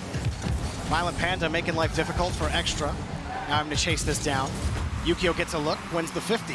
Tigre, it's his ball. Back to Ignite. The shot, roller all way wide. Violent Panda trying to carry it out, blocked by Extra. Extra off the ceiling. High ball, Tigre has to wait. Double commit for on the corner for Tigre. Carrying it, forces the 50 in front of the box. Extra's a little too close. Ignite has the shot, too light, drops down. Dignitas take the series. Scary moment at the end, but Dignitas holds strong, and in this series, it was the story of the triple threat. Violent Panda, Yukio, Astral, all of them having moments, playing as a unit. Such a scary team to watch. Dignitas, they had, initially it looked like they were going to run away with this series, but credit to Monaco because they stuck right with them. But then the dam broke and Dignitas just started flowing right over. Yeah, look, to me, Dignitas right now are the best team in Europe. They have been since the start of the season, and just the space that they can create themselves. Even in situations where they're pressured, they still complete passes in traffic. They don't panic. Besides at the end there. That's the only time. Well, I mean, they still played the defense that they needed to pull out the win. Yeah. And for me, this is just a Dignitas when Yukio is playing well, when he is playing up to his potential. This is the Dignitas that you'll see. You'll remember last season, there was a few heartbreaking losses that Dignitas had to deal with just because Yukio was struggling, especially with his shooting accuracy. Off the cross. But it's a different story so far this season. Dignitas starting out strong. You know, and will they keep this up? We'll have to wait till next week to find out. And will Monaco recover? Either way, we got one more match to go in Europe. It's our match of the day, Reciprocity versus Mousesports. Who takes that? Find out after the break.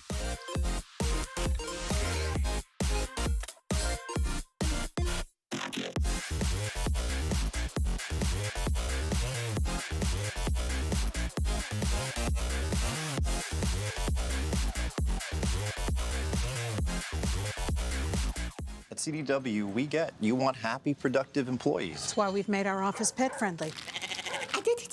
Maybe a little too pet-friendly. Well, you know, CDW can design a mobility solution with light, powerful devices from Lenovo to make your people more productive in or out of the office. Anyone have any questions before we go? It's great. I really need to get out of here. Snake people are freaking me out. Hey, Cheryl, do you have a sec? For workplace productivity, you need Lenovo and IT orchestration by CDW. People who get it.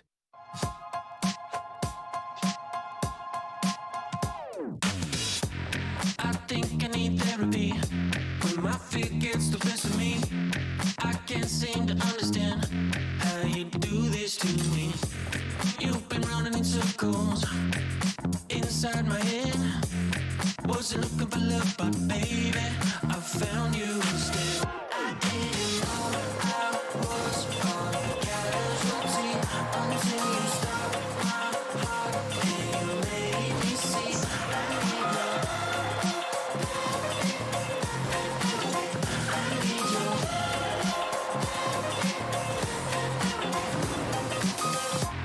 I think I need to confess. Saw you in that red dress. I can't seem to understand how you got all that finesse. Still been running in circles inside my head.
Another week or will be not.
Dignitas continues swinging hard as they take that victory over Monaco 3-1. Welcome back to week 2 of the Rocket League Championship Series European League play. I am Leaf alongside Wavepunk and Turtle. And yeah, Dignitas is doing exactly what we expected them to do this season. Yeah, I mean, it's Astral's second season too. Like, this man hasn't had that much experience, and he's going against all these veterans. And then now the new guys from Rival Series come in, and as much of Dignitas did destroy them, I still think the Rival Series teams, you got to respect them at the end of the day. It's hard. You're coming in a new season, right? You got to watch out for the people coming in their second season. Astral was someone we had a bunch of question marks around because we didn't know all that much about him in Season 8. Now in Season 9, we've seen him be one of the best players in Europe, and man, he's popping off here.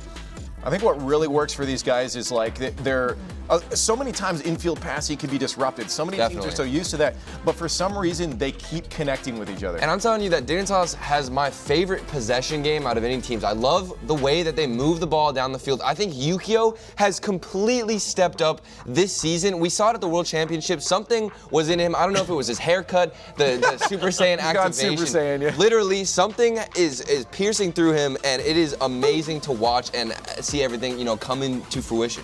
he was one of the players we asked to step up a few seasons ago because his shooting accuracy was abysmal, and that has changed. Yukio has made those changes to make sure that he is a threat on that offense now. And he led his team in shots per game average in that series at over 4, and he led in shooting percentage at over 23. So these are the total team stats. But when your person who is shooting the most is also hitting the most shots, you're going to have a good day. Definitely. And I actually was, speaking of Yukio, I was still surprised at the way he moved the ball with the passing. I thought his dribbles were really good. And then Violent Panda, Gibbs talked about being the unsung hero again.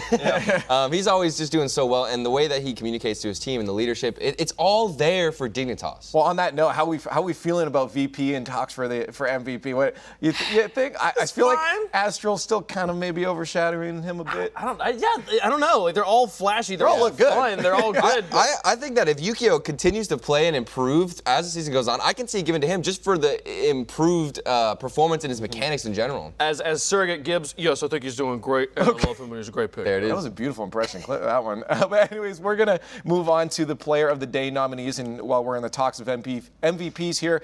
And on that note, from Dignitas, Astral, of course, is being thrown up the board with Noli. But Astral, again, just second season, and he's not let off the gas at all. Yeah, and he's the player that Violent Panda seeked out basically last season to come in as the shooter, and today he definitely stepped up. Astral was on fire and really connecting all those missing pieces for Dignitas. Yeah, but we got to talk about Noli. Yeah, okay, over there, fair. I'll let you go. Yeah. Like, honestly, I think any one of the players of Singularity could have been up here. They all had moments, though, on the goal line, keeping them alive in a few of those overtimes and during regulation. And Godsmilla with the crazy tap to hit an own goal off of K-Dop to win the thing. It was definitely one of the best things. But Noli's double taps, Noli's offensive aggression, I think that earned him the spot. And from the rival series, Singularity, me and James were talking about it. James made the point that Tho was really the guy who carried that team in the rival series. But as that progressed, Noli, whenever they got into the promotion tournament, he was the guy who stepped up and really decided to pop off for them. Yeah. I think that what you mentioned, I think you hit a nail on the head there, is that,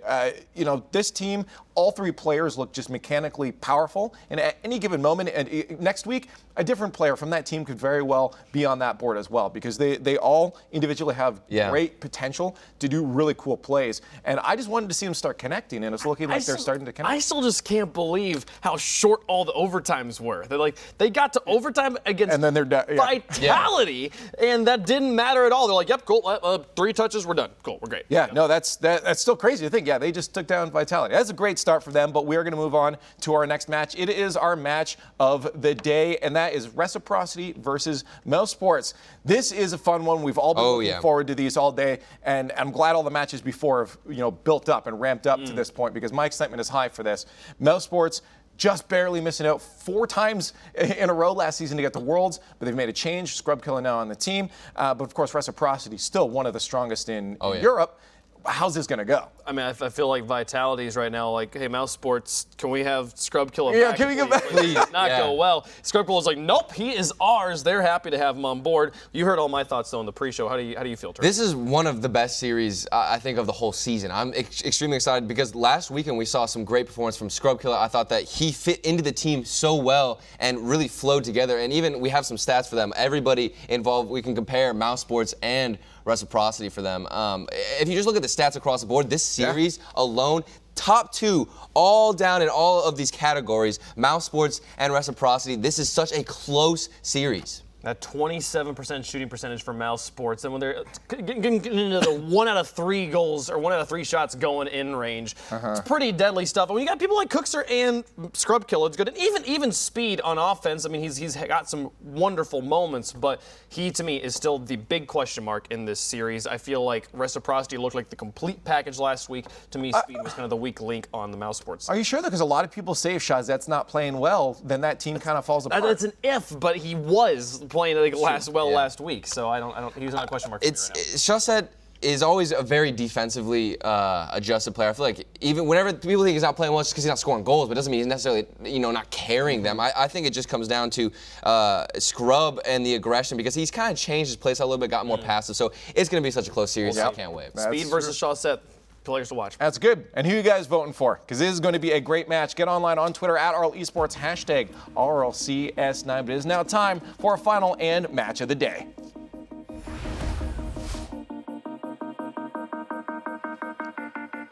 Mousesports versus Reciprocity. And I do believe, I agree, that this is going to be quite a match. I certainly am excited. I think the desk put things quite astutely, James. You have Chaussette on one side, Speed on the other, and I know Speed wasn't too happy with his performance last week, and I know he's going to be looking to be much more of a factor for his But, team you know, this time they got the win. They got the win. That's what matters. For Mouse, this is a big game. They made the move to bring in Scrubkilla so that they can make land. They want to compete. Cookser wants to get back to land incredibly badly.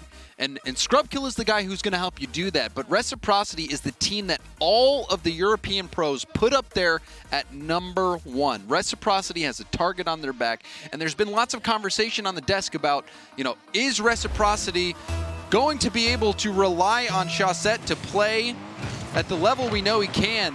Is that the right strategy? Or will we need Fruity and Fair to step up? Last week, everyone was playing their part. So this is certainly going to be a challenge for Mousesports. And I certainly think that's the key for Reciprocity. You got to have everybody involved. It can't just be Chaussette making plays. And if you're feeding Chaussette and that's working, that's fine, but you have to be able to adjust as well. For Reciprocity last season, as I was about to mention it, Farah was kind of king of the demos on this team, and he picked up one right there, but that was more accidental going for the challenge. Do they go to more of that? I think that depends on how this series starts to shake out. And I'm excited to see how Scrub continues to develop into this roster and how his teammates continue to form around him on Mousesports. We saw last week Cookser was scoring more than we'd seen him in quite a few seasons. Normally all the way in the back. He has gone through stints where he is putting in shots, getting the cleanup goals. Perhaps Scrubkilla will bring that out in him again, but this is the real test. The team that everyone's putting up there at #1. Mousesports have a challenge ahead. Yeah, Cooks looked real comfortable last week. But so far, Reciprocity with Fruity. Fruity gets another touch towards midfield. Farah with low boost will collect and leave. Now Fruity again off the challenge from Chaussette, excuse me. Back around. Not really anything materializing for Reciprocity on this attempt, but they do still maintain possession. Chaussette slowing it down, wins the 50 and almost forces an own goal out of Speed. Always scary when Chaussette has space anywhere, even if it's in the corner. He's always a threat.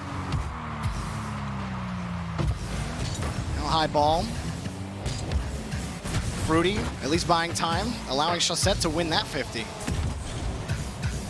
But Mousesports do find themselves on the orange half of the field. Scrubkilla was nowhere close to Farah. I'll have to rely on Cooks to come in. Scrub will follow it up. Fruity getting bumped out of the way. Speed will take a shot, not enough power. Double commit from Fruity and Farah. We'll see if that comes back to haunt him. That's another win as well. Mousesports scrubs up, and that's a goal. Mousesports on the board first. Never recovering from that double commit in the corner. Chaussette was last back, and he gets beat from Speed. Farah too far out of the play, and Scrub will just roll in and punch that one through.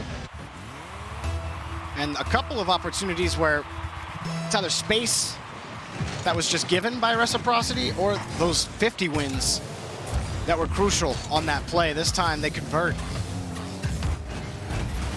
Good bump from Cooks, giving Speed a free look at the ball.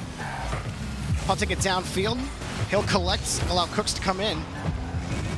So far looks good for Mousesports. Good pitch control, winning these 50s. Chaussette wins this. Cooks is going to make life difficult. He bought some time for Scrub, picking up the boost. The shot from Farah's good. Reciprocity tie the game. The captain had a big week last week as well. This time going upfield, waiting for Fruity to dish it, and Fruity puts it right up to him. A strong shot, 90 miles per hour. I don't know what that is in kilometers, Jorby. I don't have the calculator next to me. Fast. But I need to change that setting on my computer. On the kickoff, there's a demo on the far side from Farah, but this goal is all Fruity all day. Reciprocity have the lead. Fruity taking this up the wall. And you saw Speed getting up there to challenge him, perhaps thinking Fruity might go for a flip reset, but Fruity just beelines to the ball, quickly gets that shot on target. Speed didn't have a chance. 2 quick goals for Reciprocity. Chaussette forced to play off his backboard, and he does it well. The demo might give him a chance at the 50 with low boost. Wave dash. Oh no, he couldn't recover. That may have been a goal. Just that wave dash. Sometimes it'll do that, especially if you're not holding handbrake. If you're not holding handbrake, I find that happens much more often, where your car just kicks up, and now Chaussette getting on the board. It's the team hat trick. Farah, Chaussette, and Fruity all getting a goal this game. Chaussette squares that on his undercarriage, which just pops it forward a little bit. And that can be awkward as you're coming back to net, because you're expecting the ball to be at a certain trajectory. And when you put it at your undercarriage like that, it pops out at first before it starts to drop. So it's a little awkward to read the angle. It's a good shot from Chaussette. Everyone getting involved. It's been a team effort for Reciprocity. A lot of people put, immense weight on Chaussette to do a lot of work, but in game one, the effort has been spread out equally. Whoopsies. That pass just a little too far away from speed.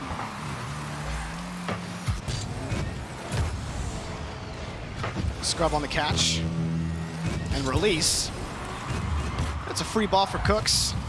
I mean, Mousesports just this ball's just kind of hit out. They're not finding a lot of passes. It's a lot of carries themselves, or they pitch it down the field. But they're not really doing anything with this ball right now. This is the first pass that they miss on. Yeah, it was a shot opportunity for Cooks, or he even had boost in the tank. Just missing it barely. Time's not their friend right now against Reciprocity, who hold this 2-goal lead. Speed connects on this pass this time. Scrub just too far off on the read. Speed shot over to the corner. Double commit by Reciprocity, but it's by the entire Mousesports team. If Scrub gets that hit into the middle, he had Cookser and Speed both looking for the angle. He just missed his opportunity, however, and Speed had to make the hit. Mouse, chance gone by the wayside as the time ticks away. Despite giving up the early lead, Reciprocity come roaring back. Yeah, goal on the transition. Goal from Fruity to give themselves that 2-goal lead at the end. And Reciprocity pick up right where they left off. They're looking good. I like Fruity in this game. I know for a lot of fans out there over the course of the offseason, they had questions about Fruity. And I think Fruity the last 2 weeks has really stepped up. He has one goal, and an assist in this game, as well as 3 saves. That shot from Chaussette was really nice as well, but it feels like a full team effort right now for Reciprocity. It really is. Defense was there. The only goal that Mouse got was because of that defensive double commit. Farah and Fruity both going for the ball. It was punished by Scrubkilla, but other than that, like you said, Jorvi, they didn't really find many passing opportunities. There was a few times, I think it was Scrub that had passed it into the middle. It might have been Speed, but I think it was Scrub passed it in the middle for Cookser. Cookser had boost in the tank, but he just didn't connect with the shot. Then there was another play where Scrub was up in the corner. He had Speed on the near post side. Yeah. He had Cookser on far post. Just had to get the pass out into the middle, couldn't connect on it, and the ball bounced out to Speed. Speed, maybe he was trying to get the pass over Cookser, maybe he was trying to go for the shot, but regardless, they weren't able to convert on that opportunity. So Reciprocity setting the tone on offense. Mouse still looking to get that offense working. And all of the other passes were these, they recognized they had space. They'd have a player way downfield. The one that sticks out in my mind is the one attempted from Cooks to Speed, the whole way on the attacking corner.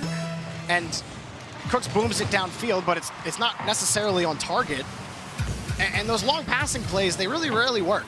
That's a huge miss, and Mousesports will absolutely collect. Cooks with the first goal of game 2. Take another look at this one. Scrub gets it by Fruity, and Chaussette just misses. He had 39 boost left. He was racing to the ball, trying to get there in time.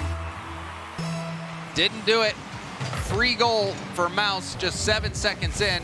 Oh, Farah, does he have it? Almost muscled his way past Speed. I've seen Farah in that situation way too many times to not think that could have been in the net. This time it's not. Farah with control though. Ooh, Fruity. He's diving at that one at first. We'll have to retreat, allow Mousesports to come back. Chaussette trying to reach this pass. Tough to do with no boost, but he won that 50. And he's got this boost on top. He wanted to dunk on Cooks on top. He tried to time it, but Cooks kept it close. it was light that time, but you have to start wondering about Reciprocity and their comfortability. We've seen a couple of diving plays, double commits where you really shouldn't be panicking. And they're struggling. Chaussette wins a very crucial 50 there. That could have been a goal.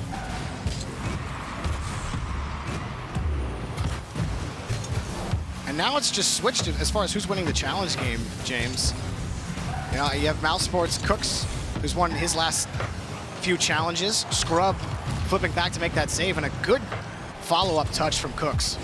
However, we've seen Mouse in this situation in game 1. They had the lead before Reciprocity got their feet under them, started charging back, and again, it was a missed hit on the backboard.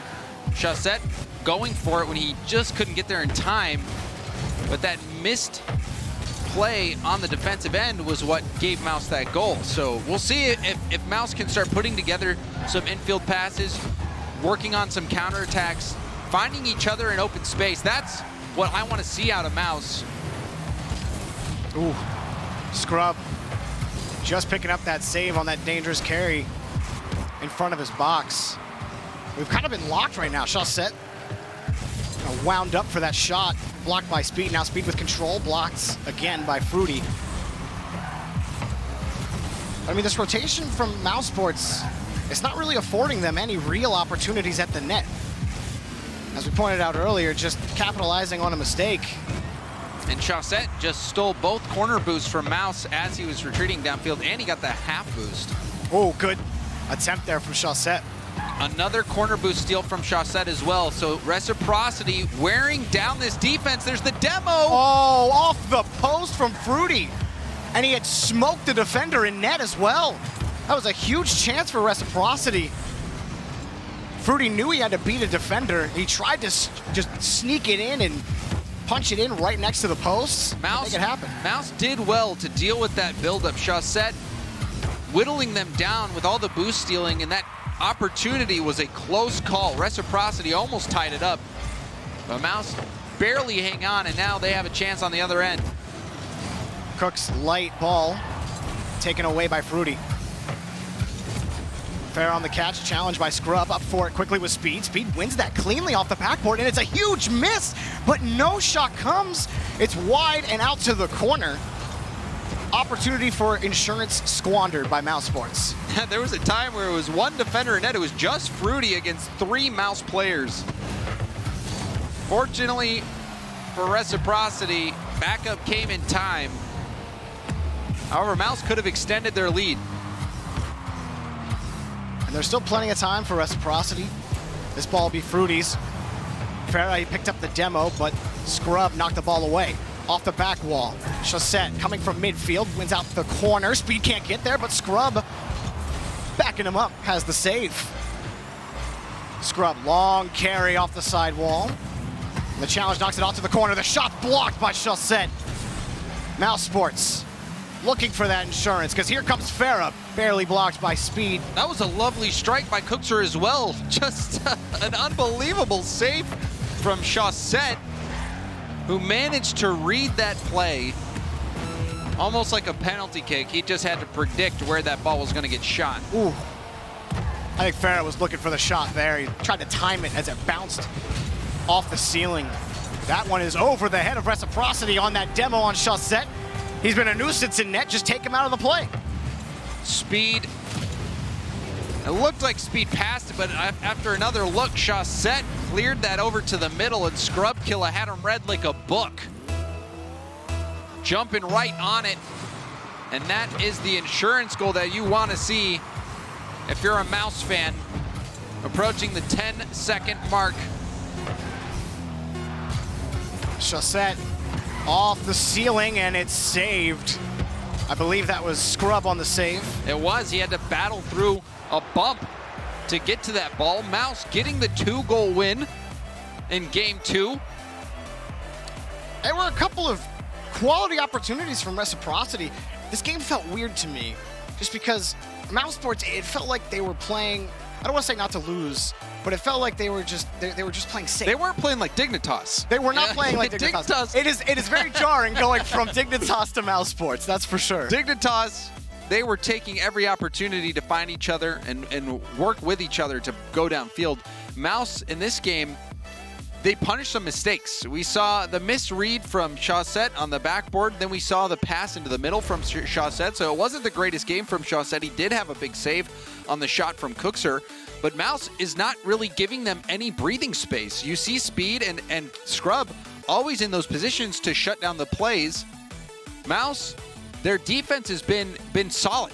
Their defense has been solid, but the question is still around offense, and you feel like that's always been the case for Mouse. There's been times where they've had their offense be unstoppable, but sometimes things just don't click. And even right now, you're still looking for things to click so that they can start playing off each other. Yeah, it feels like they're too reliant on 50s on offense. If they do win those consistent challenges, because when they're passing to each other, it's always contested, and if they win that, they usually score, or they at least stay on offense for a little longer. But it's also something that Reciprocity's always been good at, is the communication, and not giving teams much space to get those passing plays done. The communication for Reciprocity has always been good.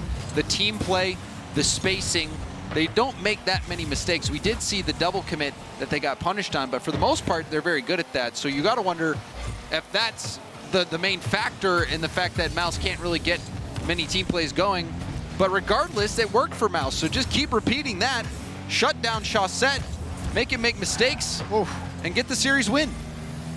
Well, the whiff doesn't cost them there, but that's been a couple for Chaussette in the last 2 games. Speed will pitch this up high. Cook's just got in the way of Farah. Tried to open up the net there. Knew Farah was going to make a challenge. Cook's up again on his own back wall. High ball to Speed. Falling straight down to him. Speed has another chance at it. That's a shot on net. Chaussette has the block. Backflip from Fruity to take another look. Scrub blocks it in midfield. Nothing going here for Mousesports yet. Still Cooks back over to Speed. Cooks again off that touch from Chaussette. Reciprocity content to wait for these touches from Mousesports, but Scrub keeps cutting them off in midfield. That was lovely. Farah, he knew he had Chaussette in the middle of the field, but Scrub had sniffed that out so early, he was not going to let that play come to fruition. Scrub follows that nicely. Back over to Speed. That's a shot on net. What a banger from Speed. 1-0. Just what the doctor ordered. Scrub. 143. Scrub passing that over. It was so close too, because he was in danger of hitting the post and messing up his ability to drive, but he nails a pass over to Speed. We said we wanted to see more team plays. The hyper beam. And Speed, that was the hyper beam indeed. Fruity had the hyper beam last season. Speed did it to him this time. That was fun. What a shot. And what a pass from Scrub. Yeah, absolutely. Now Mousesports another lead. Speed pops this up. And this time, and James, I think this is credence to your point, is that Reciprocity did such a good job cutting down options for Mousesports. It's why they weren't able to find those passes, because on those last 2 possessions, those last 2 sequences, Mousesports were finding each other in space. They had space, and so were able to complete some of those passes and win a 50 or 2 along the way. It looks good. Speed, 1 demo. Does he have 2? He forced Fruity to jump early, but Fruity will win that touch for now as Speed rolls right back up. Life is difficult if you're in a Reciprocity car right now. Oh, Chaussette wins, and you know what? Life isn't hard for very long if you're Chaussette. And this is unfortunate for Mouse. The perfect dunk. Cookser flips into this, but Chaussette, you saw him flip to the side. He did not try to directly challenge Cookser. By flipping to the side like that, he's able to redirect that ball's trajectory and get it towards net. Big win from Fruity on the kickoff as well. Chaussette's just there to confirm, but this plays off Fruity. And what a turn of events we've witnessed. Fruity getting to that ball quick, getting the touch past Cookser, then the rebound chance for Chaussette. It looks like we're starting to see Mouse blossom, but then the flower shrivels up and dies as we had 2 quick goals from Reciprocity. They had that evil on them in Season 8. Don't put it to them here. Oh, Fruity, that was an interesting touch. He might have been able to get back to that. Fell too low.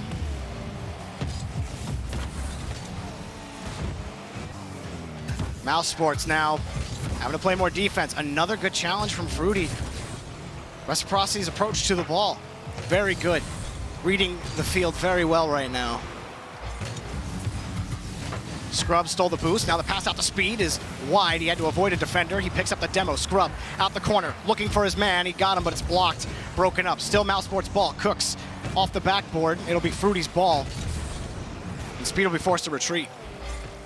Chaussette on that carry across, forcing Mousesports long. He actually stole the boost out off the ceiling. Chaussette, the big suck, scores! Chaussette, is there anything he can't do? He literally went from one corner and it chased it to the other corner. And it hit off Cooks as well. And he took the boot. The only way that happens is if he steals the boost. And then he's like, yeah, ceiling shots, I mean, that's the easy part of this. If you're Cookser, you can't catch a break right now. You're getting dunked on by Chaussette. Chaussette is hitting it off of you when he's taking ceiling shots. Even the other goal, it was poked around him by Fruity. Rebound by Chaussette. Oh. Chaussette, that was a hat trick for him. He is Cookser's worst nightmare in this game. Chaussette. He is Cookser's worst nightmare. Chaussette's a player you can build a team around. It's just his ability, his challenge game is unreal. We saw it lead to a goal. It was a goal. And then just winning challenges in midfield, his ability to control. Chaussette could do it all. How about that shot? But it's blocked this time by Cooks. Mousesports still not out of it. However, Reciprocity are in the driver's seat and look to take game advantage in the series. Ooh, Cooks got chipped on his way to get to that. It was good hustle. Good touch from Scrub. Chaussette keeps the ball right in front of him. He gets chipped out of the way, trying to steal. I like the idea from Mousesports there. It was a close rotation from Reciprocity on defense, and if they could shovel that ball out, you might have a shot opportunity. It didn't happen for him, though. And now we're locked. Chaussette. They broke it up. I mean, time's running out. I won't say anything to it. Team Reciprocity. How about him? Chaussette with the hat trick. How about him? And again, it was a situation where Mouse gets out to that early lead. They start to look good. It was a play from Scrub over to Speed, where Speed blasts it in. You called it the hyper beam. Well, that's your turn. Then, you know, maybe I coined it, but I took that from a different game. That's fair. That's fair. But Reciprocity, 3 unanswered goals. That shot. But it was the lead up to that shot that was so crucial to that even being a thing. There it is right there. Zero hesitation. And Pirelli broke down the play where Chaussette was coming off the ceiling to make a pass to Farah. The thing that's so powerful about Chaussette is that he doesn't take even a split second to think about what he's doing. He doesn't hesitate. He just does it on instinct. And when you do that, you give the defense no time to react. Yeah. Before, in the play that Pirelli broke down, it was an immediate pass. But in this situation, it was a shot. So when you're a defender and Chaussette's going up the ceiling, you have no idea what's coming. Absolutely. You have no idea. And I would hate to be in that situation where you've got to defend that. And this time, Chaussette going for net, and he hits his mark. Man, I really think Fruity's playing really well. Fruity, on that kickoff goal that happened, it was just the way he approached it. Very mechanically solid on the play. He had that diagonal flip to give him the extra boost that, you know, it's a little faster than boost to get you to the ball faster, and won the touch by millimeters. That little poke. That's all it took. Yeah. Cookser, quality defender. And he set it up on a tee for him. Yeah. Reciprocity. One more game to take down Mousesports. It's got to be the esports decal. It must be. Although, you know, Chaussette's using the Fennec. But none for him, but clearly he doesn't. Clearly he doesn't. He's good without it. Yeah, he's good without it. He could be playing in a washing machine, and he would still make these goals happen. He could probably score without touching his controller. I'm convinced at this point. The speed. That could be like the many myths of Chaussette. You're like, I heard Chaussette scored 3 goals with his toes. Something like that. Voice commands. Yeah. Voice NES commands. controller. Turn, jump, boost, go. Farah, his shot, double commit here by Mouse. Nice pass from Cooks to Scrub. Still trying to find something, Mousesports, on this possession. But Scrub trying to slow this down, and Chaussette coming straight in front. Demo for Fruity to come in, the pass to Farah, dumps it down, and Scrub makes that save, but Chaussette's there around the corner, makes that next touch in front. Farah shot way wide, and again, Scrub and Speed, double commit. However, I love that series of events for Farah. Farah has all the time in the world. He was upfield. He gets the demo on Cookser. Then he almost gets the redirect, sticks around, almost had a chance to score a ball that was centered. That was a good idea from Mouse right there. Speed, that pass to Scrub, it was just right on top of his car. Tough angle for Scrub to find. And I didn't see Scrub's boost at the time, so I'm not sure what he was working with. Maybe couldn't redirect to make something happen. Cooks, another touch out, Scrub. Now Mouse aren't winning the 50s. It's Farah winning 50s. Chaussette off the backboard. Shot is not good. Cooks has the block, but it's still coming at the net. Speed, another save. Speed catching it off the wall, trying to get it by Fruity. He can't. Even that double tap, it didn't seem like Chaussette would be able to get around it to get the second effort. He almost put it on target, generated a rebound opportunity. Reciprocity kicking it into high gear. Mouse, as we are just inch past the halfway point of the game, still looking how to crack the code that is Reciprocity. Off the backboard, shot by Cooks is blocked immediately by Farah. Coming back to his own touch, Fruity picking this up, makes one miss, Speed close behind.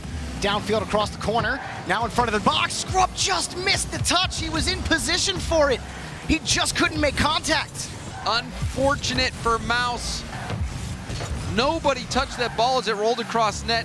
Any amount of connection on that ball would have resulted in the go-ahead goal. Things cannot break Mousesports' way at all. Cooks across the corner. Speed trying to muscle his way through, but Chaussette is just making everybody's life miserable. Even there, getting bumped out of the way. Farah pops it over one. Blocked this time by Speed. Reciprocity, complete control right now. Chaussette the shot just high. Fruity looking for a bump onto somebody. Farah, he's got free reign over where he puts it off the crossbar. Chaussette couldn't find it. It was blocked again. I love this confidence from Farah. He had that space to start the counterattack, and him keeping that ball and going for the shot, it put Mouse in a scramble. And almost, again, getting Reciprocity that goal. Reciprocity has had some beautiful chances, but Mouse, credit to their defense for holding on. Great bump, Cooks. Gave Speed clean look past midfield. Cooks back to Scrub, off the corner, straight in front of the box, but Speed has to chase it down and just try to manage this touch in the corner. And this has been Mousesports. Like, they find the pass, they get to the corner, something's in front of the box, but no one's ready for it because Reciprocity are all over this ball. Still 0-0, Chaussette right in front, shot up high, Cooks has the save and gets it safely to the corner. Huge save. Chaussette didn't have much runway to get a strong hit on it, but still managed to pack some authority into that shot. Cookser reacted quickly to get up high. We're winding in to the final second, still scoreless. Up high, here for Fruity. Wins that touch clean. It's Speed's ball. He tries to pitch it downfield, but it's to Farah. No one's gonna be able to catch that for Reciprocity. Game point for Reciprocity in overtime. One goal gives them a victory in the series. Mousesports just hunting for game 5. How does this shake out? Mousesports probably thankful for a break for a couple seconds to get reset. Scrub was looking for that read against Farah. He didn't have it. High ball.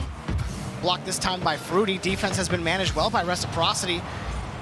Farah picking up a demo to give them some breathing room, and breathing room they get.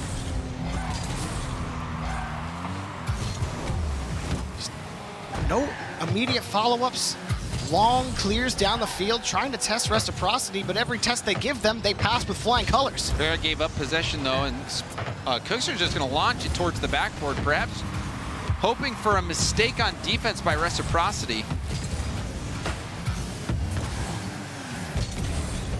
I mean, Mousesports, there's just no headway on offense. Scrub, good catch, but Fruity's right on top of him. Tight rotation as Chaussette tried to get back to midfield. Scrub, it was a potential breakaway opportunity. He just could not handle the ball. I mean, he recovered quite well to stay with the play. Ooh, Scrub couldn't get there, and Farah will score. I thought Scrub was going to get to this, but it's Reciprocity taking this game from Mouse with a victory. Scrub was on the wall, and that ball sailed over his head. Farah, the captain, ending the series. Reciprocity, 3-1 over Mouse. They looked good this series. Some moments, you know, it looked like their defense was breaking down a bit, but overall, Reciprocity pulling out the victory, and it was a team effort. Chaussette, the one game he got a hat trick, a lot of it was due to his teammates as well, setting him up, like the small Fruity touch right past Cookster. So Reciprocity, the team everyone's putting up there at #1, living up to their name, taking Mousesports down. Yeah, and Mousesports really made a great effort. It was just, it felt like a lot of their plays, they wanted to play this high, long pass game, try to win a challenge. Attack the backboard, hope for a mistake. Yeah, and that never was. It did work a couple times. In the last game, yes, exactly. In the last game, it didn't really work out. There was a few times where Speed was on the left side of the field. He was waiting for a pass from either Scrub or Cookster, and it never came. They opted to attack the backboard instead. And we're seeing that that's just not going to work against Reciprocity. There were a few chances or a few balls that did leak through, but overall, that strategy did not pay off for Mouse. Reciprocity came through, getting this victory comfortably. Absolutely. I still like this Mousesports squad. I still think there's a lot of room for them to develop as a team. There's still a lot of potential. You can see the potential, absolutely. Yeah, for sure. So, that is all of our games for the day. Europe absolutely entertained today. Leaf, guys, how about today?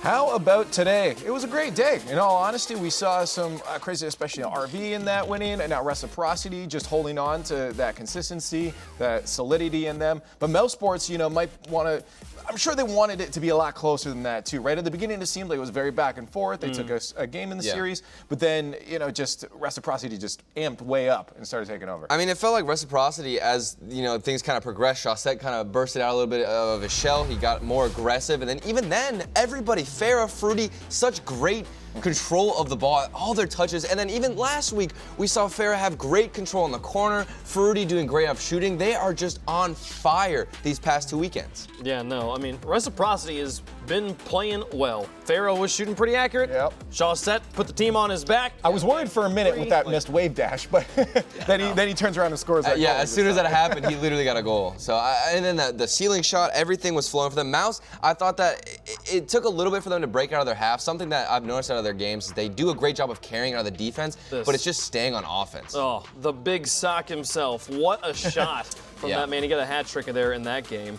And then the one on, it took them about a minute and 19 in overtime of game 4 to finally put away Mouse. But yeah, all the pros are saying Reciprocity is one of the best, and they've continued to stay perfect. And even here, look at Fruity. He doesn't have any boost, and what does he do? He still manages to get the flick. The entire field. It's little things like that to set up Farah. That one play from Fruity on the defensive end was fantastic, and I think that even though he managed to not get any boost, he still made the play, and Reciprocity so strong. Fruity's use of his drift was particularly strong in this series. The wave dashes and everything. Yeah, and you can see it there in the stats. They're leading in basically all categories except for saves. The one thing you don't really care about, because that's if you had to pick one to be behind, and that's the one right there. But yeah, no, again, the fact that they have a team, people, you know, we're always just saying, okay, well, it's Chaussette. You know, Chaussette carries the team. Yeah. Even with that moment, I just want to go back to that moment. You see Fruity moving down the field, utilizing the tools he has, the drifts, the wave dashes, to not care that he has zero boost, to move the ball the entire field by himself, to get a pass that turns into a goal. And it's fair that finishes it up. This series, I think, is proof enough. You know, Shawsted had crazy moments, but then if you're paying attention to his teammates, they're always getting involved.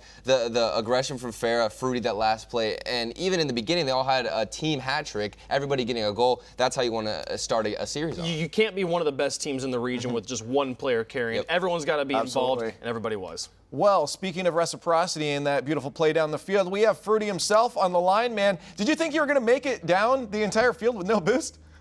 I didn't believe it when I scored it. I was in shock. I was like, I've zero boost, and I just prayed that Farah was ready in midfield, and it actually worked, so it was a great ending. It feels good to have the team behind your back like that. You guys look like you're feeling really good. Can you give me just some vibes on the start of your season so far? We've been working really hard, especially for this week. We had some issues that we wanted to fix, and we really, really tried to do that in scrims and practice, and I really think that it showed off today. There's still some things we want to work on, but, you know, you can never get perfect gameplay, so, yeah, I'm really happy with the season opening so far, but it's a long season, you know, like there's still, 7 games to go, so, yeah, can't get complacent now. Well, before we look forward, let's look back just a little bit, because obviously, you know, it's looking back at the Worlds a little bit of a disappointing thing, I think, for you guys, for your fans and that. So obviously, you had to take that to heart and say, what's going on here? We need to work on something. What have you been working on to make sure that you guys don't end up in a situation that could be disappointing? I think it's just getting the confidence back. I think we lost a bit of confidence when we flopped Worlds. I think that especially I played terrible in that event, and it's like, it's hard to come back with confidence after such an event, and it's such a short off season. So it's just about putting the hours in, trying everything you have. Every scrim matters, every game matters. So yeah, that's about it. Well, you guys obviously kept the same roster. Some other people moved around, like Mouse. I just want to talk about the rest of the scene with you, get some insight from you. For Mousesports, you know, they got so close to going Worlds themselves and fell just short a few times, but now they have Scrub on the team. How do you think that roster move's working out for them now that you've just played them? I think it's a roster move that nobody really can. You can't really fault Mouse for picking up Scrub when he gets a free agent. Like, he's such a good player, but I think that the longer teams stick together, look at Dignitas, right? Like, the more they stick together, I think the better they will be. And that's, like, I think really good in a region like Europe that is so volatile with team rosters. So the teams that are sticking together for longer either, like, do really well, or they might have to, down the road, do a roster change, but at all costs, try to avoid it. That's true. Well, RV didn't avoid that, and you know, we saw them go down to Singularity today. What do you think about that? Do we see the momentum kind of shifting in Europe right now? You know, RV once at the top, once world champions, losing to the newcomers Singularity. How does the scene look right now? I mean, this season is a mixed bag. Like, you never know who's gonna take a win against anyone. Like, anyone can win, and that's why you gotta show everybody respect. You gotta try your hardest in scrims. So yeah, it's a coin toss. Like, you just gotta show up on the day, and that's what matters. Anybody can win, but right now it's you guys winning. So congratulations again, and we'll look forward to seeing you on your field next week. Thank you. And again, I always love talking to Fruity, in all honesty. That man is just so insightful, and that's why I had to ask about the rest of the team. Yeah. He analyzes things so well, and he knows those players inside out. Especially, you know, we watched him try to guess who players were. He was so good at that too, just while watching their gameplay. So Fruity's always a great guy to watch play. Yeah. And the fact that he's doing so well on his team today is so. I like how he mentions the fact that Dignitas, they're staying together and they're doing well, and then he didn't reflect on his own team. They've been together for so long. Literally, he's talking about their own philosophy of sticking together, having that routine. They're such a hardworking and passionate team. You can see it in their play, and that's really what's helped them to stay consistent over all these European teams. And it's so fun, too, because you build such a consistent fan base as well. Like, they become fans of those 3 players. It's so easy in esports just to kind of end up being fans of just one player because people move around so much, you know? But it's so rare that you get an opportunity to, like, root for a team season after season, and they've become one of the best in their region. That's true. Well, let's bring it back to that RV Singularity talk, because that ties in perfectly with our player of the day. Singularity taking down RV, and Noli is going to be our player of the day. A fantastic performance from all 3 of them, but Noli stood out for sure. It really could have been any of them, with Though on defense, with Godsmilla on the game-winning clutch moment in overtime, but Noli was the complete package, and the goals you're going to see here, some of them are going to be in our top 5 plays of the week. And you can only imagine the amount of confidence that you get being a team from the rival series coming in, just doing so well, beating Vitality in Game 5, and they did it in fashion Godzilla, using, I think it was K-Dop to just accidentally go into the net and force the own goal off of a flip reset. It was crazy. Really awesome to see them get a win here. I think they are. Vitality is probably the team. If you asked all the new teams, like, which team do you hope you get a win off of? You know, Reciprocity is the reigning regional champs, and Dignitas is like the new hotness, whatever. But I think Vitality is the team that would all be like, yeah, we want that team. That's the neck we're going for. So for someone or a team like Singularity, do we think they have that raw potential now to even take down a team like Reciprocity? Because Reciprocity is starting to look like the strongest team in that region, or even Dignitas. I mean, we've said a number of times the hardest part of RLCS is closing out series. And as we saw Singularity do that here. Definitely. But now the next step is not disrespecting everyone else and being like, oh, we got this. We beat Vitality, we can beat anyone. You heard Fruity say it there. We have to respect everybody. It's a coin toss in every match. You've got to respect every single opponent you're going to. And Vitality, they're definitely on a different playing field because they're still trying to figure out their play style with Alpha. They're kind of meshing, but then we just talked about it. It's the consistency of staying together from Reciprocity that makes them so hard to beat, so it's going to be a tough match. But Singularity, they have everything that they need.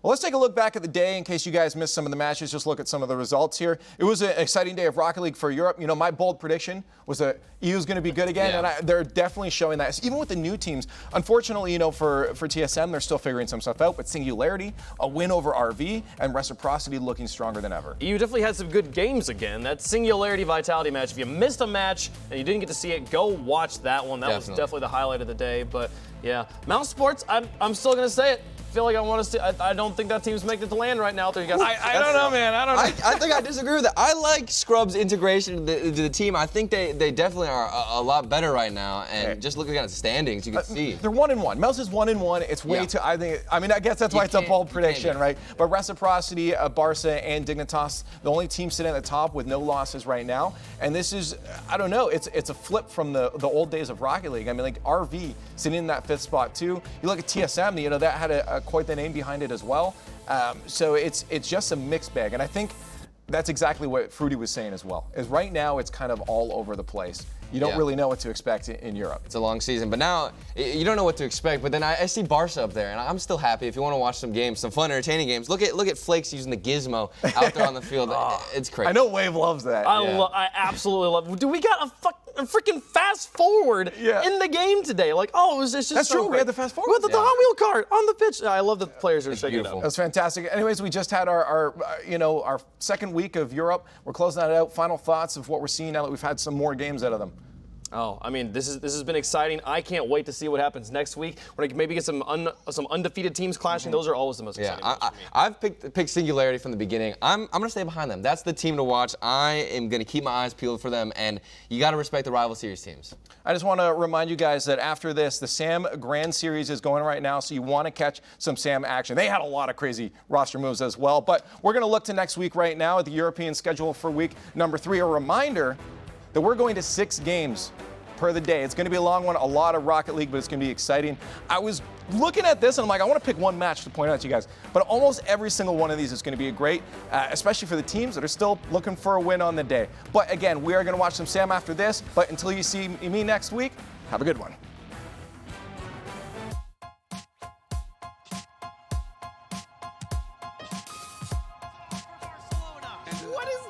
Not an unsung hero. What are you talking about? Might be able to bounce back. Maybe they'll be the ones actually, like you said, Corelli, getting that individual effort, but I guess it's Cassio from the corner.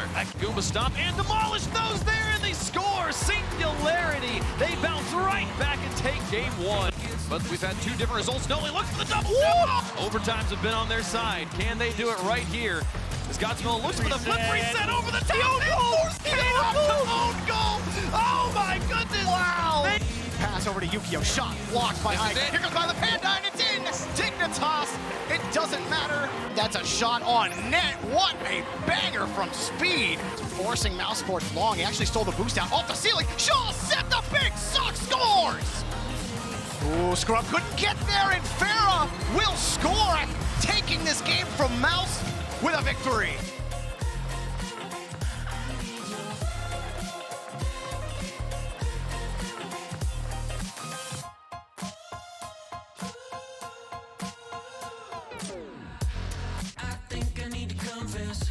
Saw you in the red dress.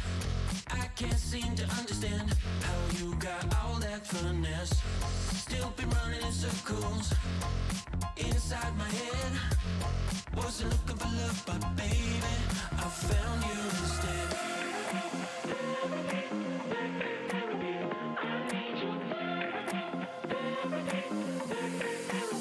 I didn't know I was a casualty until you stopped my heart and you made me see I need love. I need love.